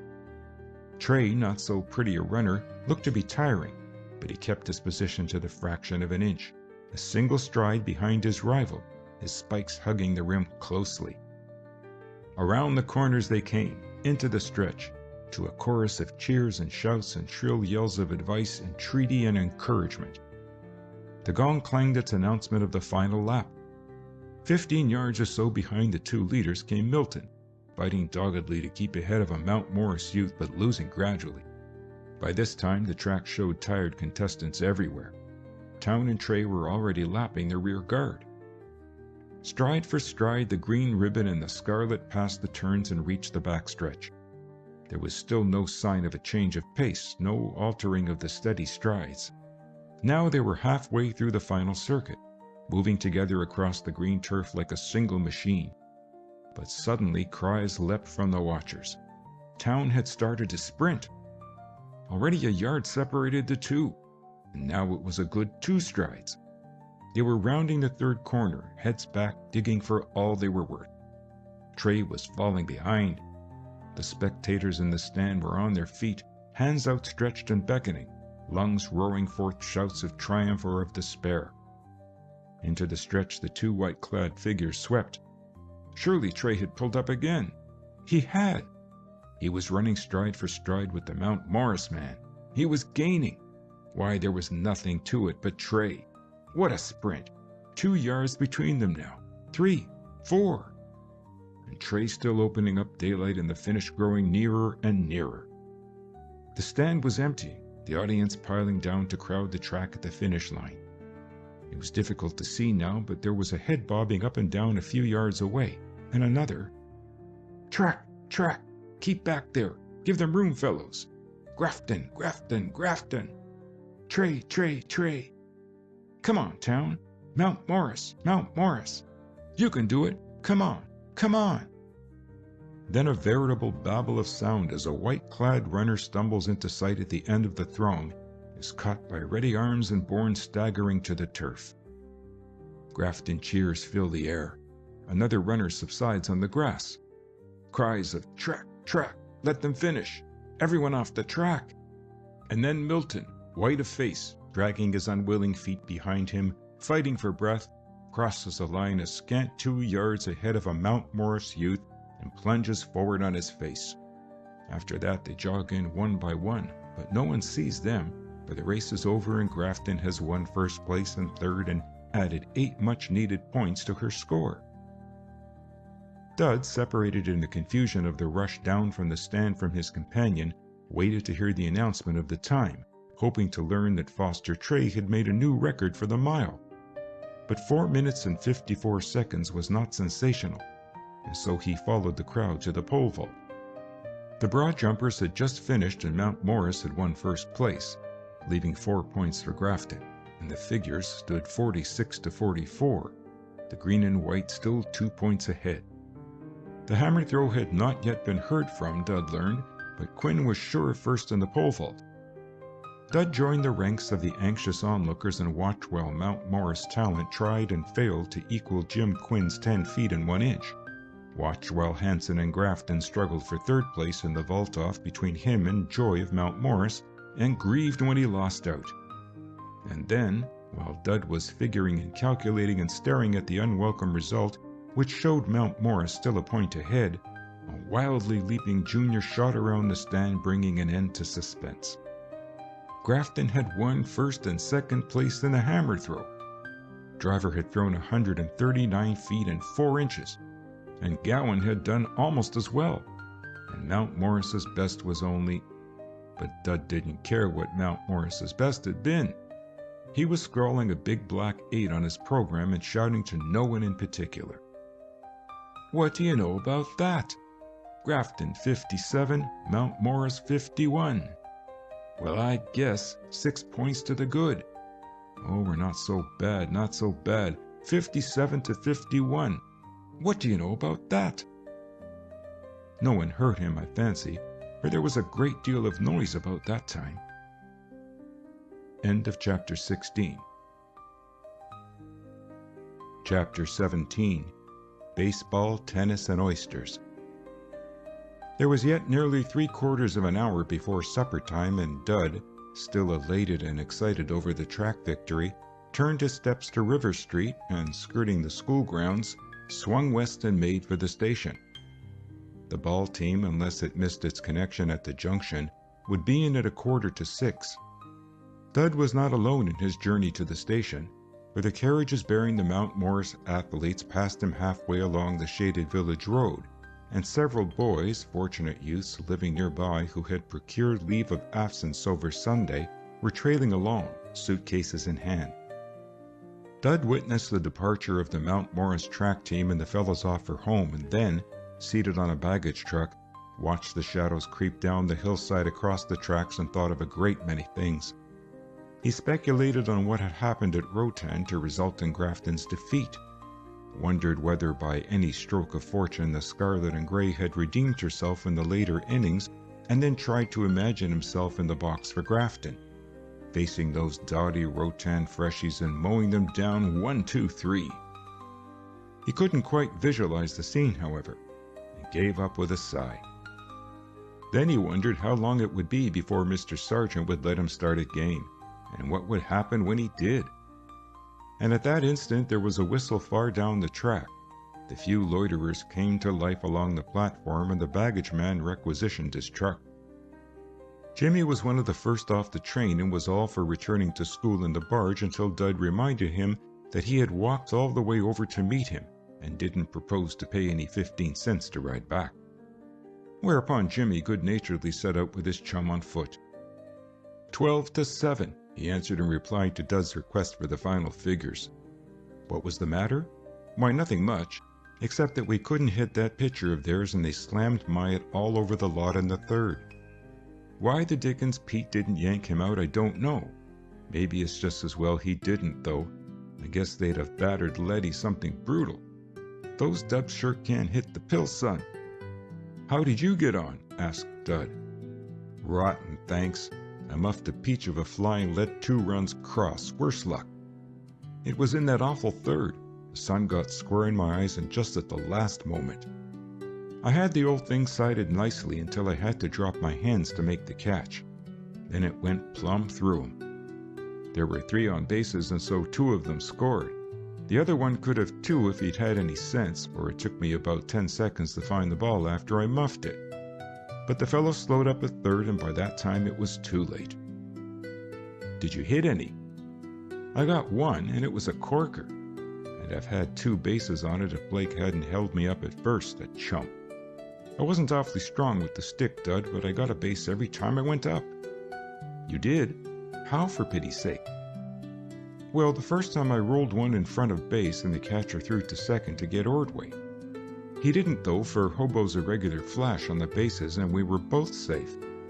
The next time I got pinked in the arm, the next time I hit between short and third, some little sizzler that was, old scout.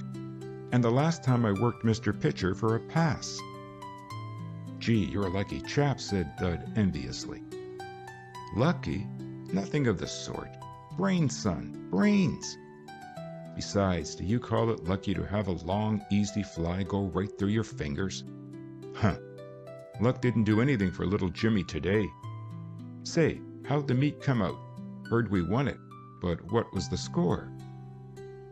They talked track meeting until the campus was reached, and then Dud returned to the subject of the ball game. They tried Star Meyer in center for a couple of innings. Parker got his leg spiked, and Star wasn't so bad. Made a pretty catch of a long one that went nearly to the fence and managed to beat out a bunt in the 9th. I suppose the first thing I know I'll have to down him as well as Boynton. Dud looked surprised. "Do you think you've got a show, Jimmy?" he inquired. "Why not?" asked the other, bristling. "Boynton's not much better than I am. He muffs them too now and then. Of course he's hitting better, but I'll wager he doesn't get to first any oftener. But if they go and lug Star into the business, why, that's different. I can't win out against the whole school." "But you say they played Star in center, and you're after right, aren't you?" "I'm after anything I can get, son. A fellow who can play center can play right or left, can't he? An outfielder's just an outfielder, you see, and you can't play more than 3 of them at a time, and get away with it. Just now there were about 6 of us all trying for 3 jobs. I wish Star Meyer would go soak his head and not butt in on baseball." Dud laughed. "You might suggest it to him, Jimmy. Who pitched besides Myatt? Did Brunswick get in?" "Nobody. Ben went the distance. They couldn't touch him much after that rotten third. Got a couple of hits in the 5th and about 1 each inning after that. They made their last run in the 8th with 2 down. A fellow cracked a 2-bagger down the left foul line and tried to steal third, and did it because Winslow let the ball drop. Then the next fellow hit an easy one to Ayer, and Myatt didn't cover base in time, and the chap on third scrambled in. I guess it was just as well Pete didn't derrick Ben after all, because he certainly pitched a corking game after that 3rd inning. Gee, but I'm hungry. Wish I was at training table," he added wistfully. "They get steaks there." They went over to Nick Blake's room after supper and found Hugh and Bert and Guy Murtha there, and there was much baseball talked and many might-have-beens discussed. Dud, as a non-participant, had little to say, and Hugh, who might have talked a good deal since he had rather distinguished himself by his work at the bat and on the bases, was almost as silent. After a while, on the excuse of showing Dud a new book, Hugh led the other off upstairs, and they settled down full length on the window seat, beside the open casements, and had a fine chummy talk. Dud could talk well enough when there was but a single listener, and tonight Hugh found the younger boy far from dull. By the time Bert Winslow came in, yawning, they had discovered numerous bonds of sympathy, such as mutual likes and dislikes, and an intense desire to make good at baseball. Hugh, entering the game as the veriest tyro, and with a deal of doubt and not much enthusiasm, was now a rabid fan, and almost amusingly eager to make a name for himself. Bert, I think, wanted to go to bed, but was too polite to start while there was a visitor present, and so toppled into a chair and joined the conversation. Dud realized that Bert didn't care very much for him, and so tried to get away a few minutes after the other's advent, but Hugh wouldn't have it. "Oh, sit down and behave yourself, Baker. It isn't late." "I say, Bert, Baker and I have been discovering that we have lots of things in common, if you know what I mean." "Really?" Bert stifled a yawn. "Such as what, Ines?" "Oh, baseball for one, you know. Tennis too. And oysters." "Oysters?" "Yes. You see, I happen to think that a dozen nice cold raw oysters would taste corking." "They would, wouldn't they?"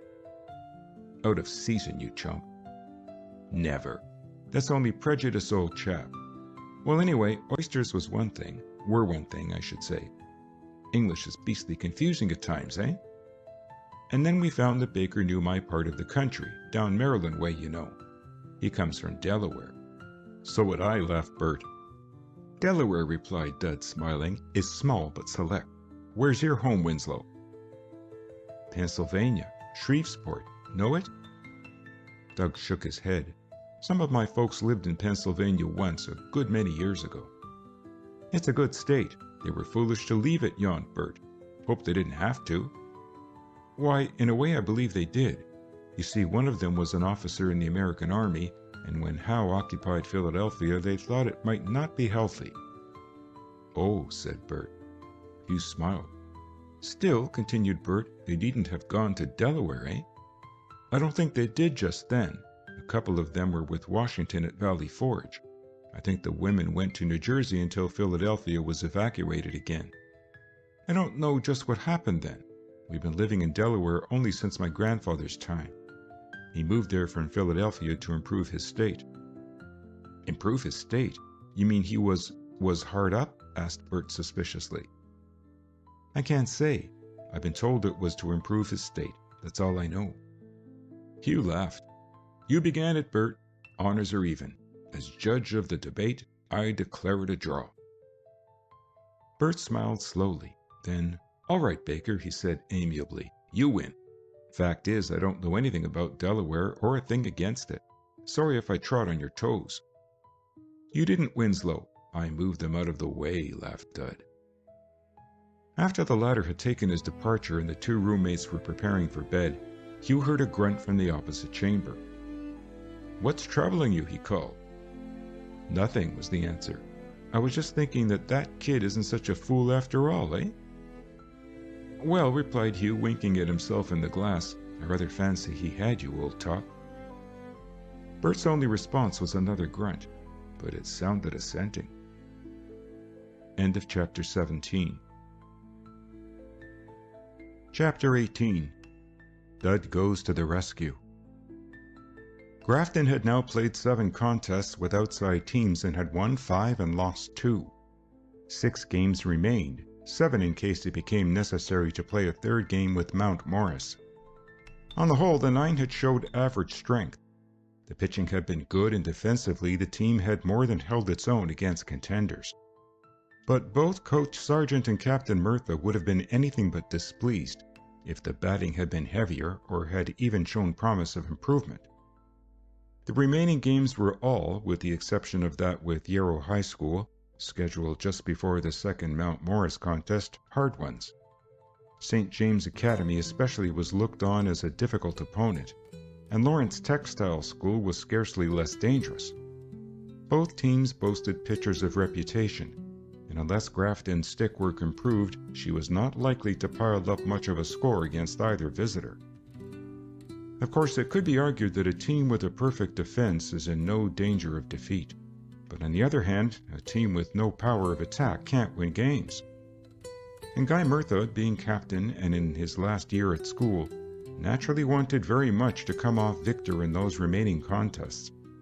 Fortunately, the St. James and Lawrence Textile games were to be played on Lothrop Field, a circumstance which would aid to some extent. The meeting with Corliss College was to be played away from home, but Corliss, or Careless as the Graftonians like to call it, while strong, was not the problem that either of the other two was. As for Yarrow High, well, that was only a practice game to fill in between the first Mount Morris engagement on the 9th of June, which was a Saturday, and the second one, which fell on the following Friday, the Mount Morris Class Day. In case each of the ancient rivals secured a game, the playoff would be at Grafton the next day, the teams remaining after the close of the schools to settle the controversy. On the Monday succeeding their defeat at Rotan, the players were given a particularly strenuous afternoon of it. With the exception of Gordon Parker, whose leg still protested at the injury done it by a Rotan baseman's spikes, all the players were out and not one was spared, unless we exempt Ben Myatt. Dud put in a hard afternoon, for he pitched 6 innings for the Scrubs and was fairly well hammered. Still, he managed to keep the hits of the regulars so well scattered that Mr. Sargent was satisfied to leave him on the mound until, in the 7th, it became advisable to let a pinch hitter take his place. After that, Weston finished up for the Scrubs and was so erratic that the 1-run lead handed over to him by Dud soon vanished, the regulars winning out by the score of 9-6. When Dud heard the result in the field house later, he tried to be sorry for Weston, but the effort wasn't very successful. Dud, you see, was already entertaining visions of pitching a half game or so against Mount Morris and thus winning his letter. Not that the letter part of it interested him so much, however. Just the glory of being in a Mount Morris game would be enough for him. Of course, he couldn't figure out as yet just how that desirable result was to come about. There was Ben Myatt for the first game and Nate Leddy for the second, or the other way around, with Weston to take a hand if needed. As for Brunswick, Dud wasn't worrying about him. Brunswick was keeping along at about the same pace he had begun the season on, neither worse nor better, while Dud could honestly assure himself that he was improving from day to day, or at least from game to game. And he didn't have to rely wholly on his own verdict, for others had seen the improvement and told him of it. Ben Myatt had praised him warmly, Captain Murtha had had a good word more than once, and Mr. Sargent had let Dud see that he wasn't blind to the latter's growing ability. But Dud was forced to presuppose a third game in the big series before he could see himself turning back the Mount Morris hitters, and a third game might not materialize. Of course, if Gus Weston kept on blowing up every time he went to the points, why, that would improve Dud's chances a whole lot, and it was this thought that made it difficult for Dud to grieve over the loss of that game to the Scrubs. With Weston out of the way, but Weston was an old hand, had been pitching for 3 years and was just as likely to steady down again the next time and send his stock soaring again. All that was to be done, reflected Dud, was to hope for the best, which from Gus Weston's point of view was the worst, and keep right on getting better and better every day. He didn't wish anyone ill luck, but if only Letty might have a slight attack of measles or something, and Gus Weston develop a bum wing, well, Dud was forced to admit that it would be providential. But the measles didn't afflict Letty, nor Weston complain of trouble in his arm, and practice went on each day, and Dud pitched or didn't pitch, but always stood in front of the net and took his turn at looking like a silly goat, to use his own expression, while he tried to connect with the puzzling offerings of Letty or Weston or Brunswick. St. James descended like a wolf on the fold on Wednesday and took Grafton's measure without a great deal of trouble. To be sure, the game went to the 5th inning before St. James solved Letty's slants, and by that time, Grafton had herself assailed the opposing twirler for 3 hits and scored 1 run. But when the visitors did take to Letty's ways, they took enthusiastically. Nate got through the 5th with difficulty, some brainless base running on the part of the enemy aiding him out of a tight place. But in the 6th, after the bases were filled with only 1 out and 2 runs already across, he was retired from service and Myatt went in to save the day. And Myatt might have done it had he been backed by errorless fielding, but Nick Blake booted 1 in the 7th and Ayer fumbled a heave a minute later and 2 more runs came over. Grafton managed to add to her score in the 8th, increasing it to 2 when Winslow cracked out a 2-bagger after Nick Blake had been passed to first and had stolen second. But that was the last of the home team's scoring, while just to clinch the game, St. James broke through with a couple of hits, 1 good for 2 bases, and added a 5th run in the 9th. Grafton tried everything she knew in the effort to start a rally in the last half of that inning, but the best she could do was to get Ayer as far as third base, at which station he remained while Hugh Ordway reached first on a weak infield hit that bounded erratically, and Jimmy, batting for Boynton, hit into a double, his luck for once deserting him. So 5-2 was the final score, and it pretty fairly represented the merits of the two teams. St. James had been there with the hits when hits meant runs, and Grafton had failed to show any attack worthy the name. In view of the results, it was cold comfort to know that outside 2 errors and a wild pitch by Letty, she had played an excellent defensive game. Results were what counted, and another defeat had been scored up against Grafton. That game came off on the last day but one in May, and on Friday, June came in with a spell of torrid weather. The heat combined with the knowledge of impending final examinations tended to rather take the starch out of the fellows, and the ball players were no exception. Practice became half-hearted, in spite of Guy Merther's impassioned pleas and scoldings, and when Saturday dawned, things looked bad for Grafton as regarded that Lawrence textile contest. Most of the fellows were pulling their feet behind them and wearing worried frowns. The mercury climbed up to 84 at noon that day, and what breeze had made life bearable in the forenoon died away entirely. Lawrence arrived shortly after 1 o'clock, and after getting a taste of conditions in the region of Grafton, willingly consented to a postponement of the start of the game from 2:30 to 3 o'clock. The delay, however, was not much avail, for at the half hour it was just as hot as it had been at 2:30, and the spectators went to the field armed with newspapers and fans and all sorts of devices to shield their perspiring countenances. Coach Sargent again altered the batting order. Parker, while probably able to get in, was not used, and Jimmy took his place in center field. Hugh Ordway went to 3rd place on the list and Jimmy to 7th. Ben Myatt started the game, with Gordon behind the bat.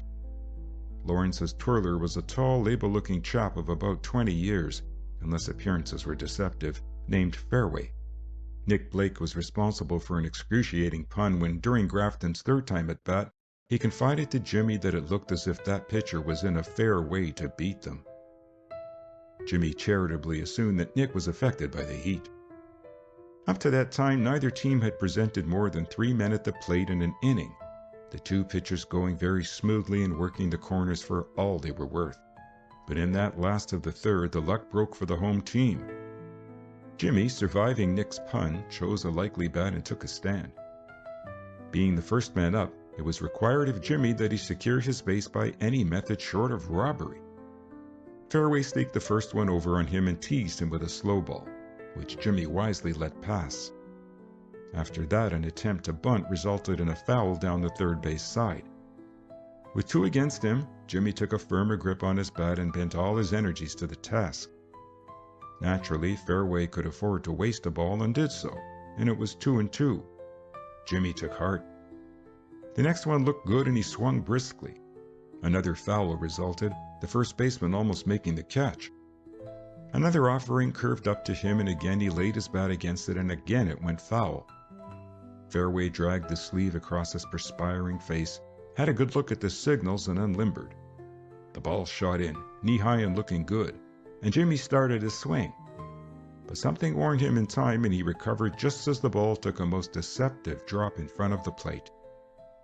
"Ball 3, called the umpire. Jimmy grinned and hitched his trousers. From the bench came encouraging and approving cries. Jimmy stepped out of the box and wiped his damp hands in the dust. Then he wiped them on his trousers. Then he stepped back with bat poised. "All right, Ferry," called the catcher. "Right over now, old man." Jimmy's smile broadened. Ferry was such an amusing title for that tall, husky youth down there. Then the ball was singing up to him. His bat was swinging at it. There was a slap, and Jimmy was legging it to first. But again he had fouled, and again the fates that ruled over the lives of such as James Townsend Logan came to his rescue. The catcher, running back with gaze set skyward, hands poised for the descending ball, managed at the last instant to get the sun's rays fairly in his eyes. The ball struck his mitten, bounded out, and was juggled and dropped to the sod. A shrill shout of joy arose from the Grafton bench. The catcher angrily sped the ball to 3rd and looked for his mask in a very disgruntled manner. Jimmy held it out to him. "Hard luck," said Jimmy consolingly. "Next time I'll put it where you can catch it." Lawrence backstop grunted. That trifling incident proved psychological, as many trifling incidents do in baseball, and Fairway's next attempt at a strike passed a foot wide of the base, and Jimmy, dropping his bat, trotted to base amidst the plaudits and laughter of the spectators. The coach got busy on the instant, Captain Murtha at first and Bert Winslow at third, and sent a veritable fusillade of interesting remarks across the diamond. "On your toes, Jimmy. Take a lead. Watch his arm. Look out. Up again. Attaboy. Here we go. Go on. Go on. Whoa!" Jimmy, hooking a leg back to the bag, grinned, climbed to his feet again, shook the dust from his togs, and inched along the baseline. Fairway gave him up after 2 attempts and turned his attention to Pete Gordon. Gordon was there to sacrifice, of course, and the safest way to do it was to bunt. But Pete was the slugging kind of a hitter, the sort who doesn't very frequently connect, but slams out wicked liners or screeching flies when he does. Bunting, therefore, was not his strong suit, and his 2 attempts failed, the first one going foul and the second resulting in a harmless swing against the atmosphere. After that, with 2 strikes against him and only 1 ball to his credit, Pete was not dangerous, and when he finally hit one, it arched amiably into center field's hands and Jimmy retraced his steps to first. Myatt, however, did better, for Ben landed against the second delivery and whizzed it over the pitcher's upraised glove and safely into the field, and Jimmy slid to second unhurriedly. Nick Blake went out on strikes, and it was Bert Winslow who came through with the long-force safety, wrapping the ball straight down first baseline and a yard to the right of the baseman's best reach. Jimmy scampered home, Myatt reached third, and Bert managed to get to second ahead of the right fielder's throw. But that ended Grafton's chances for the time, for the best Hugh could do was to lift a fly to short left that shortstop got after a run. At 1-0 the game went to the 5th, Myatt holding the enemy harmless in the 4th and Grafton failing to reach first base in her half. But in the first of the 5th, the fumble by Winslow put a runner on first. Myatt struck out the next 2 batsmen and Grafton's adherents began to breathe easier. But Fairway, the Lawrence twirler, who had fanned ingloriously the time before, took a liking to Myatt's first offering and poked it straight between Blake and Winslow. Result, an eager youth on third casting longing eyes to the plate. Also an equally anxious runner on second, Fairway having gone on to that sack during the throw to the plate. Myatt started in with the head of the opposing batting list by putting himself promptly in the hole, pitching 3 remarkably poor balls one after another. Then he got 2 strikes across, neither of which was offered at, and tried to follow it with a third. But the heat was beginning to tell on Myatt, and the next attempt, while it looked pretty good from the bench, was adjudged a ball and the bases were full. "Weston," called Mr. Sargent. "Get a ball. You too, Baker." Possibly the sight of the 2 relief pitchers and Brooks trudging off to warm up put Myatt on his mettle, for he fairly stood the next batsman on his ear, fanning him with just 4 deliveries while the Grafton sympathizers cheered and yelped. 3 disappointed runners left as many bases and turned sadly to their positions. Grafton tried hard to add to her score in her half of the 5th, but Fairway was quite master of the situation. The 6th passed without a thrill, even if Lawrence did manage to work a pass and get a scratch hit. Nothing came of it, for Blake, Murtha, and Eyre pulled off a double and stopped the rampage. For Grafton, Winslow, Ordway, and Murtha went out in order. The 7th witnessed Myatt's Waterloo. For several innings he had been in bad shape owing to the heat, and when he faced the first batsman in the 7th, it was not difficult to see that he was working on pure nerve.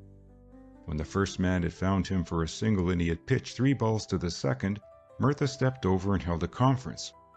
Myatt shook his head and Bert Winslow joined them. Over behind third, Gus Weston and Dud had taken up their work again, and Will Brunswick had been sent to join them. "There's a job open for somebody," remarked Brooks, throwing the ball to Gus. "Ben's quitting." The 3 pitchers, their backs to the bench, never turned, but 3 pairs of ears were, you may be certain, very alert. It was Weston who was summoned, and Gus, throwing aside his sweater, which he had worn tied across his chest, lolled onto the field. Dud watched him enviously, first because he had been chosen to relieve Myatt, and secondly because he was able to approach the honor with such a wonderful assumption of indifference. Weston pitched his trial deliveries, rather wildly as a matter of fact, received the intelligence that the batter had 3 balls to his credit and no strikes, and instantly supplied him with a 4th. The Lawrence coaches and the Lawrence players on the bench hooted and cheered joyfully as the batsman walked to first. The runner on first jogged down to second. But that was what might have been expected, that pass to the batter, for it is no mean task to go to the mound with the score 3 against you and keep the batsman from walking. Dud had to acknowledge that, as he and Brunswick and Brooks retired to the thin strip of shade afforded by the little house in which were stored the tennis nets. But this was not Weston's day. To Grafton's dismay, Gus very promptly passed the 3rd man, working only 1 strike against him, and behold, the bases were filled and there were no outs. So suddenly can the fortunes of battle shift in the game of baseball. Brooks, his gaze on the bench, jumped to his feet. "Come on, fellows," he said. "At it again. Peter signaled." "Gee," murmured Brunswick, "I don't see much use warming up a day like this. I haven't a square inch of me that's dry." "Never mind your troubles, Willie. Shoot 'em," responded Brooks, grinning as he drew his mitt on. "One of you guys will have to go in there in about 2 shakes. They're holding the game now for you to limber up your old arms. Shoot 'em, Dud."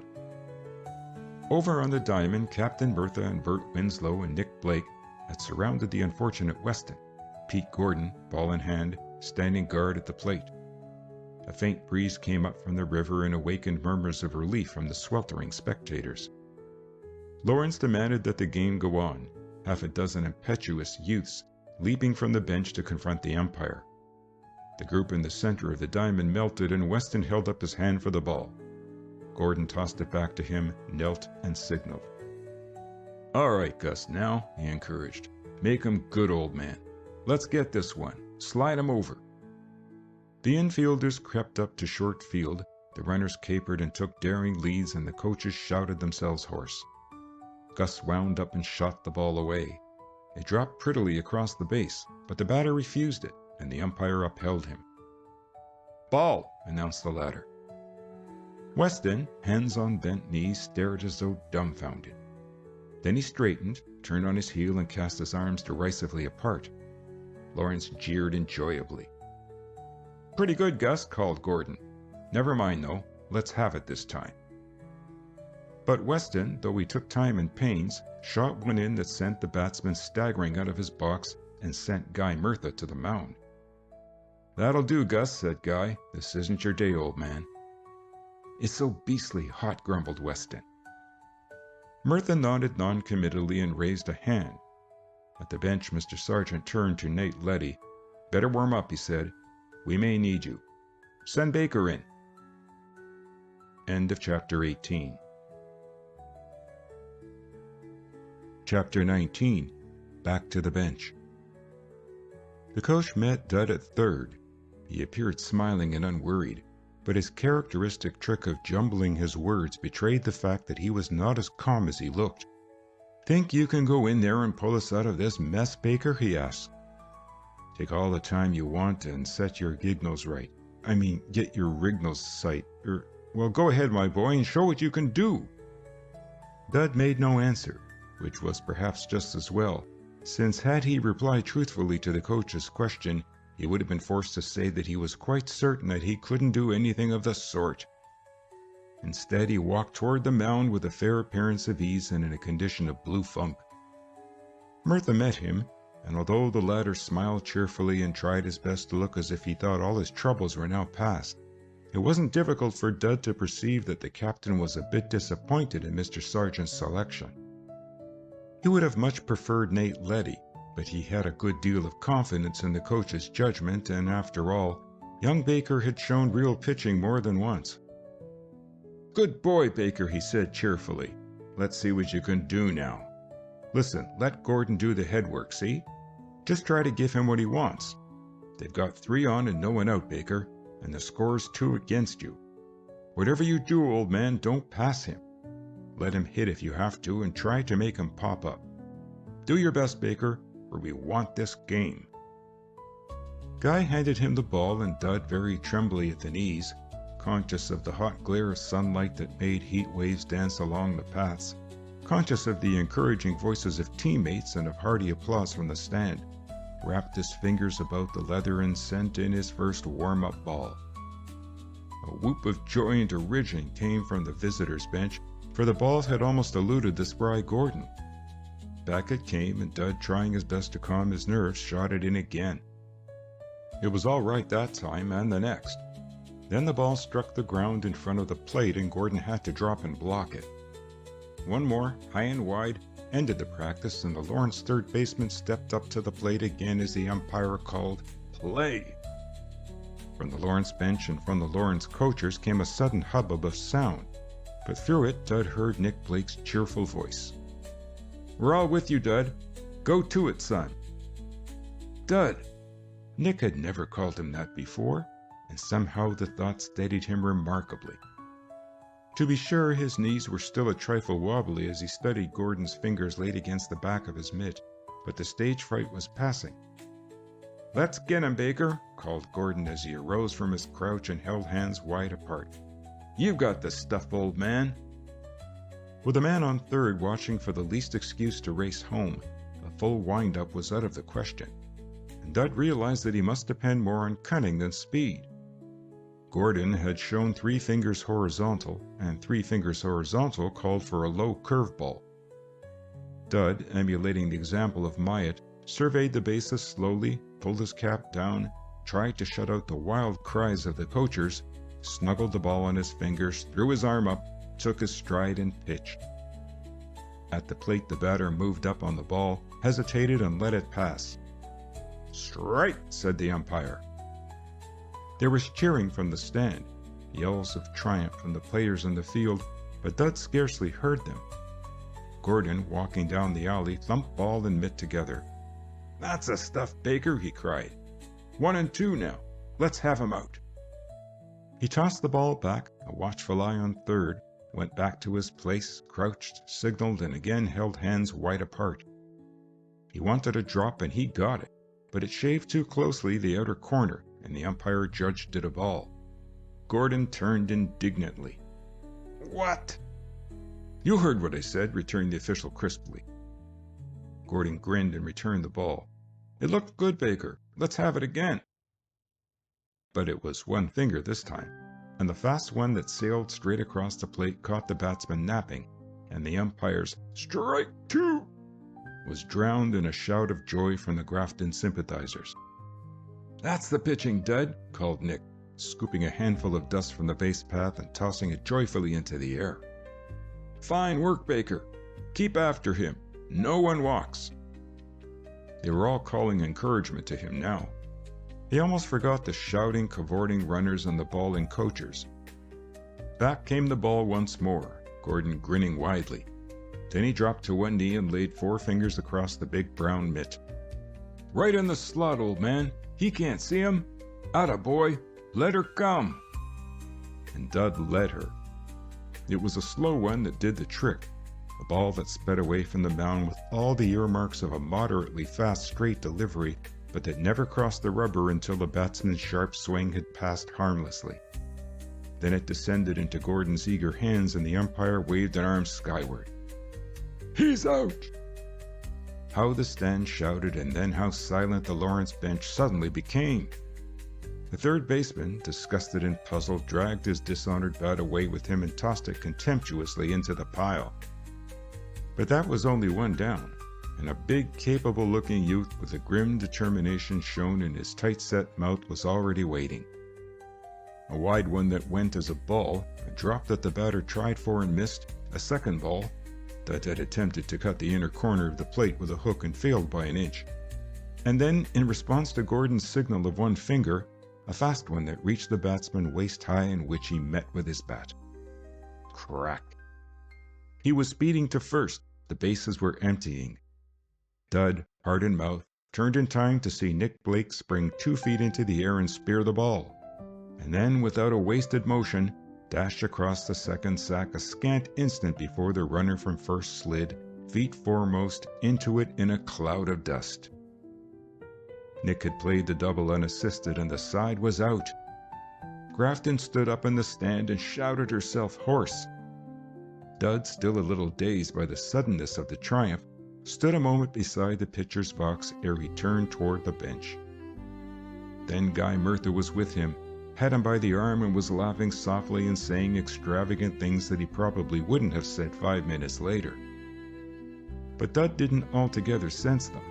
He only knew during the ensuing minute that Nick had saved him and the game. And if he could have done what he wanted to do, he'd have embraced that youth on the spot. As it was, ignorant that some of the applause was really meant for him, he made his way to the bench and sat down a bit breathlessly, and someone was waving a dampened towel in front of him, and there was much talk and laughter.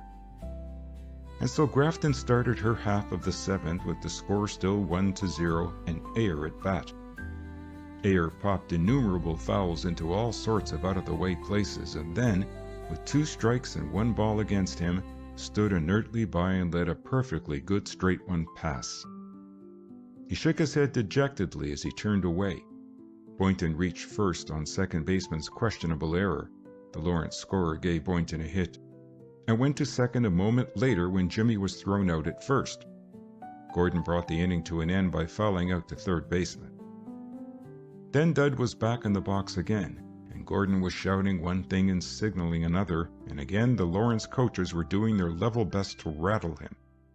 But that first of the 8th was easy work for Dud. The luck was all Grafton's. The first of the enemy beat out a bunt and then was caught by Gordon going to second. Dud scored his second strikeout on the next man, using just 4 deliveries. The succeeding batter proved more troublesome, for after Dud had worked 2 strikes across, he began to lay against the others and foul them off with a fine impartiality. Everything, it seemed, was fish that went to his net, and Dud was beginning to despair of ever getting rid of him. He slipped up once and sailed one over the stubborn batsman's head, and added a second ball to the score. Then, however, Gordon signaled a low curve, and this time the ever-ready bat missed. So did Gordon, for that matter, but he found the rolling sphere and got it to Ayr well ahead of the runner. Dud got a round of applause all to himself this time, as he went back to the bench to pick out his bat. But he was so busy wondering just how much of a fool he would look when he stood up there and tried to hit the redoubtable fairway that he didn't even hear it. I'd like to tell you, in view of what occurred later, that Dud picked out one of the fairway's slants and drove it across River Street for a home run. But nothing of the sort happened, and if Dud didn't look like a fool at the bat on that occasion, it was only because pitchers aren't supposed to be hitters. Dud was an easy proposition for the rival twirler. He promptly forgot everything he had ever learned about batting and swung wildly at the first 2 offers, held himself away from temptation at the third one, and fanned the air an inch above the succeeding ball. He returned to the bench shamefacedly, but no one paid any attention to his fiasco, and it dawned on him that he had done just what they had expected him to do, and a great big determination arose in him to do better the next time, to learn how to judge a ball rightly, and to eventually become that rara avis of baseballdom, a pitcher who can hit. But there was, it proved, no second chance for him today. Nick Blake fanned as effectively, if not as promptly, as Dud had, and Bert Winslow was thrown out at first, and the 9th inning began. Once more Dud proved his mastery of the enemy, but there were no strikeouts for him this time. The first Lawrence batsman hit to Winslow and went out at first. The next man flied out to Ordway, and the third, after Dud had put 2 strikes across, lighted on a low curve and popped it unexpectedly into short right for a base.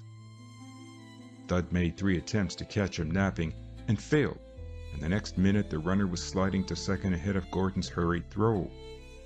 But Lawrence got no further, for the following batsman, trying hard to hit safely out of the infield, merely succeeded in smashing a liner into Ayr's hands.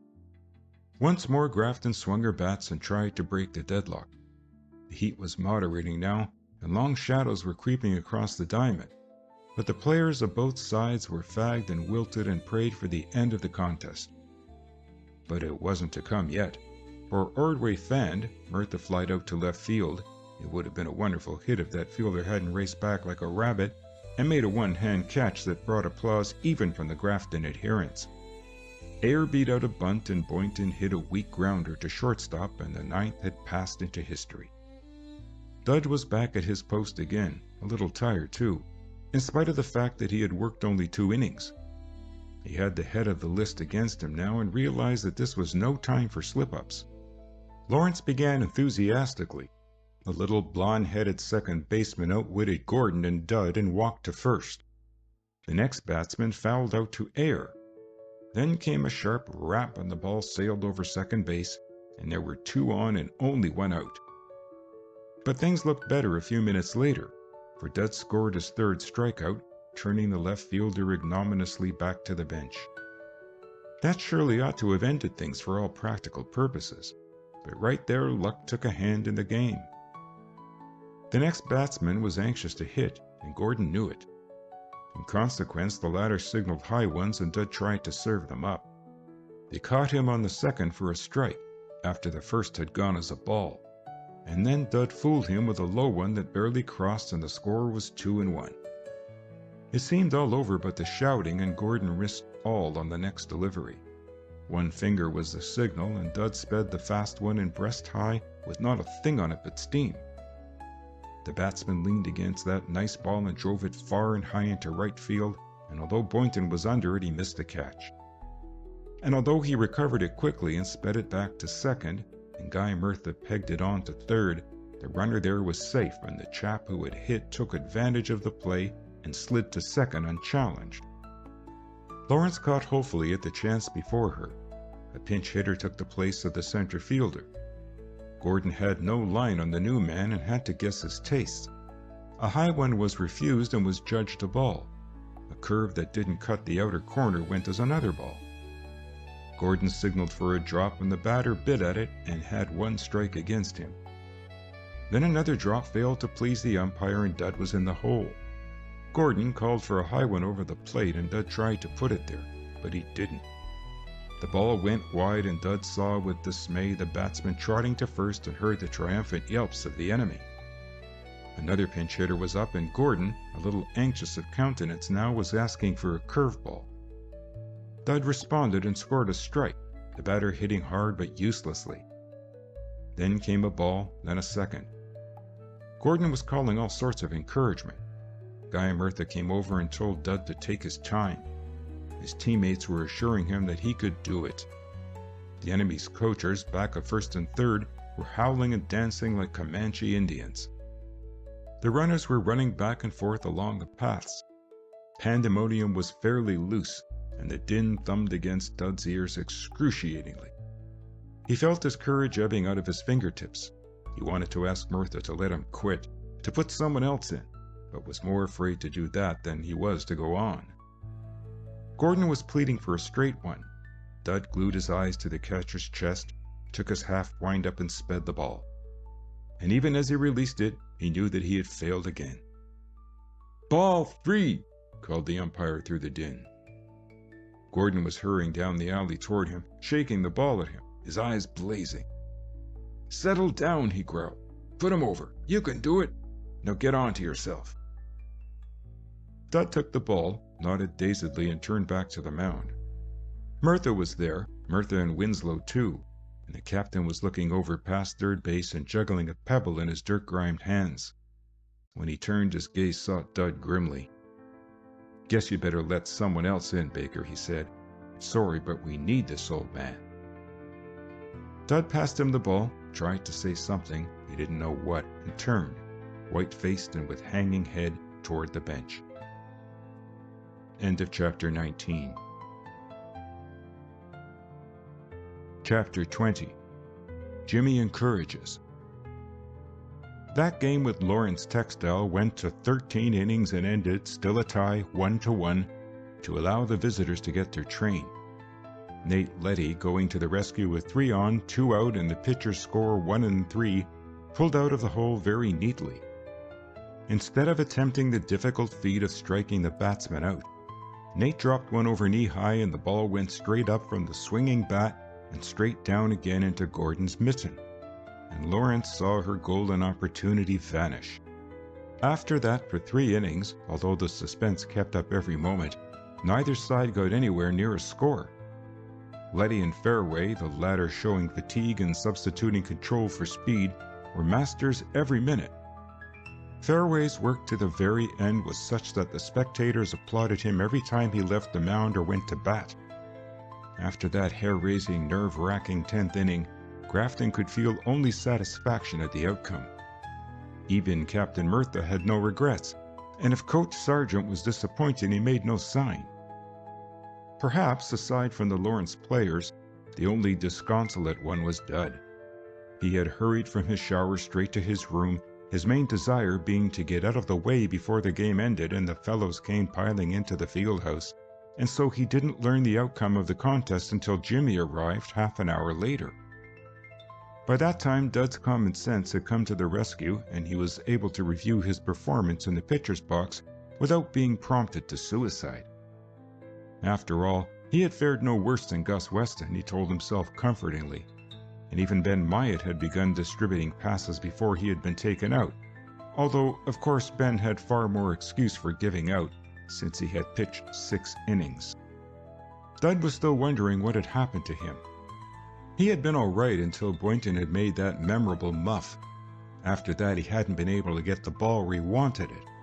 It wasn't that his arm had tired, it had been just as good as when he had started.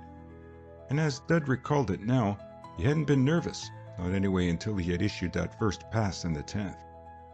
It just seemed, looking back on the fiasco, that the ball had suddenly simply refused to go where it was sent. He wondered whether Mr. Sargent would ever give him another chance, whether the fellows were secretly laughing at him. Well, he had surely afforded Bert Winslow a fine opportunity to say, "I told you so." Bert had all along been politely contemptuous of Dud's ambition to make the first team, although of late he had been very decent to him indeed. He rather hoped he wouldn't run across Bert for a day or two. Dud didn't make the mistake of feeling himself disgraced, at least not after the first few miserable minutes. But he did feel that he had failed pretty badly as a pitcher, and that before the whole school, and he dreaded having to face the fellows again. He was pondering the idea of remaining away from dining hall that evening when Jimmy came tramping along the corridor and entered. "Hello, you! Where'd you get to?" Jimmy skimmed his cap to the bed and threw himself tiredly into a chair. "Did you see the game out?" Dud shook his head. What was the score?" he asked dejectedly. "Just the same as when you ducked, 1 each. Jimmy gave a brief but graphic history of the final 3 innings.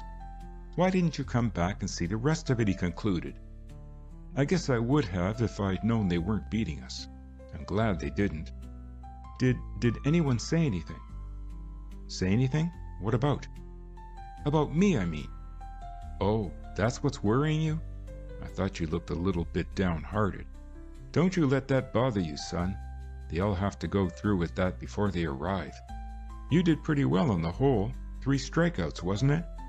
And then you pulled us out of that hole in the 7th. Don't be a clam, Dud. No one expects a green pitcher to go into a game like that and twirl like a veteran. Why, the row those fellows kicked up even made me nervous, away out in the field." "It wasn't that," said Dud sadly. "I don't know what it was. Of course I was rattled just at first, but afterwards I didn't pay any attention to the noise. I guess Mr. Sargent thinks I'm a pill." "Rot. I'll bet you lasted longer than Pete expected you to. Of course, I'm not saying that it wouldn't have been a bully thing for you if you'd gone the distance. You'd have had the whole school inviting you to dinner. But you did pretty well as it was. And say, talking about that, being popular, I mean, and making a hit, that little meeting with Hobo and Blake was a lucky thing for us, wasn't it? Look at the way they've taken you up, Dud. Fine, what?" "I suppose so," agreed the other rather listlessly. "They've been awfully nice to me." "You bet! And a lot of their crowd, too. Why, say, but I don't somehow care so much about being a regular feller as I did, Jimmy. I'd rather be a good pitcher." "Isn't that human nature?" demanded Jimmy, apparently of the ceiling. "Just as soon as a fellow gets what he wants, he doesn't want it. You make me tired, Dud. Here I've schemed and labored for you."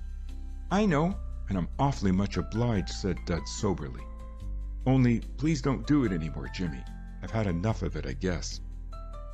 "My dear demented friend, you've just started.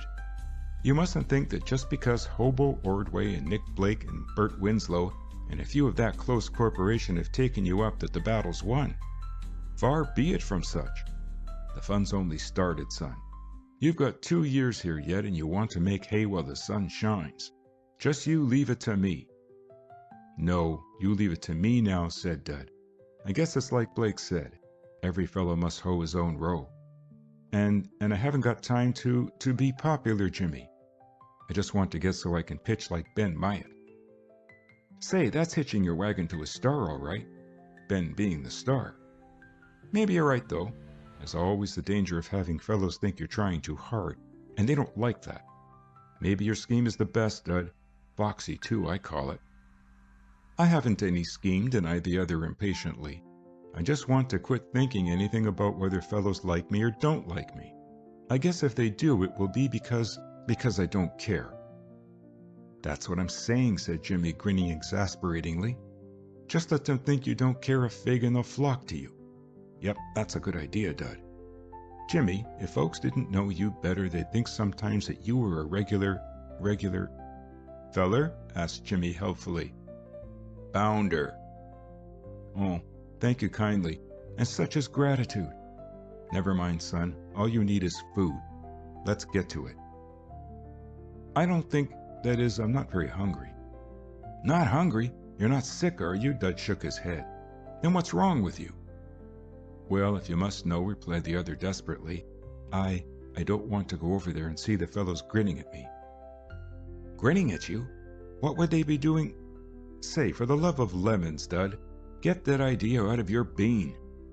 Why, no one's grinning at you, you three-plied chump. Why should they? Didn't you go in there and save our bacon for us? Didn't you work 3 innings like a regular Matty? Sure you did. Then what? And I went to pieces too, and filled the bases that time, said Dud bitterly.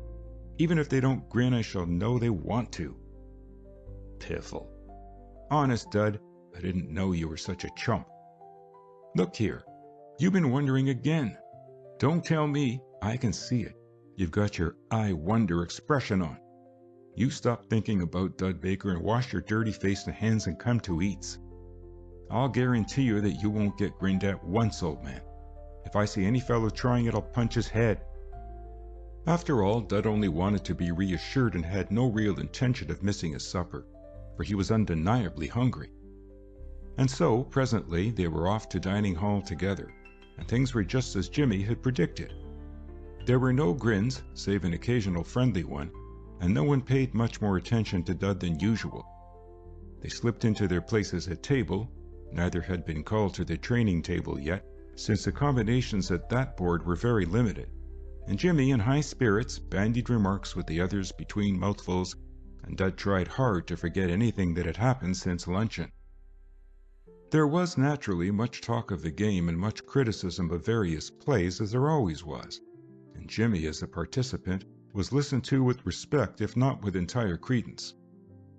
At the training table across the hall there were no signs of depression, if one could judge by the talk and laughter.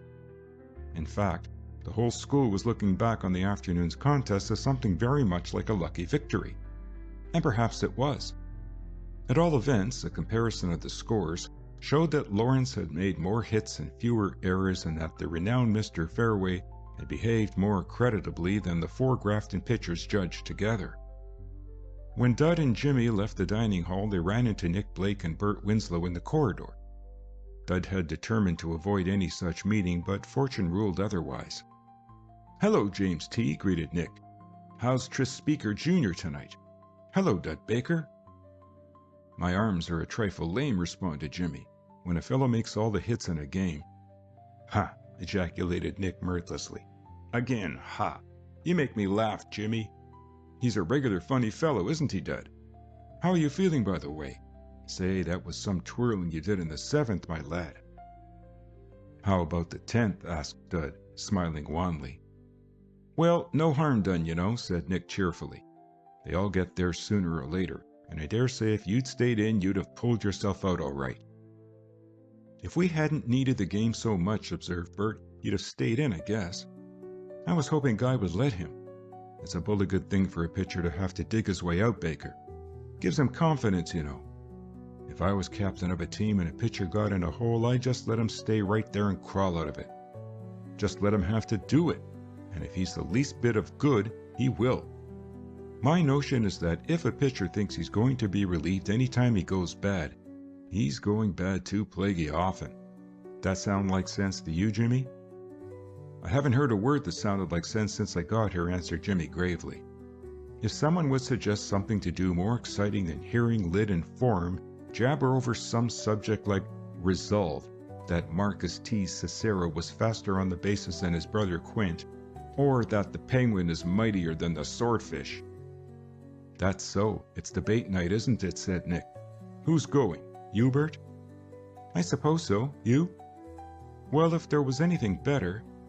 There's a moon, said Jimmy tentatively. Go on, pray. Your words interest me strangely, prompted Nick, assuming an attitude of suspense. And there's a river. I get you. Will you go, Bert? Bathing? I guess so. Let's find Hugh. You'll come, Baker? Thanks, but I've got... Dud stopped abruptly. Jimmy, smiling sweetly, had surreptitiously kicked him on the shin. Yes, he'll come, said Jimmy. As this happens to be a Saturday night, Dud, your excuse of having to dig Latin or something is very poor. Let's find a crowd, fellows. Let's not, said Bert. I'll round up Hobo and Ted Trafford. They went off a minute ago. That's enough. By the way, though, I suppose you fellows know that the rules forbid it? No, honest? Jimmy was evidently as pained as he was surprised. Did you know that, Nick? News to me, Jimmy. I was never so surprised in my life. Are you sure of what you tell us, Bert? Oh, go to the dickens. Come on then before the moon goes down. Or the river evaporates, added Jimmy. I'm going to suggest, fellows, that we avoid publicity as much as possible. The last time I had anything to do with that old river, it nearly got me into trouble. I feel that I ought to record here that Dud's conscience made itself heard, and that refusing to transgress the rules of the school, he persuaded the others to forego the enterprise. I'd like to record that, but I can't, for Dud's conscience must have been asleep, and 10 minutes or so later he was following the others, and Pop Driver, who had been discovered in the company of Hugh and Ted Trafford and persuaded to join the party, across the green and Lothrop field to the beach, as the scanty expanse of sandy shore bordering the cove was somewhat ironically called. And I am forced to relate that the moonlight bathing party was a huge success, that it lasted until nearly 10 o'clock and that faculty remained forever in ignorance of it. So it would seem, for once the transgressor went unpunished. But perhaps not after all, for Nick cut his foot open on a mussel shell or a piece of glass, and Ted Trafford caught an awful cold that lasted him nearly until school closed. Possibly the reason that the others escaped retribution was just because their crime was not, after all, especially wicked. End of Chapter 20. Chapter 21. On the Mound. Dud wondered, Jimmy wasn't there to stop him, what Mr. Sargent would say to him on Monday regarding that performance of his in the Lawrence textile game. As a matter of fact, Mr. Sargent said absolutely nothing, either then or at any other time. There was very light practice that afternoon, most of it batting, and the fellows were dismissed early, many of them returning after changing to the practice diamond to watch the second team put away the Grafton High School 9. It wasn't a vastly exciting affair, however, for the second, with Joe Kelly pitching, had things about its own way. Dud and Jimmy departed at the end of the 7th inning, leaving the home team 5 runs to the good, and spent a half hour on the river in Nick Blake's canoe. Jimmy asked permission when they returned, and so that was all right. Jimmy was troubled today, and made Dud his confidant as they paddled slowly along under the drooping boughs. His trouble concerned Starling Meyer, but we'll let Jimmy tell it in his own inimitable way. Someone, said Jimmy morosely, has told Star he could play baseball. That's all right too, but what's the use of making me let go the second and then dumping me in just when the fun begins? How do I know I'll be dumped? Well, I don't, I suppose. But listen, if that chap keeps on butting in, where will I be? Ordway and Boynton and Parker are sure of the outfield places, unless they break a leg or a neck or something. Well, sure, that's okay. They're better than I am. I know that. The only chance I get is when one of them is out of the game. One of them's likely to be out now and then, and so I get a whack. All right, say we. But here comes this Indian Meyer, butting in and snooping around for the crumbs too. That makes 2 of us, 3 if you count Ben Myatt. And Pete's likely to put Ben in center or right any chance he gets because Ben can bat like a whale. If Star Meyer would mind his own business, which is playing hockey and running creation, I'd have a fair chance to get into one of the Mount Morris games, wouldn't I? Sure I would. Parker isn't very spry on that game leg of his, and I've noticed that Boynton is looking sort of like a friend of mine looked before he went into a decline. And Hobo might fall out of his canoe any day and get drowned, if he'd only use it more. I must suggest it to him. He doesn't get enough exercise. Why the dickens can't Star keep out of it? That's what I want to know. Something told me away last winter that I'd have trouble with Acolyte before the year was over. I thought I was the one, said Dud slyly. Jimmy grunted. So did I. Well, anyway, one good thing is that faculty hasn't forbidden me to take a fall out of him. But you can't very well thrash a fellow for just playing ball, Jimmy. I can beat him up for interfering with my affairs, responded the other with dignity. Bet you anything you like he will work around Guy Murtha and Guy'll take him along to Corliss day after tomorrow. I suppose Parker will be back by then, suggested Dud. Parker? Oh, I dare say. But listen, Dud, between you and me now, I don't believe Parker stands awfully high with Pete. I wouldn't be surprised if he didn't get back again, regularly, I mean. And if he doesn't, why, maybe little Jimmy T. Logan will have a chance, eh? That is, if Meyer doesn't persuade Guy that he's a ball player beforehand. You're hitting better than Star, aren't you? No, I don't think so. Wish I were. Still, I get my base a heap oftener. I suppose shooting at hockey helps Star hit the ball. Say, do you know, Dud, darling, I'm going to be sort of peeved and disappointed if I don't get into one of those Mount Morris games. I wasn't awfully keen at first, as you know, but now that I've started, I'd like to make good. Besides, he added gloomily, the family will be here for that second game, and I'd feel like an awful chump if I had to swing my legs on the bench all afternoon. You'll be in good company, said Dud. Meaning you? Asked the other, as he turned the canoe back toward home. Oh, you'll get your chance, Dud. Mount Morris has got some hitters, they say, and if she has, neither Myatt nor Nate Letty will last the games through. As for Brunswick, I guess he's a goner for this year. There's Weston, though. That's so, too. I wouldn't be a bit surprised to see Gus turn around and pitch a corking game someday soon. I guess the trouble with Gus is that he's too temperamental. He and I are alike that way. If the weather isn't just right, or the moon's in the wrong quarter, or the tide's too high, or his shoe pinches him, Gus can't pitch a little bit. But someday all the signs are going to be just right, and Gus will slip on a pair of old shoes and he will go out there and make him eat out of his hand. Jimmy paused. Then, maybe, he added cautiously, you can't tell about Gus. Like me, he has the artistic temperament. Well, said Dud after a long silence, and as they swung the canoe into the cove, I hope you get into all the Mount Morris games, Jimmy, and do finely. And I hope, he added wistfully, that they let me pitch an inning or two in one of them. I'd like that. And I, responded Jimmy. Hope is how you gets your hope. Easy on. Let her run, sonny. It looked the next day as though Jimmy might be right about Gordon Parker, for although that youth was back for practice with his leg evidently as useful as ever, he did not get back into the outfield when the first and second lined up for the practice game. Instead, Boynton played in right, Jimmy in center, and Ordway in left until the fifth inning, when Star Meyer took Jimmy's place, much to that youth's disgust. Letty and Weston pitched that afternoon. Ben Myatt had been more affected by the heat on Saturday than he or anyone else had suspected at the time, and was said to be nursing himself for the next day's game with Corliss College. Save for the pitching to the batters in practice, neither Dud nor Brunswick did any work that afternoon. Dud watched the game from the bench and listened, during the last 2 innings, to Jimmy's frank expressions of hurt feelings. Every time a fly ball went into center field, Jimmy watched it hopefully. Hope he muffs it. Isn't that rotten luck? Anyway, that's a bum throw-in. If I couldn't do better than that, sometimes I wouldn't try to get an honest man's job away from him. Say, you're next, Churchill. Knock a long one into center, will you? Put it about 50 feet over Meyer's head like a good fellow. But in spite of Jimmy's hopes and criticism, Starr played a good enough game in center and managed to get a rather lucky hit the only time he went to bat. Jimmy tried to bribe manager Barnes to score it as an error for the second team shortstop, but failed.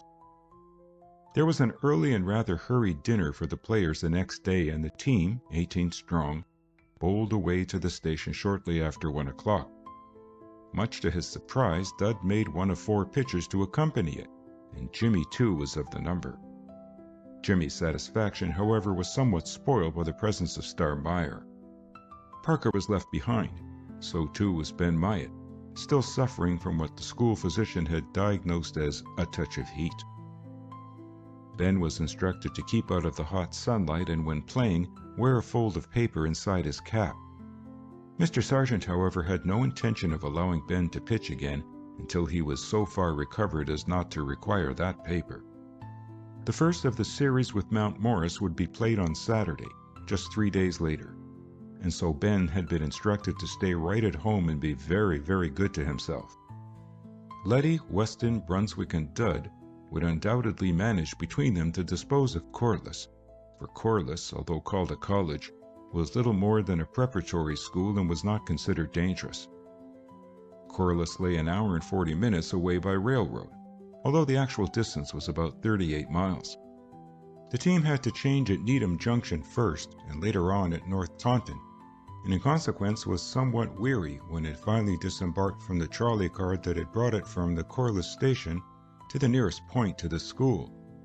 They paraded up a tree-shaded street, past some yellow brick building that looked uncomfortably hot and glary today, and eventually reached the field, a very ambitious affair, enclosed with a brick wall and containing a permanent stand of concrete and a picturesque building of the same material roofed with red tiles.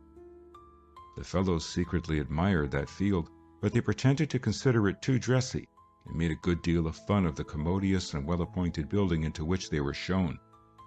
There they had a room all to themselves and 3 shower baths as well. By the time they had changed to playing togs, the stand was well sprinkled with spectators, and a welcoming cheer greeted them as they took the field for practice. Only some 12.5 Graftonians had accompanied the 9, for examinations held many at school and others were too poor to pay for the trip. But the handful of patriotic youths gathered themselves into a small but devoted group in a corner of the big stand, and from the first appearance of the scarlet and gray on the diamond to the end of the contest, made enough noise for thrice their number. All 4 pitchers were set to warm up while the fielders practiced. Will Brunswick, by this time reconciled to his fate, went through the motions in a mechanical fashion, but the other 3 set to work hard, each hoping to get the call. After the Corliss players, a rather hefty lot of blue-stockinged and blue-sleeved youths had taken the field and completed their warming up, Mr. Sargent had a consultation with Guy Murtha and Pete Gordon. Dud pretended no interest as he sat on the bench between Hugh Ordway and Neil Eyre, but secretly he was a very anxious boy. Manager Barnes was getting the batting order now from the coach, and Dud, while answering a remark from Hughes, strained his ears to hear. Blake, Winslow, Ordway, Murtha, Eyre, Boynton, Meyer. Dud felt sorry for Jimmy then. Gordon and... "I'll give you the pitcher later," Mr. Sargent nodded to Nick Blake. "Start it up," he said. Nick went to bat while Mr. Sargent arose and, after watching the work of the opposing pitcher, a broad-shouldered and rather slow-moving fellow named Walters, for a few moments, moved along and spoke to Nate Letty. Dud's gaze followed, although he tried not to let it. The coach and Letty spoke for several moments, their eyes all the while on the Corliss twirler. At last Mr. Sargent nodded and Letty settled back in his seat, turning to his companion on the left, Boynton, and making a remark that brought, as Dud saw, a look of surprise to the face of the right fielder.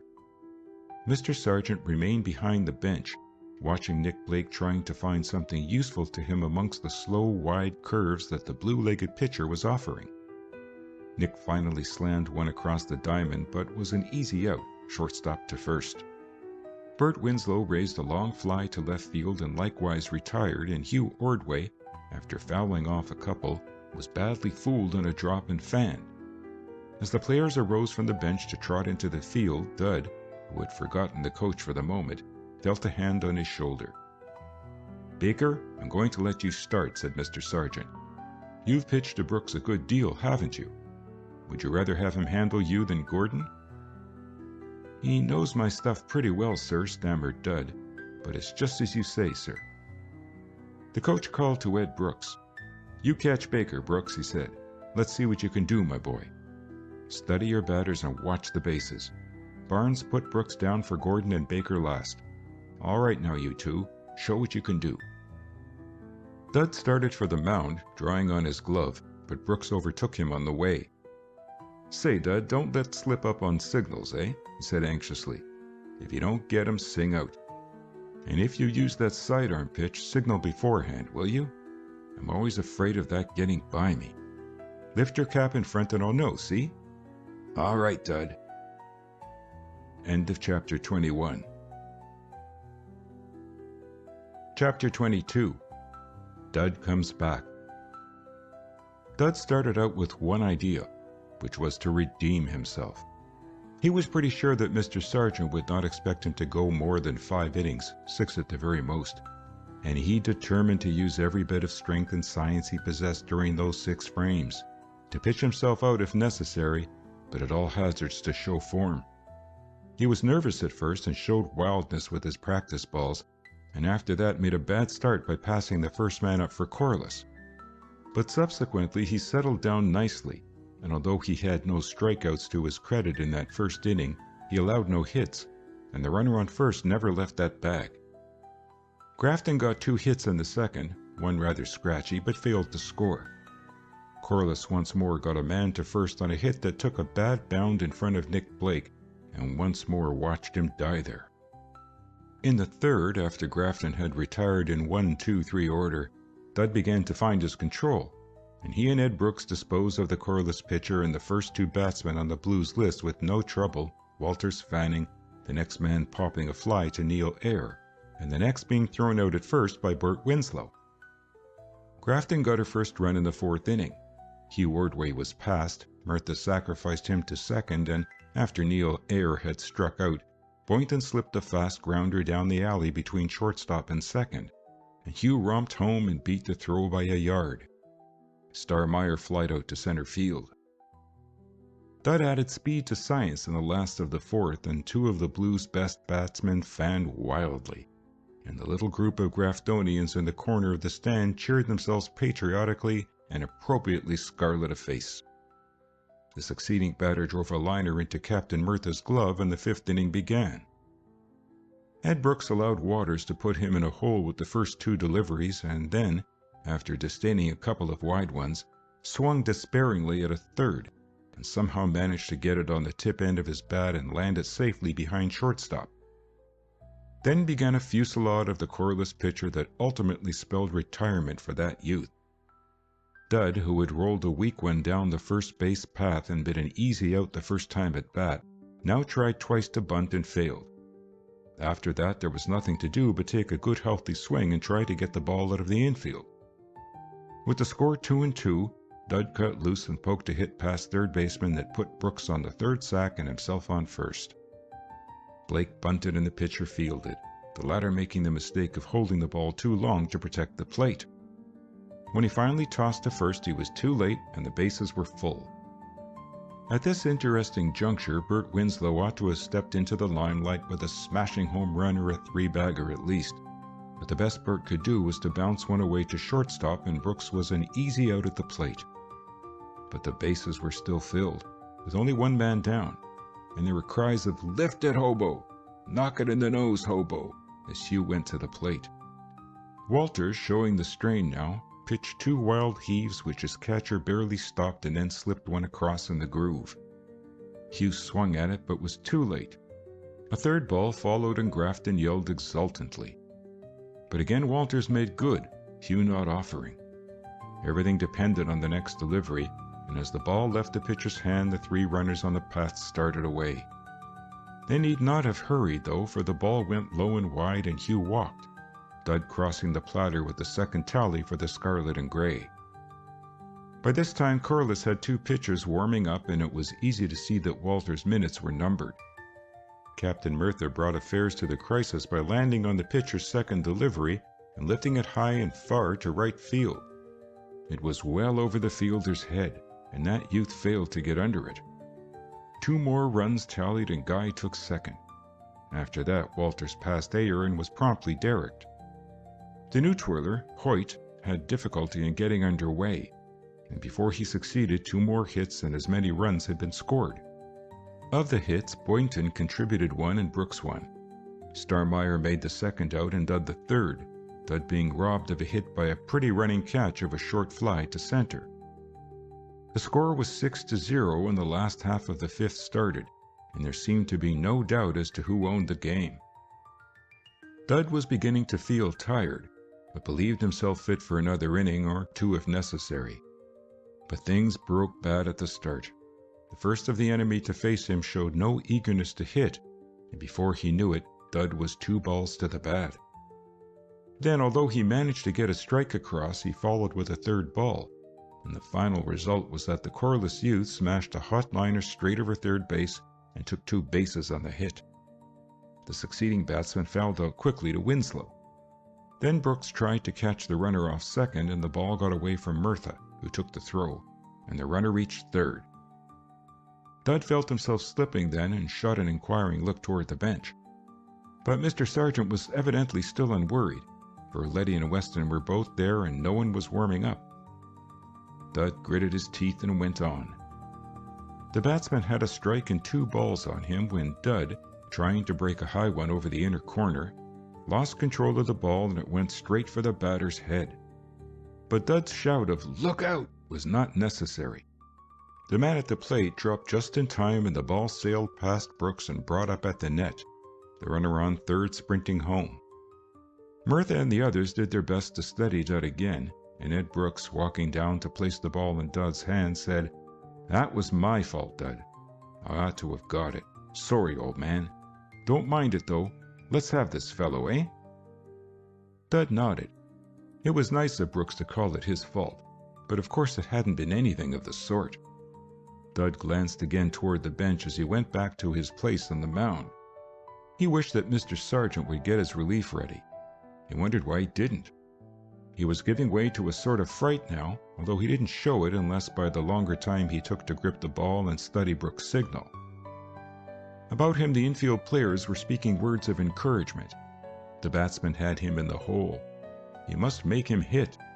But something told him that he was worked out, that there was no use trying, that today was to be just a repetition of that other day when he had gone to pieces there on Lothrop Field with the whole school looking on. Brooks had signaled for a straight ball and Dud tried to pitch it. Instead of being straight, though, it was a hook, but it crossed the corner of the plate and the umpire was charitable to Dud. Brooks, looking anxious, threw it back slowly and again spread his hands. The little group of Grafton rooters cheered. Dud, however, took no joy of the doubtful decision. Luck had aided him that time, but this time he told himself he would surely fail. And fail he did. The ball passed well inside the plate and the batsman, staggering away from it, dropped his bat and trotted down the path. Corliss was cheering madly now, sensing the fact that the Grafton pitcher was at last weakening. Guy Merthyr hurried to the box and told Dud to take his time, to let them hit. Dud muttered agreement, conscious chiefly of disappointment. He had expected Guy to take the ball away from him. What, he wondered almost angrily, was the matter with them? Couldn't they see that he was through? Why did they want to keep him there when he was only making things worse every minute? None out now and a runner on first. The next batsman didn't wait for a pass but lighted on Dud's first offering and sent it rolling toward third. Dud and Brooks and Winslow all started for it, but it was Bert who scooped it up and pegged it to Ayer, and Bert wasn't set for the throw and the ball went a yard away from the first baseman. The first runner dashed to third and the next slid into second base. Dud went despairingly back to the mound to face the next ambitious blue-legged youth. A hit meant 2 more runs for Corliss, he told himself. Surely then they'd let him go out. But the hit didn't come just then. Instead, it was a short fly that left the bat, and Nick Blake ran back and got it safely and slammed it home. But the man on third didn't try to score. Then the hit did come, after Dud by some miracle had induced the batsman to swing at 2 wide balls, and it sped into short center field, and 2 joyful Corliss runners tallied. Dud looked inquiringly at Murtha and got only a, "Never mind that, Baker. Go to it." Then his eyes sought the bench, and there sat Letty, hands in pockets, and Gus Weston chatting unconcernedly with Barnes over the scorebook, and Mr. Sargent leaning forward with hands clasped loosely between his knees and his straw hat pulled over his eyes. Dud couldn't understand it at all. Did they want to get beaten? Couldn't they see that he was throwing the game away, that he wasn't any good after all, that he never had been? "Settle down, Dud," called Nick Blake. "Attaboy. Let's have 'em, old top." "1 gone," chanted Captain Murtha. "Let's have the double, fellows." Dud turned desperately to his task again. He tried to remember what the fellow facing him now had done before. Struck out, hadn't he? Or was he the chap who had smashed out that double? Well, it was up to Brooks, and Brooks wanted a drop. Dud tried to catch the runner at first and failed twice, and then pitched to the plate. The drop was good, and the batsman swung at it. "That's the stuff," called Brooks cheerfully. "He can't hit him, Dud. Right across now. Show him a good one." A wide and low one followed, and then another. 2 and 1 now, and Brooks showing 3 fingers for another drop. Dud tried it and failed, and the umpire announced, "Ball 3." Corliss shouted and stamped and clapped. Dud had none to waste, and he took all the time he wanted for the next. But it slanted away erratically, and the batsman tossed his bat behind him and sprang gleefully toward first, while the runner at that station went on to second. Murtha came to the box. "Look here, Baker, what's the matter with you? Are you trying to present them with a game? For the love of Mike, put some of them over. Let them hit 'em, I tell you. We'll take care of them." "Maybe," muttered Dud, "you'd better let me out, Murtha." "Let you out? Is that what you're up to?" "Well, listen, Baker, you're going to stay in here until you get the third man if it takes all afternoon. So you might as well get busy. You can throw the game away if you want to, but you're going to stay right here, son. Understand that?" Dud viewed him astonished. Then he nodded. "All right," he said finally. "I'll do my best." "That's the talk," responded the captain kindly. "Get a grip in yourself, Baker. You're just as good as you were an hour ago, man. All you got to do is to think so. Now settle down and make him eat out of your hand." Dud gave up trying to understand things after that. They meant to keep him at it until he had retired the side. That was the principal thing to think of. He wasn't to look for relief, but must earn his own salvation. Well, in that case he knew where he stood, and that was something of a comfort. At least he wouldn't have to look over toward the bench every few minutes. Either they thought he could hold what he had, or they were just keeping him in to punish him. Either way, it didn't much matter, he decided. All he had to do now was to retire 2 more batsmen in some way or other. That realization seemed to simplify matters remarkably. Dud turned and studied the bases. A runner on second and a runner on first, and 1 out. Why, that wasn't so bad. A double play would end the trouble, or a hit anywhere in the infield would probably account for 1. He mustn't let the batsman bunt toward third, though, for that would draw Winslow off his bag. Better give him low ones and try the inner corner. If only he could get his slow ball working again, he might squeeze out of the hole he was in. 2 fingers, said Dud to himself, but that won't do it. He wants to dump 1 down toward third. Dud shook his head and Brooks laid 3 fingers across his mitt. Dud nodded. Yes, a drop was the best. If he could make it go, he added doubtfully to himself. But he did make it go, and the batsman professed intense astonishment when a strike was called. Brooks signaled for the same thing again, and again Dud essayed it. And again he earned the decision, for this time the batter swung viciously at it without, however, any result. Dud breathed easier. With 2 strikes across, he could waste a couple and perhaps fool the batsman with a hook. Brooks showed 2 fingers and Dud served a curve waist-high but wide of the plate. Then another, a little closer, but still not tempting. Dud refused 2 signals and at last got Brooks to show 4 fingers.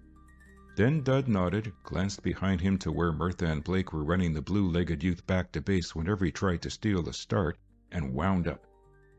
Forward shot his arm and away sped the ball, straight for the plate and fairly high, and around swung the bat and swept through empty air.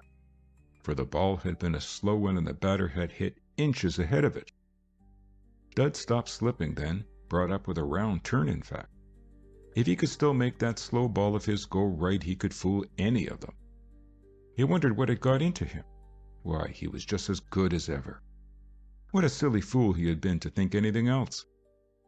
They were shouting shrilly and triumphantly over in the corner of the stand, and Brooks was grinning all over his round, freckled face.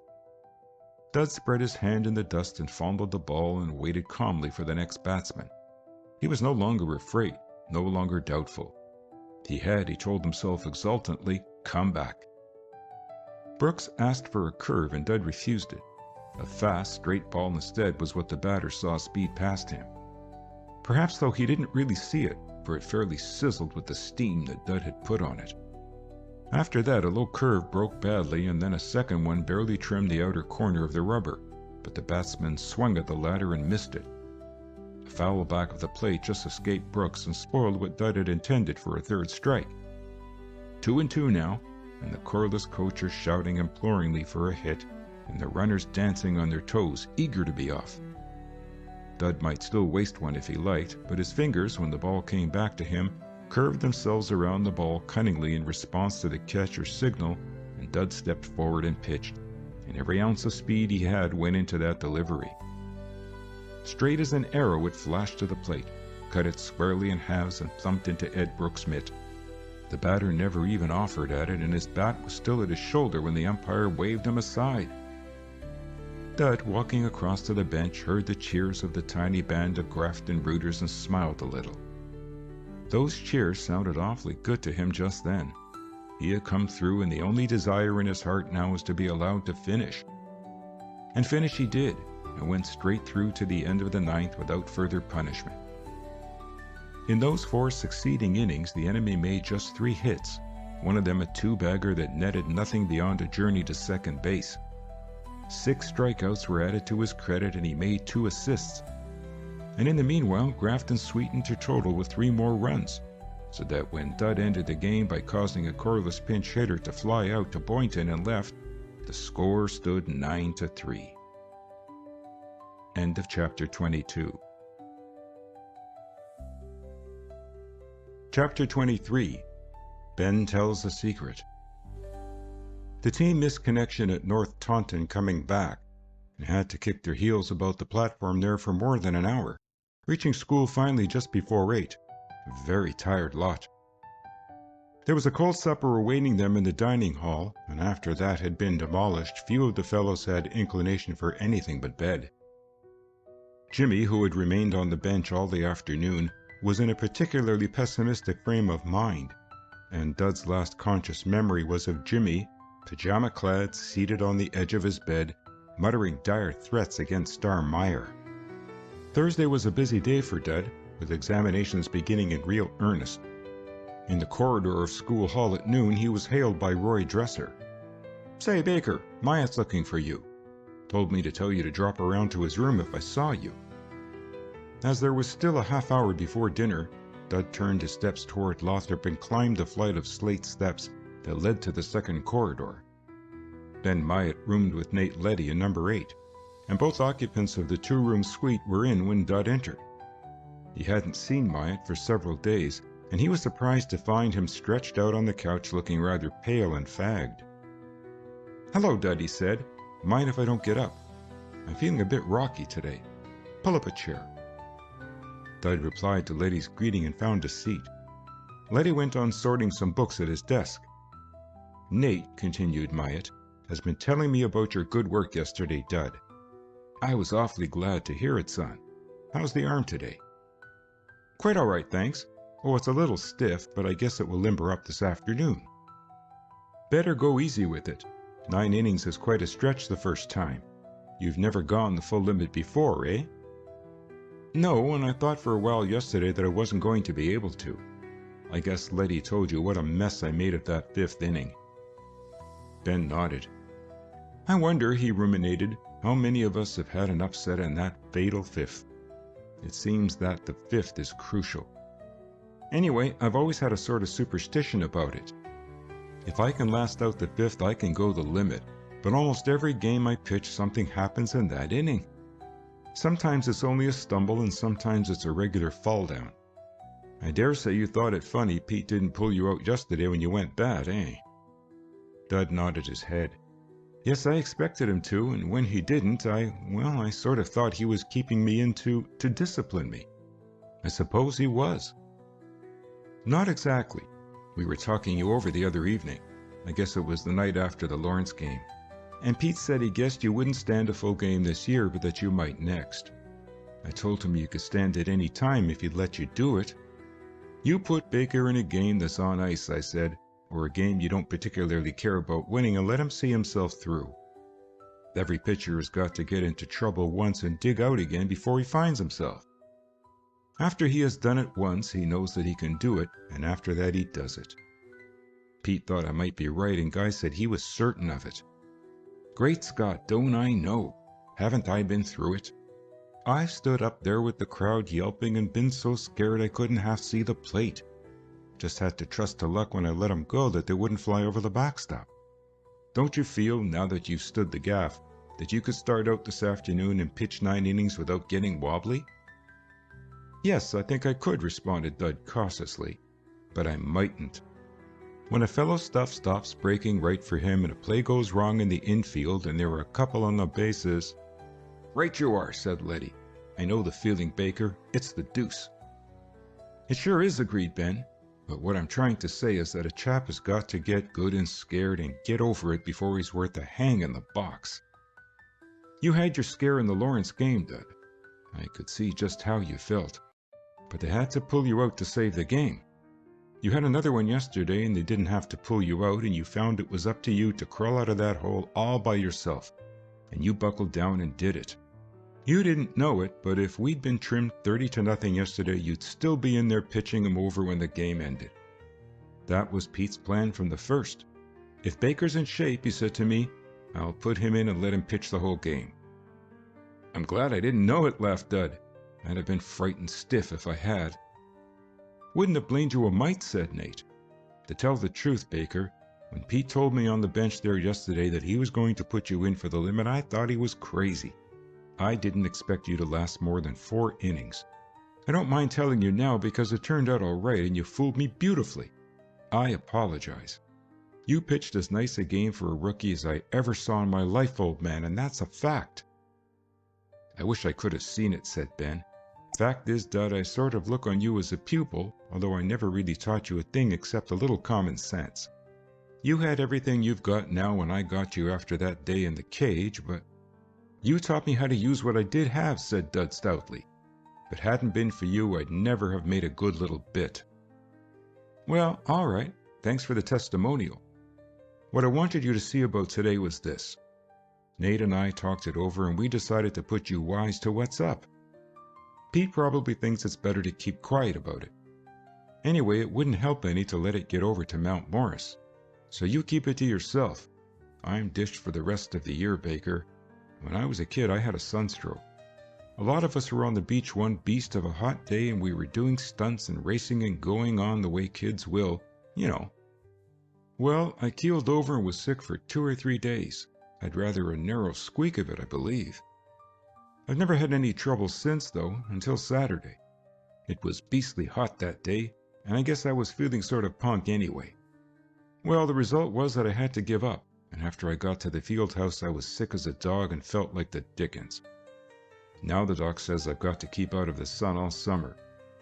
Oh, he says there's no harm in going around if it's just ordinarily warm, but I'm supposed to wear some sort of a ventilated hat or stick a newspaper in it or something.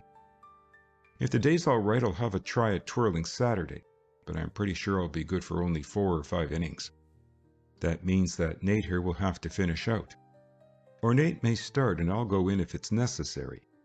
Anyhow, there's the second Mount Morris game the next Friday, and in case they get one away from us, we'll have to play them again the next afternoon. See what I'm getting at, Dud? You've got to take your turn in one of those games, old man. You can't figure it any other way. Gus may get a whack, of course, and if Gus happened to have a good day, it would help the situation a lot. For my part, I don't believe we can count on finishing the series this year in 2 games. Mount Morris is good, and she's got a pitching staff that's every bit up to ours. So there it is. Nate will have to pitch part of the Friday game at least, and if he does, he won't be up to twirling again the next day. We want to win the series naturally, and we've been talking it over. And we decided that it would be the best thing to put you next to what was up and let you get accustomed to the idea.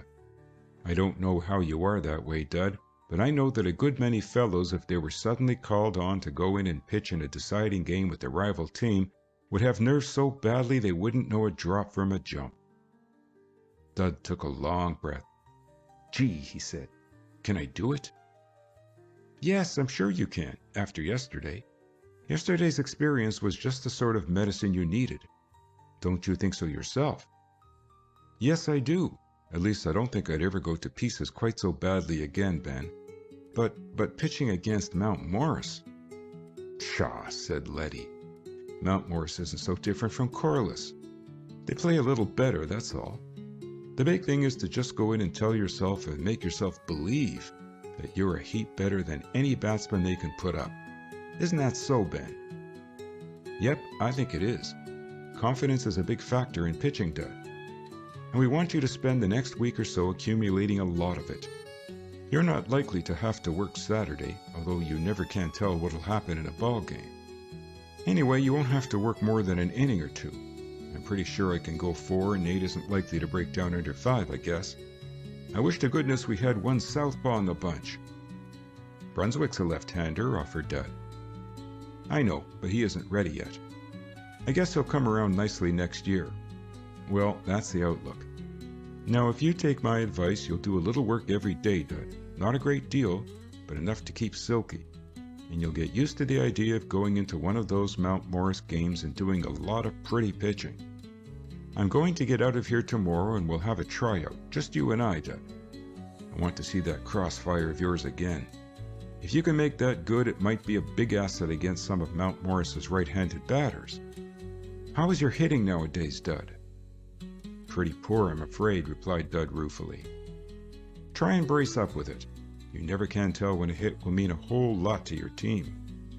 And a pitcher that can smash out a safety now and then, especially when it's needed a lot, is pretty useful. That's the only thing that got Ben his place, said Letty dryly. It helped a lot anyway, laughed Ben, especially when I started in with the second and didn't have much more than my glove. But you try to meet him between now and next Friday, Dud. And by the way, better not let Pete Sargent know that you're on. Maybe he will give you a hint himself in a day or 2, but until he does, you let him think you don't suspect anything. But Dud got no hint from the coach that week. The next day, Friday, Ben lugged Dud off to the practice diamond after the teams had gone in and put him through his paces. Dud's round-arm delivery interested him considerably, and Ben had to have a try at it himself, without, however, getting any such result as Dud did. I like that, said Ben. If you can make it a bit more certain, Dud, you'll have a good ball there. I know if you pitched that to me and I didn't know what was coming, I'd back out of the box. Let's try it again. Dud put in every moment at batting that he could find opportunity for, but he didn't seem to make any improvement. He could land on some of Brunswick's offering fairly well, but Gus Weston or Letty nearly always got them past him. He wasn't used in the box on Thursday and had only 2 innings of work Friday, but his pitching arm was back in shape and he assured himself over and over again that he was quite ready to face Mount Morris or anyone else. Nevertheless, his heart had a way of jumping into his throat sometimes when he suddenly remembered what might happen a week hence. Jimmy wasn't much use to him at that time, for Jimmy was having hard work with examinations and was, besides, much disgruntled over Mr. Sargent's preference for Star Meyer in center field. Even when, the day after the Corliss game, he dwelt on what he termed Dud's coup, he was only half-hearted.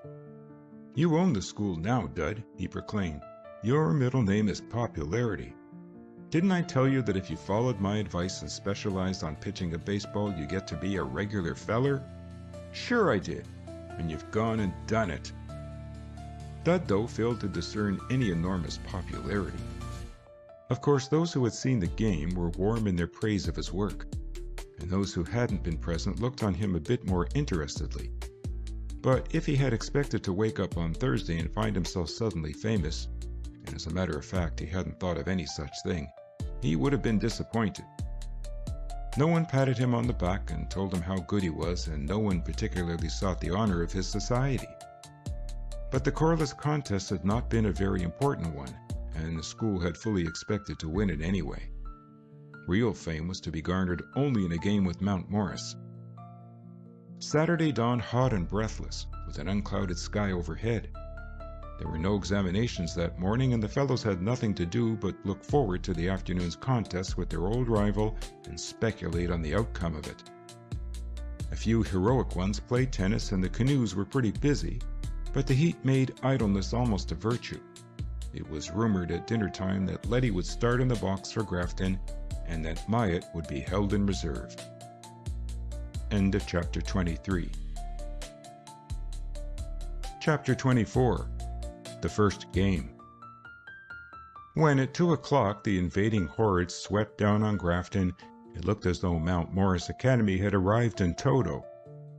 Of the 180-odd students enrolled at the Green Bank School that year, fully 150 swarmed over from the station after the arrival of the train. They came in hilarious mood, marching along Crumbie and River Streets four abreast and waving small green megaphones through which they hoped to later roar the enemy into subjection. Green and white, the Mount Morris colors — I am aware that white is not a color, but how else can I put it — were much in evidence in the shape of pennants and neckties and armbands, while a frivolous fox terrier led the procession, straining at his leash, attired in a green blanket with the school monogram in white. Altogether, that invasion was notable and picturesque, and Grafton, looking on from the windows of Lothrop and Trow or from along the campus fence, cheered approvingly. Mount Morris cheered back and waved her pennants, turned into School Street and disbanded at the gate. Subsequently, those who had acquaintances at Grafton were to be seen climbing stairways, while others wandered around in critical survey of the school buildings. Add some 200 Grafton fellows and another 100 sympathizers from the village and roundabout, and you'll understand that the seating capacity of Lothrop Field that afternoon was severely taxed. Politely, but not over-eagerly perhaps, Grafton yielded the grandstands to the visitors and townsfolk and found accommodation on the grass. Only a band was lacking to make the occasion complete, and I'm not sure that a band would have had much chance with all that cheering and singing. The game started at 2:30, or to be exact 4 minutes after the scheduled time. The sun was pretty hot, and what slight breeze crept up now and then from the river did little to mitigate its ardor. Nate Letty began proceedings by slipping a strike over on the head of the Mount Morris batting list, and the scarlet and gray cheered what they were pleased to consider a good augury. The enemy retired without reaching first, and when the teams changed places, it was seen that Mount Morris, instead of putting in her best pitcher, Saylor, was going to use Moulton. Moulton was a left-hander, and Grafton had taken very kindly to his pitching last year in the second game of the series. Saylor was evidently to be saved for use against Myatt. But it was soon apparent that Moulton had progressed in the gentle art of pitching a baseball since the previous season, for Blake and Winslow both fanned, and the best Ordway could do was to fly out to second baseman. Save that the cheering and singing and coaching were in their enthusiasm sufficient to mark the occasion as one greatly out of the ordinary, no one would have suspected anything unusual from the first few innings of the contest. Both teams played hard but ragged ball, and the rival scorers had to jot down many errors.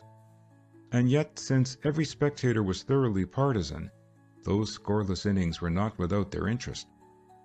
There were some brilliant plays by both sides.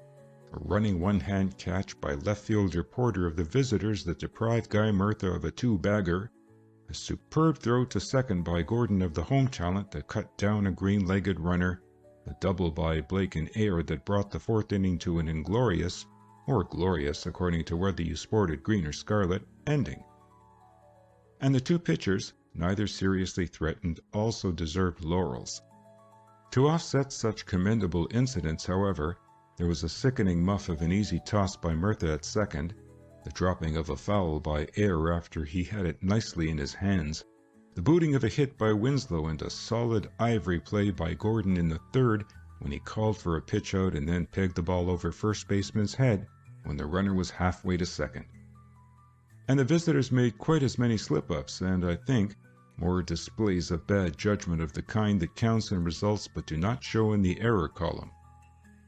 Letty met his first batch of trouble in the fifth, the crucial fifth as Ben Myatt had called it 2 days before, when he passed the first man up and allowed the next to hit safely past Winslow. After that he struck out the next two batsmen, but couldn't prevent a run coming over when the following green leg popped a Texas leaguer behind Winslow. Nick Blake made a valiant effort to get that hit, but the best he could do was to scoop it up and get the man at third. Grafton got men to third and second in her half, but they died there. That ended the scoring until the seventh, and it was in the seventh that Letty gave way to Weston in the first half, and that the home team put the game away in the second period. Mountmorris began by getting a scratch hit that put a runner on first. The next man tried to sacrifice, but Letty threw wild to Blake at second and both runners were safe. A short fly to left field settled in Hobo Ordway's hands and he held the runners. Then Letty let down and passed the next batter on 4 consecutive balls, and the bases were all occupied with but one out. Letty showed nervousness and risked a tally by trying to catch the runner at second. Only quick work by Blake sent the man at third doubling back to that base. With a strike and 2 balls on the batter, Nate let go of a wild one, and although Gordon managed to partly block it, the enemy scored her second run. Letty pitched another ball, worked a strike across, and finally passed the batter. It was then that Gus Weston, who had been warming up to Brooks for 2 innings, was hurried to the rescue. Gus started erratically by pitching 3 wild ones in a row, and then settled down and struck out the green leg and got a fine salvo of applause from the 300 anxious Grafton sympathizers. Another 5 minutes of suspense followed, during which Dud and Jimmy and the other non-combatants sat on the final 2 inches of the bench and clenched their hands and yelled their heads nearly off. In the end, after the batsman, who happened also to be Mountmorris's captain, had 3 balls to his credit and 2 strikes against him, and had fouled off exactly 5 offerings, a screaming fly to center field that Starmeyer caught ended the trouble. But if it ended Grafton's trouble, it only began Mountmorris's, for it was the last of the 7th that saw the downfall of Moulton, the green and white second-best twirler. Gordon led off with a sizzling shot to right that the fielder had to take on the bound and was secure on first. Weston went out, second to first. Nick Blake tried the first thing that came his way and bounced it off Moulton's shins, advancing Gordon and arriving at first without question. Winslow came across with a 2-base hit to left that sent Gordon home with Grafton's first tally, and a minute later, Hugh Ordway slammed one down the third baseline, scoring Winslow and putting himself on second. That was enough for Moulton, and he disappeared, a tow-headed youth by the name of Whitten taking his place. Whitten, though, was easy from the first moment, and hit followed hit, interspersed by a couple of infield errors, until Grafton had crossed the platter with 6 runs. In the 8th, Gus Weston almost produced heart disease among the home team supporters by passing the first batsman, hitting the next on the leg, and then committing a most apparent balk and moving the runners to third and second. Ben Myatt drew in his glove about that time and moved down the field with Brooks. But Ben's services were not needed after all, for a weak grounder was pegged home for the first out, and Gordon shot the ball to first for the second. A fly to Boynton, which he juggled for one awful instant and then captured, brought the suspense to an end. In the Grafton half of the 8th, both Winslow and Ordway hit safely. Murtha flied out to center. Ayre got his base on a fielder's choice that failed to catch Winslow at third, and the sacks were again filled and the stage set for a tragedy. But the best Boynton could do was to pop up an infield fly, and it was left to Coach Sargent, assisted, very capably assisted, by one James Townsend Logan, to produce the appropriate climax. It was Star Meyer's turn at bat, but Star had failed all the afternoon to do more than reach first on one occasion by virtue of a fielder's choice. So Mr. Sargent looked about him for a pinch hitter. There was, to be sure, Ben Myatt, but Ben was down the field gently tossing the ball to Brooks. Perhaps it was a gleam of eagerness in Jimmy's eyes that decided the coach. At all events, Star Meyer, armed for the struggle, was called back halfway to the plate, and it was Jimmy who jumped to his feet, seized a bat at haphazard, possibly afraid that the coach would change his mind if he gave him a chance, and fairly leapt to the plate. Jimmy got a fine round of applause and a lot of advice as to what to do. It was evident that many of the audience would be satisfied with nothing less than a home run, but on the other hand, the advice he got from the bench and the coachers was to just tap it, Jimmy. Jimmy did not so well as the stand demanded and did better than his teammates advised. He smote it. He didn't smite it once, though. He let Whitten put one straight over that looked too low to Jimmy and just right to the umpire. And he let Whitten follow that strike with two deceitful hooks that looked fine at first and then didn't. And then, when Whitten tried to sneak one over again opposite his knee pads, Jimmy did his smiting.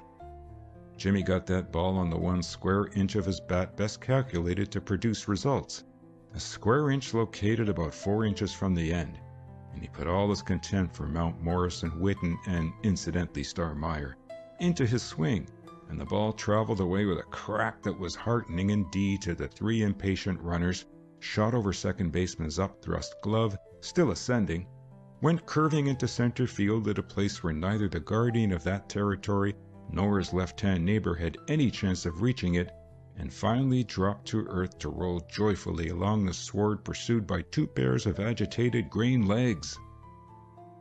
Need I narrate that all Grafton arose as one in shrieked hysterical delight? Or that the bases, filled a scant moment before, were speedily emptied?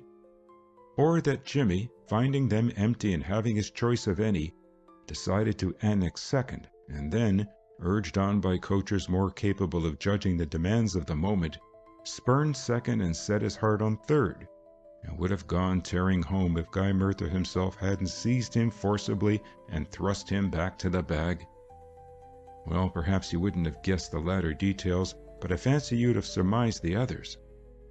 That hit of Jimmy's went down in local history as one of the famous hits of the national pastime. It wasn't that it won the game, for the game was already captured. Had he struck out, Grafton would still have been returned the victor that afternoon. But there was something beautifully satisfying about it, one might almost say artistic. The audience was on the qui-vive for it.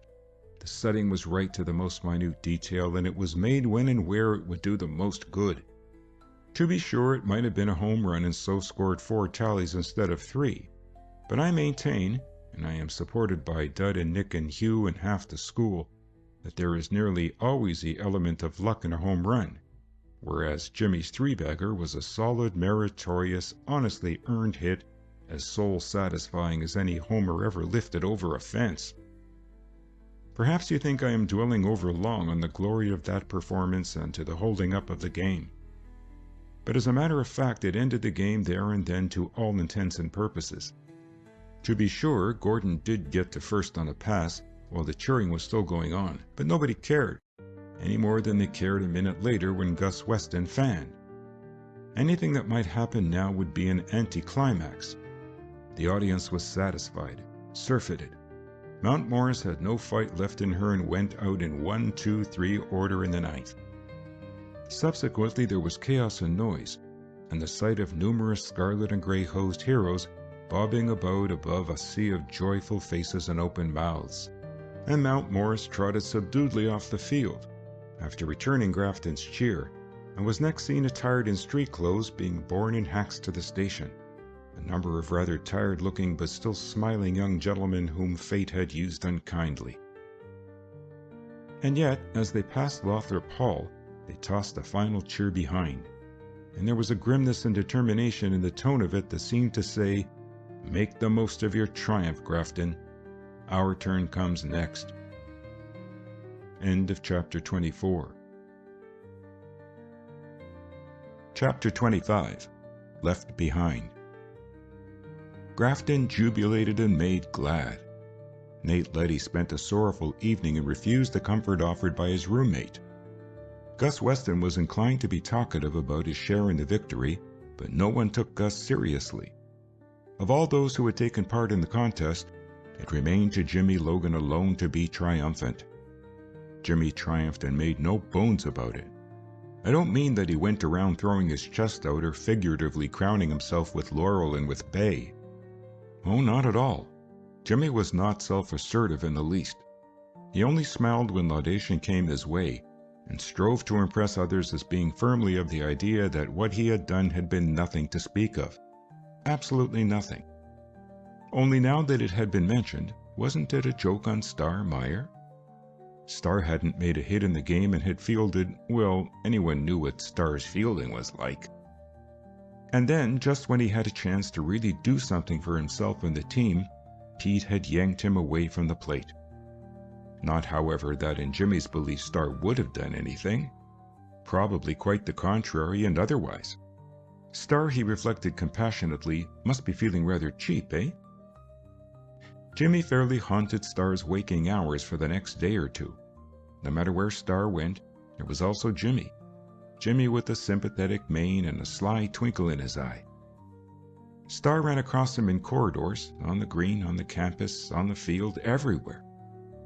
And on Sunday afternoon, trying to find sanctuary in the library, he hid himself behind an atlas of the world in a secluded corner, only to hear a few minutes later the sound of footsteps on the floor and to glance over the top of his book into the sweetly condoling countenance of Jimmy. Star dropped the atlas with a mutter of despair and sought his room. There were plenty who predicted that Jimmy had ousted Star from center field, and Jimmy himself believed that he had. And yet, when Wednesday came around, bringing final examinations to an end and Yarrow High School to the scene, Jimmy again decorated the bench, and it was Star who ambled out to center field. And oh, the chagrin of Jimmy. There isn't much to tell of that game. Yarrow had been selected because she was not calculated to make hard work for Grafton, and she proved the wisdom of the selection. Brunswick started in the box for the Scarlet and Grey and lasted 3 innings and a third of the next. Then Dud went to the rescue and stopped the onslaught of the enemy. He was instructed not to exert himself and didn't need to, but possibly for fear that he might, Gus Weston relieved him in the 8th.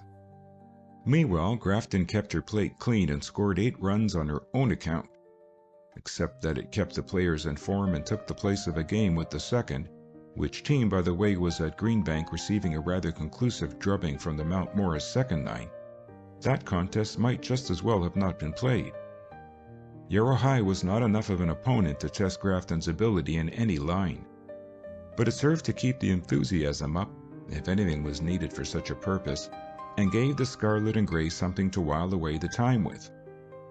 The next day was to be graduation day, and many fathers and mothers and assorted relatives and friends were already on hand. The glee and mandolin and banjo clubs discoursed in the gymnasium that evening, and there was a dance afterwards. The dance, however, was not for the baseball players, or at least only a few numbers of it, for they were supposed to be tucked in bed at 10 o'clock. Let's hope that most of them were. I know, though, that Jimmy wasn't. Jimmy, at that particular hour, was perched rather precariously on the footboard of Dud's bed, explaining at great length and with a fine flow of language his opinion of Star Meyer and Coach Sargent and Guy Murtha, and all others who in any way represented authority in baseball affairs. Jimmy wasn't nearly through when Dud fell asleep. Graduation day dawned fair and only mildly hot, and went, as many had gone before Grafton and as many would later. There were the exercises in the hall at 11, at which some 30 seniors received diplomas and some 180 others applauded deafeningly. Several that we know were among the fortunate young gentlemen: Ted Trafford, captain of last fall's football team; Roy Dresser, Guy Murtha, of present fame; Joe Leslie, class president; Gordon Parker, Nate Leddy, Ben Myatt, Neil Ayer, Jack Zanetti, of track and football renown, and some others doubtless. And, I had almost forgotten, Pop Driver. Yes, Pop actually received his diploma at last and bore up very modestly under the acclaim that almost swept the roof from the building. And there was a royal luncheon and dining hall at 1:30, and after that spreads, as the fellows like to call them, in various dormitory rooms, and still later, lemonade and sandwiches and cakes set out on a long table in front of Manning. In the evening, Forum and Lit held their big debate of the year, and Lit won hands down, and the admiring fathers and mothers and sisters and aunts and, all the rest of them, clapped and beamed and were extraordinarily proud. And then there were more refreshments, and at last everyone went home, somewhere. The exodus began the next morning, but less than half the students deserted. Most of them accompanied by compliant parents and trained for Greenbank at 11:10 or 12:25 to see the ball game. At a few minutes after 12, Grafton was pretty well deserted. Mr. Crump, the worthy head janitor, remained, I think, and possibly a stray member of the faculty, but Dr. Duncan went, and J.P. went, and Jimmy Rumford, and, just about everyone. And so we might as well go too. The team, 15 strong, exclusive of manager and assistant manager, and Mr. Sargent and Dinny Crowley and Davy Richards, left on the later train. A 5-minute wait at the junction, spent in working off a little extra enthusiasm, and then they boarded the main line train and were hustled away toward Greenbank and whatever fate awaited them. Of course, most everyone hoped for a second victory, since it would leave them free to go home for the summer. But there were 1 or 2 enthusiasts who were willing to see the series go to 3 games. Among the latter was Dud, for Dud wanted very much indeed to pitch in one Mount Morris contest, and he saw no likelihood of doing it unless that 3rd game was played. Most of the fellows proclaimed their belief that Grafton would again take the measure of her opponent this afternoon, but secretly they doubted it. Mount Morris had nearly always taken 1 game, and today, playing on her own field, surrounded by her graduation crowd and smarting under the defeat of last week, she was certain to make a fine fight for victory. Mr. Sargent, Murtha, Barnes, and Mr. Crowley occupied seats together and spent most of the time between Needham Junction and Greenbank laying plans for the contest. Dud and Jimmy sat together further back in the coach, Jimmy doing his best to make Starmeyer uncomfortable by staring at the back of his head. There was a good deal of talk and laughter and some horseplay, for the fellows had the coach pretty much to themselves until Webster was reached. There was a delay at Webster, for a branch line train with which the express-made connection had not arrived. Most of the fellows disembarked to stretch their legs and harry the station agent, and Jimmy and Dud were of the number. Jimmy insisted on taking his stand on the platform opposite the window at which Star sat and staring him out of countenance until Dud dragged him away by main force. "I'll bet," chuckled Jimmy as, having promised to behave, he obtained his release from his chum's grasp, "I'll bet that Star will be glad when he hikes out for home. I never knew a fellow who disliked to be looked at as much as he does." "Looked at?" said Dud. "You're enough to drive the fellow crazy. I wouldn't be surprised if he dreams of you at night. You and your bacillus stare." "I think the word is basilisk," replied Jimmy sweetly. "Not that it matters, however. Not that anything matters except whether I beat that chump out for the position of center field today. Say, where are you taking me? Suppose the train starts up." "It won't. You heard the trainman say we were waiting for the local, and that comes in over there on the other side of the station. Let's see if there are any fish in the stream." "Who cares whether there are or not?" But Jimmy followed along the embankment to lean beside Dud over the railing of the culvert and stare into the little brook that flowed beneath. "I see a frog down there, if that will do you any good. I'd like to catch him and put him down Star's neck." They had wandered some 40 or 50 yards back from the rear car, which the team had taken possession of, and consequently, when a bell clanged far down the track and the command of "All aboard!" reached them, as it did at that moment, they didn't waste time in expressing surprise or consternation, but set off as fast as their feet would carry them. "That trainman," panted Jimmy, "will come to a bad end." Whether the conductor failed to see them or whether he gave them credit for an astonishing celerity they never knew, but the train began to move before they had covered half the distance between the culvert and the last platform of the rear car. Running over ties is not conducive to speed, and for a moment or two they despaired of reaching their goal. But they did reach it, just when the end of the station platform threatened to defeat their efforts, and Jimmy, leading, grasped a handful of iron railing and gave a spring. What happened next was always very confused in their minds. They had noticed that the rear platform was occupied by someone, but had not recognized who that someone was. As Jimmy's fingers closed about the railing at the steps, a rubber-soled shoe was placed against his chest, and the very next thing Jimmy knew, he was rolling over on the platform, and Dud was rolling over with him, and the train was rods away. Jimmy was rolling over on the platform and Dud with him. Struggling somehow to his feet, Jimmy gave chase, shouting like a wild Indian and causing a stupendous commotion amongst the few occupants of the platform. But all he got for his pains was an ironic farewell wave from the figure in the doorway of the last car. Dud, rather pale of face, joined him, dusting his clothes and staring dazedly after the disappearing express. Jimmy, wild-eyed, turned sputteringly.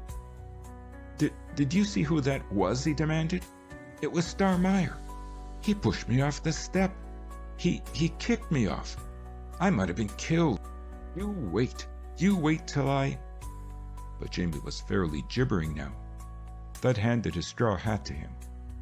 "Never mind about that now," he said impatiently. "The question is how we're going to get to Greenbank. How far is it?" "I don't know. You wait till I get my hands on that... "Let's find out," interrupted Dud anxiously. "The game's at 2:30 and it must be 1:30 now.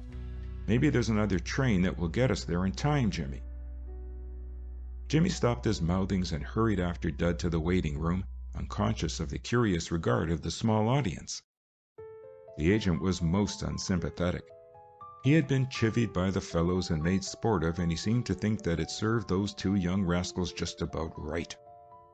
His replies to their anxious questions were short and discouraging. No, there wasn't another train to Greenbank before 2:48. No, he didn't know how they were going to get there by 2:30. His tone implied that he hoped they wouldn't. Yes, they might be able to get a carriage to drive them over. There was a livery stable about a mile down the road there, and the distance to Greenbank by rail was 9 miles. They retired to consider. A mile walk to the livery stable didn't appeal to them, and Dud suggested telephoning. Fortunately, there was a booth in the corner of the waiting room, and Jimmy possessed a nickel. They crowded in, and at last, after much delay, got the stable. But the voice at the other end was not at all reassuring. They had carriages enough and horses enough, but just now there wasn't anyone to drive them. If they could wait until 2 o'clock, maybe Billy would be back from Chester. Jimmy impatiently suggested that they could drive themselves and the stable could send a man over to Greenbank on the train to bring the team back. But that didn't appear feasible to the man on the telephone. Mr. Libby, it appeared, had gone to the city. Mr. Libby, they gathered, was the proprietor. If Mr. Libby was there, maybe he'd let him have a rig, but the speaker declined to shoulder the responsibility.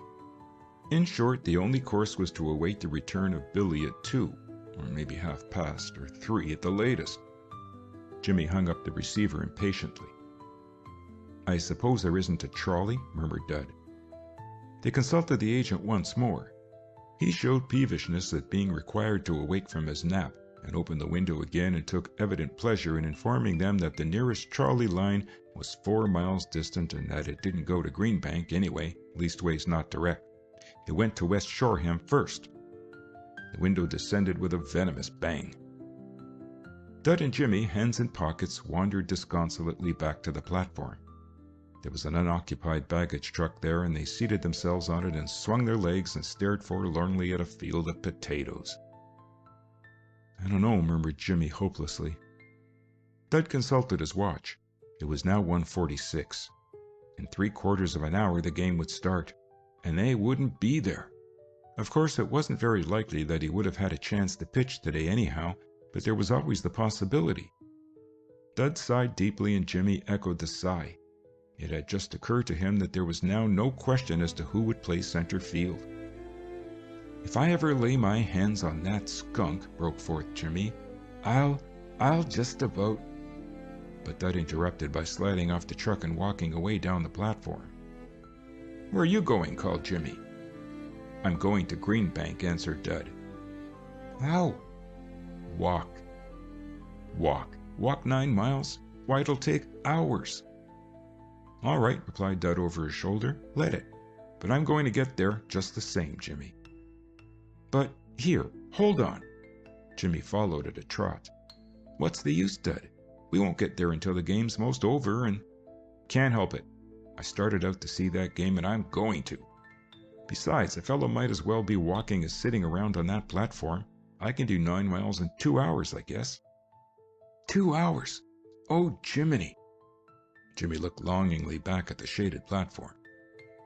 What do you say? Demanded Dud. Coming along? I suppose so, said Jimmy in a weak voice.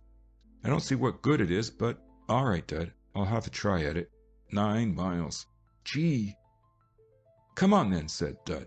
Let's hike. End of chapter 25. Chapter 26. The Borrowed Handcar. It was hot and the walking was hard. They took to the path between the tracks, but even that was far from being an ideal surface. Now and then a sleeper, longer than the rest, protruded to trip unwary feet, and for long stretches at a time they walked over ballast. When they had been on their way only a few minutes, a locomotive whistle sounded in the distance behind them, and Jimmy was for turning back. It might be, he thought, a train to Greenbank, but Dud destroyed his hope. It's that branch line train, he said, the one we didn't wait for. I'd like to push it off the track, muttered Jimmy. If it hadn't been for that, we wouldn't be in this fix. After another 10 minutes, conversation ceased altogether. They were too hot and tired for talking. The track, with strange perversity, ran for a long way through a cut, and what breeze there was failed to reach them. They watched eagerly for the mileposts at first, but they were unusually far apart, they concluded, and they soon got tired of looking for them. A wooden trestle made the going easier while it lasted, for there were planks to walk on, but it ended all too soon and they were back on cinders and broken stone again. Near the end of the 3rd mile, they retired to the ditch at one side to let a long freight trundle past. Jimmy morosely observed that, of course, the pesky thing had to be going in the wrong direction. They reached a small station at about 2:30 and made an assault on the water tank in the little room. Perhaps fortunately, the water had not seen any ice that day.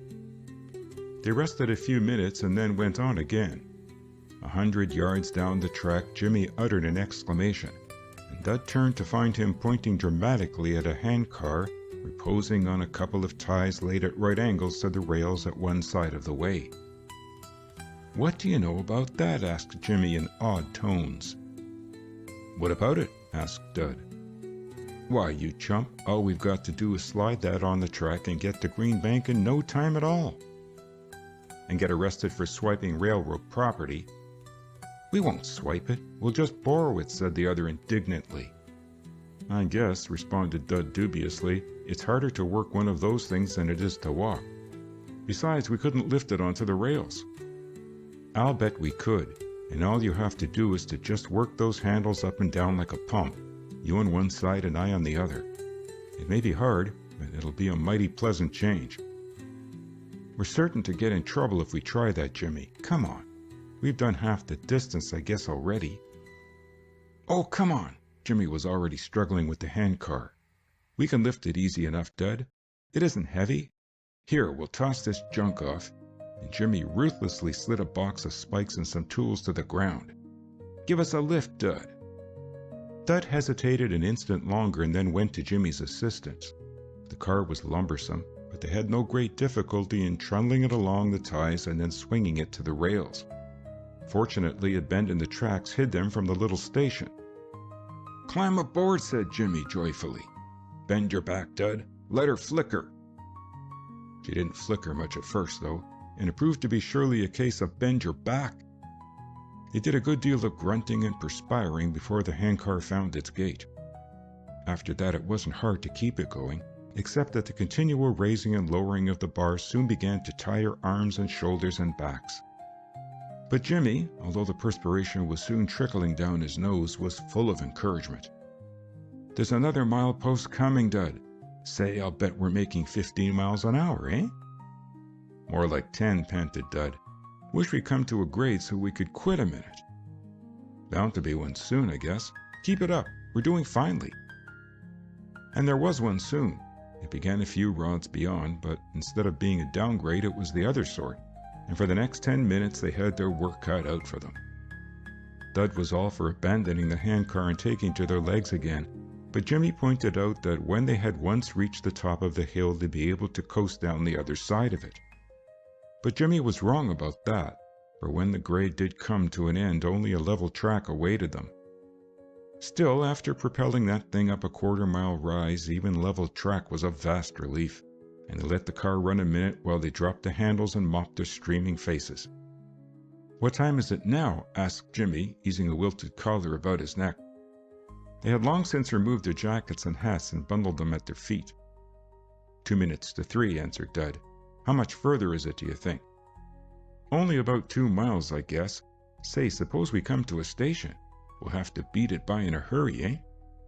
"Either that or let this thing go. But there isn't likely to be another station before Greenbank, I guess. Let's hit her up again." They hit her up and overtook another milepost and were arguing breathlessly as to the distance they had covered, when a sudden roar and clatter down the track behind them put the question out of mind. "Train!" yelled Dud, who was facing the rear. "Stop her, Jimmy!" Jimmy threw his body across his ascending bar after one glance behind him. A short blast of warning came from the approaching locomotive, and then another and another. The handcar slowed and stopped, and before it had ceased its momentum, 2 badly scared boys were on the ground beside it. "We've got to get her off!" cried Dud. "Quick, Jimmy!" On came the train, still whistling, but now they could hear the grating of brake shoes as the engineer put on the air. Dud had his end of the handcar clear of the rails, but at Jimmy's end, the wheels were caught. "Give me a lift! Here!" panted Jimmy, and Dud sprang to his aid. Neither dared look back up the track, but they could feel the rails pulse as the locomotive bore down upon them, while the screech of locked wheels was deafening. It seemed minutes before they managed to wrench the handcar from the track, although it was in reality but a matter of seconds from the first warning blast to the instant that, pushing the handcar down the slope beside the railway, the 2 boys literally threw themselves after it. There was a roar, a maelstrom of dust, the sound of releasing brake shoes, and the freight, gathering speed again, rushed by them. Clank, clank, thump, thump. Car after car went past while Dud and Jimmy, white-faced, breathless and trembling from their exertions, crouched in a tangle of bushes beside the half-overturned handcar, deafened, choked and blinded with dust, shuddering grateful for their escape. Meanwhile, some 2 miles distant, Grafton and Mount Morris were battling valiantly on a sun-smitten diamond before the gaze of nearly 1,000 excited spectators. The 4th inning was drawing to its close. It had been a slow contest, filled with anxious moments for both contenders. Every inning so far had seen runners on the bases, and yet only one tally had been scored, and that for the visitors.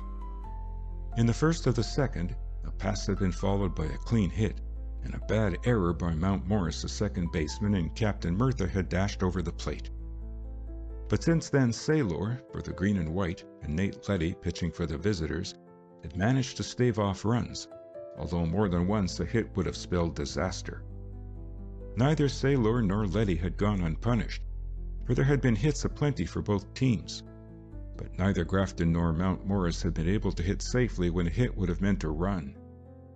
Errors had been frequent, and each team had been about equally guilty, although the green and white slip-ups had proved more costly.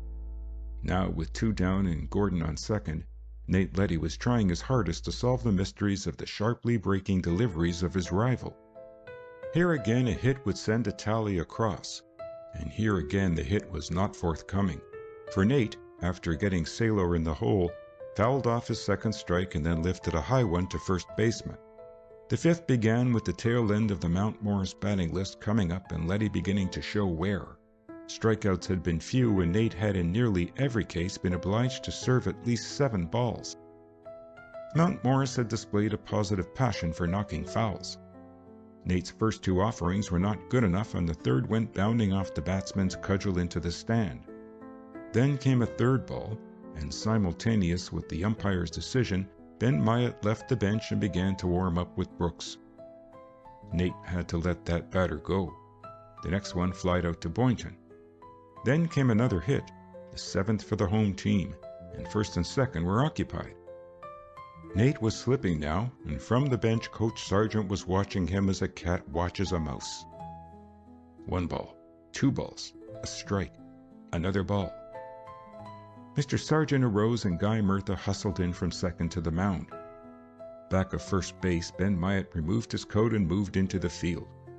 Nate passed him the ball and Ben clapped the other on the shoulder as he turned toward the bench. "Myatt pitching for Grafton," announced the umpire. Weston had joined Brooks and was tossing the ball to him desultorily, his gaze on the diamond. The cheers from the visiting contingent died away and Ben took up the task. The batsman accepted the first ball and slammed it across the diamond to Nick Blake. Nick dashed to second and made the out, but the oncoming runner from first spoiled his throw in the double. 2 down and men on first and third, but Ben had the situation in hand and the next batsman fouled out to Winslow. Once more Grafton put runners on the bases, Winslow first, after Blake had retired by the strikeout route, and then Ordway, the latter beating out a bunt by a hair's breadth.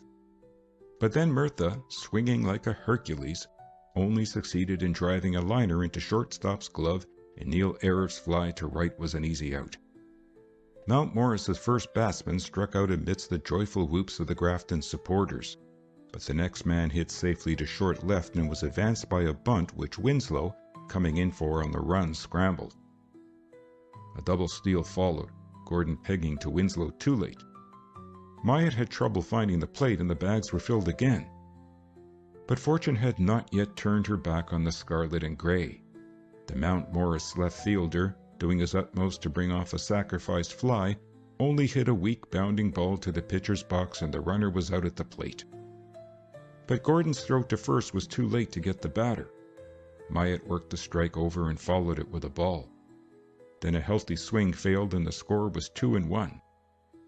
But a second ball followed and then a third, and Grafton saw trouble ahead. The next was a strike, not offered at, and Ben gathered himself together for a final effort. When the ball left his hand, it sped straight for the center of the plate with nothing on it but speed. There was a crack of wood against leather, and out in left field, Hugh Ordway, shading his eyes for an instant, turned and raced back. A swift turn, a change of direction to the right, and then a breathless, silent moment in the stand. Down came the ball. Hugh stepped forward a pace, and then a mighty shout of joy and relief arose from the flaunters of the scarlet and gray pennants. With his back almost at the wall of the red brick dormitory, Hobo Ordway had pulled down one of the longest flies in the history of the duel contests. The 7th began with Grafton still 1 lone tally to the good. Boynton was an easy out, shortstop to first, Starmeyer fanned. Gordon got a lucky hit that glanced from Saylor's glove and rolled safely past second baseman. Myatt received a salvo of applause as he made his first appearance at the plate, and there were demands for a home run. But Ben was not the old Ben today. Those on the bench realized that he was playing on his nerve and Mr. Sargent viewed him anxiously.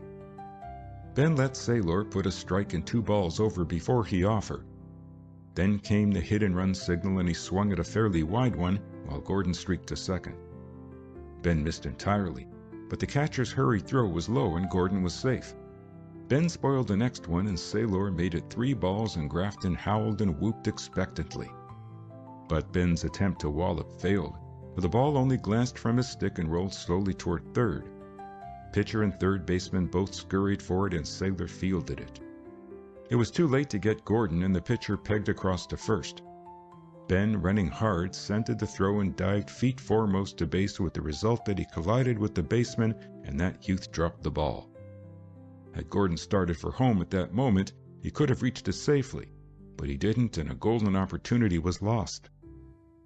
Nick Blake let 2 go by, one a strike and the other a pitch-out.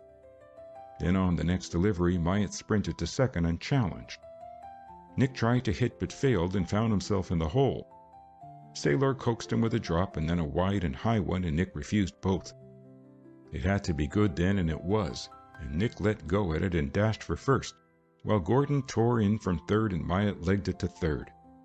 But Nick's effort was vain, for the Mount Morris third baseman speared the ball a yard in the air. The green and white was not yet acknowledging defeat, and proved it by the way she went after the redoubtable Maid in the last of the seventh. Ben was slow and careful today, lacking his usual certainty and dash, and after the first man at bat had smashed a drive down the first base line for a single, the home team batters lost their awe of him and began to make trouble. Ben retired the second man after much trouble by making him fly out to Meyer, and Meyer held the runner at first by a quick return. But the next man found something to his liking and sped it straight over second, and the runner on first went on to third. Ben's trip around the bases had been his undoing, and he knew it, and after he had pitched 2 balls to the succeeding batsman, he turned and spoke to Murtha, and a consultation followed. Mr. Sargent was already on his feet beside the bench. A nod of his head, and Guy Weston tossed the ball to Brooks and walked toward the mound. Ben came out with hanging head and staggered when he reached the bench, and Davy Richards, a supporting arm around him, led him off to the dressing room. Weston sped in his warming-up deliveries and then faced his task. A man on first and 1 on third, 1 down and 2 balls on the batsman was the situation, and Weston didn't better it any by pitching 2 balls in succession and adding a third runner to the bases. On the bench, Mr. Sargent watched dismally. Brunswick, his last chance now, was warming up, but it was a question whether Brunswick could do any better than Weston. Mr. Sargent was thinking hard things of Dudley Baker at that moment, and consequently it was something of a surprise to him when Dud's voice came to him across his shoulder. "I'm terribly sorry, sir," Dud was saying breathlessly, "but we got left at that place where we stopped, Logan and I, and we walked most of the way and stole a handcar, sir, and we just got here." Mr. Sargent's surprise turned to cold disapproval. "Very nice, Baker," he replied scathingly. "It may comfort you to know that you've probably lost the game for us. I had meant you to pitch today, but—" "Yes, sir, thanks, and I'm all ready to go if you'll let me." "All ready to." Mr. Sargent surveyed the boy's disheveled attire and flushed, tired face sarcastically. "You look it. Why, you couldn't find the plate in the condition you are." "You try me, sir. I'll be all right in 3 minutes, sir. Just let me get into my togs, Mr. Sargent, and give me a chance. Will you, sir, please?" Weston had just served another ball to the new batsman. Mr. Sargent hesitated only an instant. Then, "I'll give you a chance, Baker," he said quickly. "Hurry into your togs. Churchill, show Baker where to change. I'll hold the game up as much as I can, but hurry." "Yes, sir. I won't be 3 minutes. And Jimmy, sir? Logan, I mean. May he—" Yes, only don't stand here. Hurry, I say." Mr. Sargent sped Parker to where Brunswick was warming up, and in a moment, Brunswick was listening to the coach's instructions. In the box, Gus Weston, ball in hand, waited uncomprehendingly. Then Murtha took the sphere from him, slapped him on the shoulder, and sent him disgustedly to the bench. "Brunswick pitching for Grafton," called the umpire. But Brunswick's pitching was an extraordinary affair. If cold molasses is slow, then Brunswick was molasses frozen to a state of solidity. It took him the better part of 60 seconds to get from bench to mound, and once there he had to talk long and earnestly with Murtha and Winslow. And then he went at his warming up very, very slowly, with a wait between each delivery. Mountmorris protested volubly, and the stand hooted, but Brunswick was not concerned. Before each delivery he examined the ball rather as though he had never seen anything just like it before, and then, having assured himself that it was all right, he studied the plate and the catcher, and some time later he pitched. Just how long it took him to send those 5 practice balls to Pete Gordon I don't know, but I'm certain that he established a record that afternoon for dawdling. And finally, just as he pulled his cap down for the 20th time and the batsman was impatiently pawing the dirt and waving his bat, an interruption occurred. A brand new scarlet-legged player appeared on the scene and walked toward the box. Brunswick dropped the ball and turned away, and Mountmorris found the mystery explained. Gordon was yielding his mask and protector to Ed Brooks, and the umpire, removing his own mask, stepped again in front of the plate. "For Grafton," he announced, "Baker pitching, Brooks catching. Play ball." End of chapter 26. Chapter 27. Winning his game. Bases filled and only one out.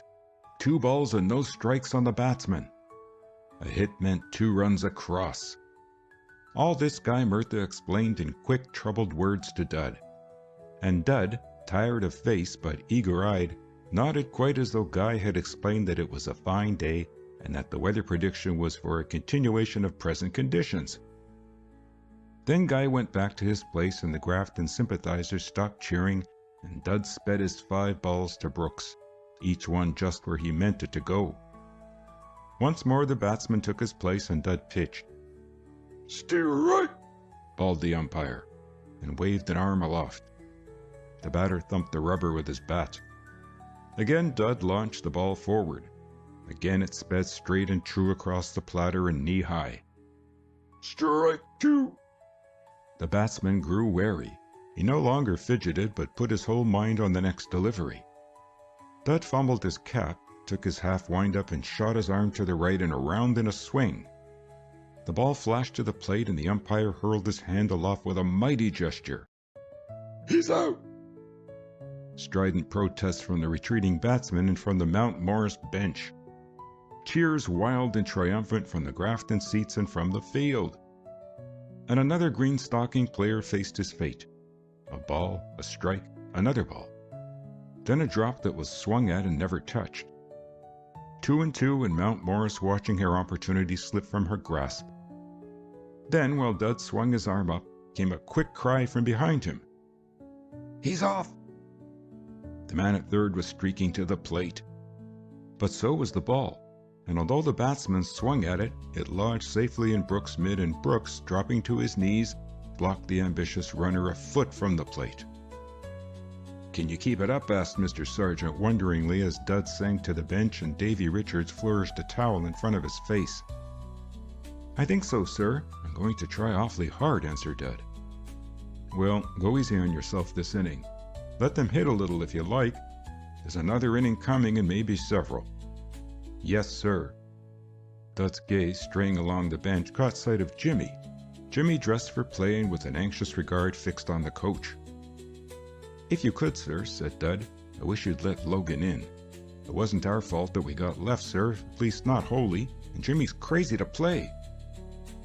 "Logan? Maybe in the next inning. I'll see. Here, what's this?" This was Star Meyer picking himself up from the water bucket, having in some way tripped over one of Jimmy's feet as he passed. Jimmy was all sympathy and apologies, but Star only muttered. His haughtiness was wholly lacking, and the fellows viewed with real concern the almost abject manner with which he righted the empty pail and retired into the far end of the bench. But Jimmy, catching Dud's eye, winked wickedly. The 8th passed into history without witnessing a run for either side. Grafton got Ordway to first on a pass, and he went on a base when Ayre lifted one to left for the second out.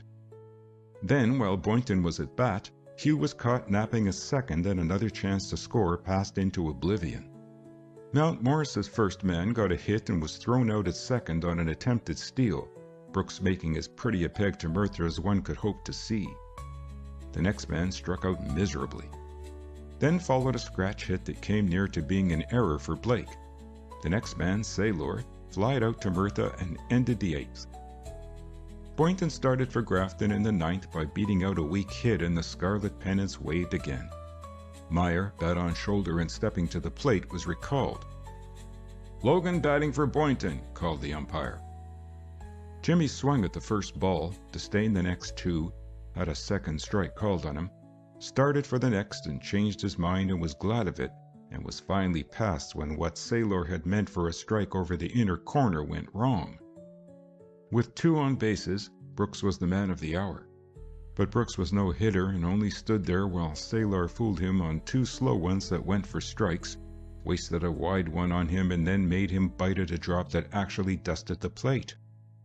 Although Brooks played the game to the last and sped for his base, the ball was recovered by the catcher and got there well ahead of him. Dud had as much hope of hitting safely as he had of knocking out a home run, and he knew very well that he would be doing only what was expected of him if he struck out as badly as Brooks.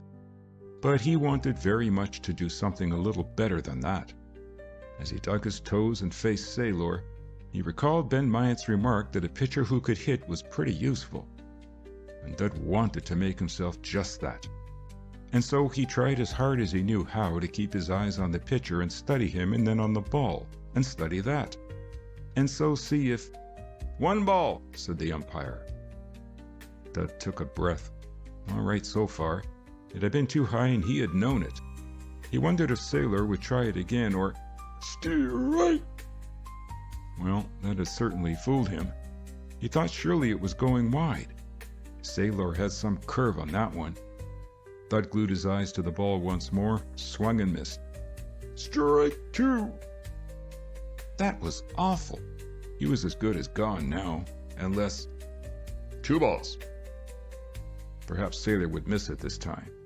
Then it would be 3 balls and 2 strikes, and Sailor would have to pitch. Just why Dud offered at the next delivery he didn't know then and couldn't have explained later.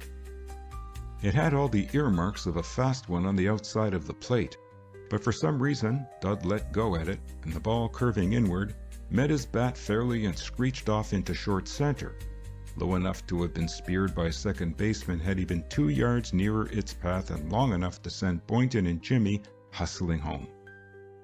Jimmy beat out that throw by inches only, but beat it nevertheless, while Dud, seeing his chance, streaked to second, and Grafton went fairly delirious with joy.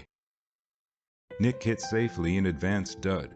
Winslow fouled out to the catcher, and Hugh Ordway, putting all his strength into a terrific swing, sent a screeching fly far into right field, but not far enough to be out of reach of the guardian of that territory. A long, hard run and a brilliant catch, and the half inning was over. Mount Morris tried hard enough in that last period to catch up, but she had little chance. Dud had no trouble in striking out the first batsman. The next hit safely through second base territory.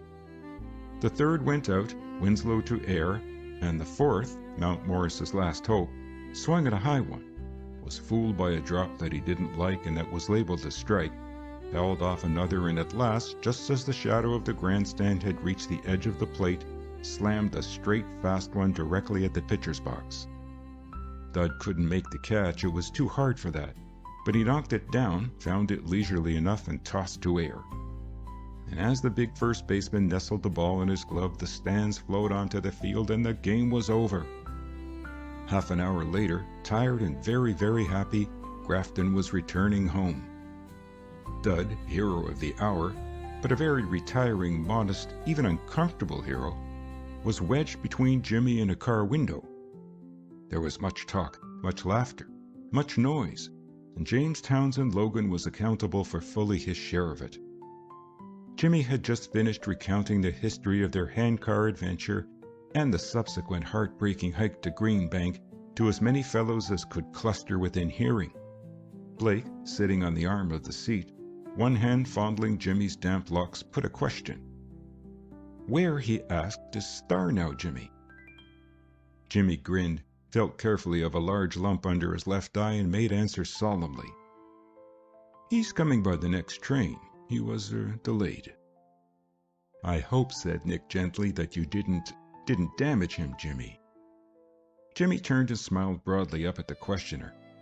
"You wait till you see him," he said in a deep, ecstatic whisper. Mr. Crowley, pushing his way along the aisle, paused to thrust a hand over Jimmy's shoulder. "Baker, that was playing ball, my boy," he said happily. "Shake hands. You pitched a fine 3 innings, and what's more, you won your own game, boy." Dud murmured his thanks, aware of the kindly smiling looks from the clustered faces, and turned his own face to the window. It occurred to him just then that Mr. Crowley's expression was capable of 2 meanings. Yes, he told himself contentedly, he had at last won his game. End of chapter 27. End of Winning His Game by Ralph Henry Barbour. We hope you enjoyed tonight's Sleep audiobook.